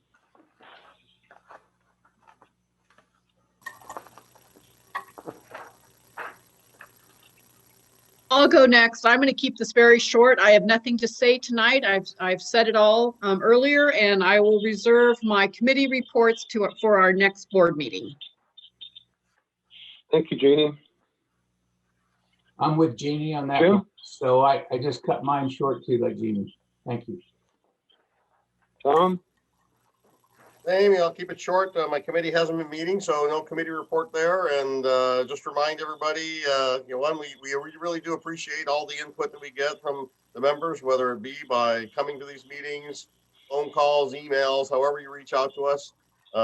We appreciate you being a part of the process. And just a reminder that we have an election coming up, and you can become a part of the process and sit in one of these seats and be a director. And those packets are available. And if you are interested in being a director, please come and get those from the office so that you can be part of the next election.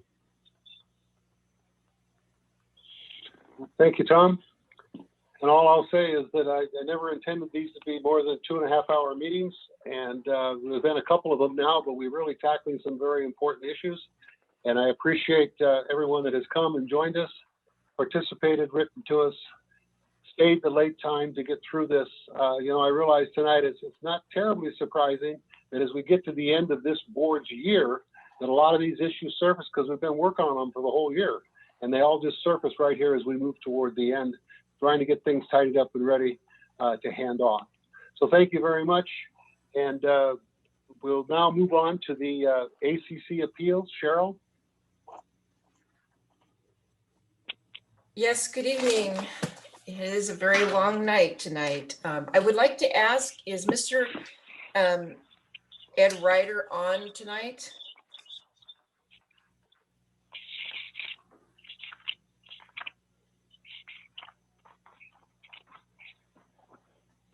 Harmony, do you know if there was any communication from Mr. Ryder?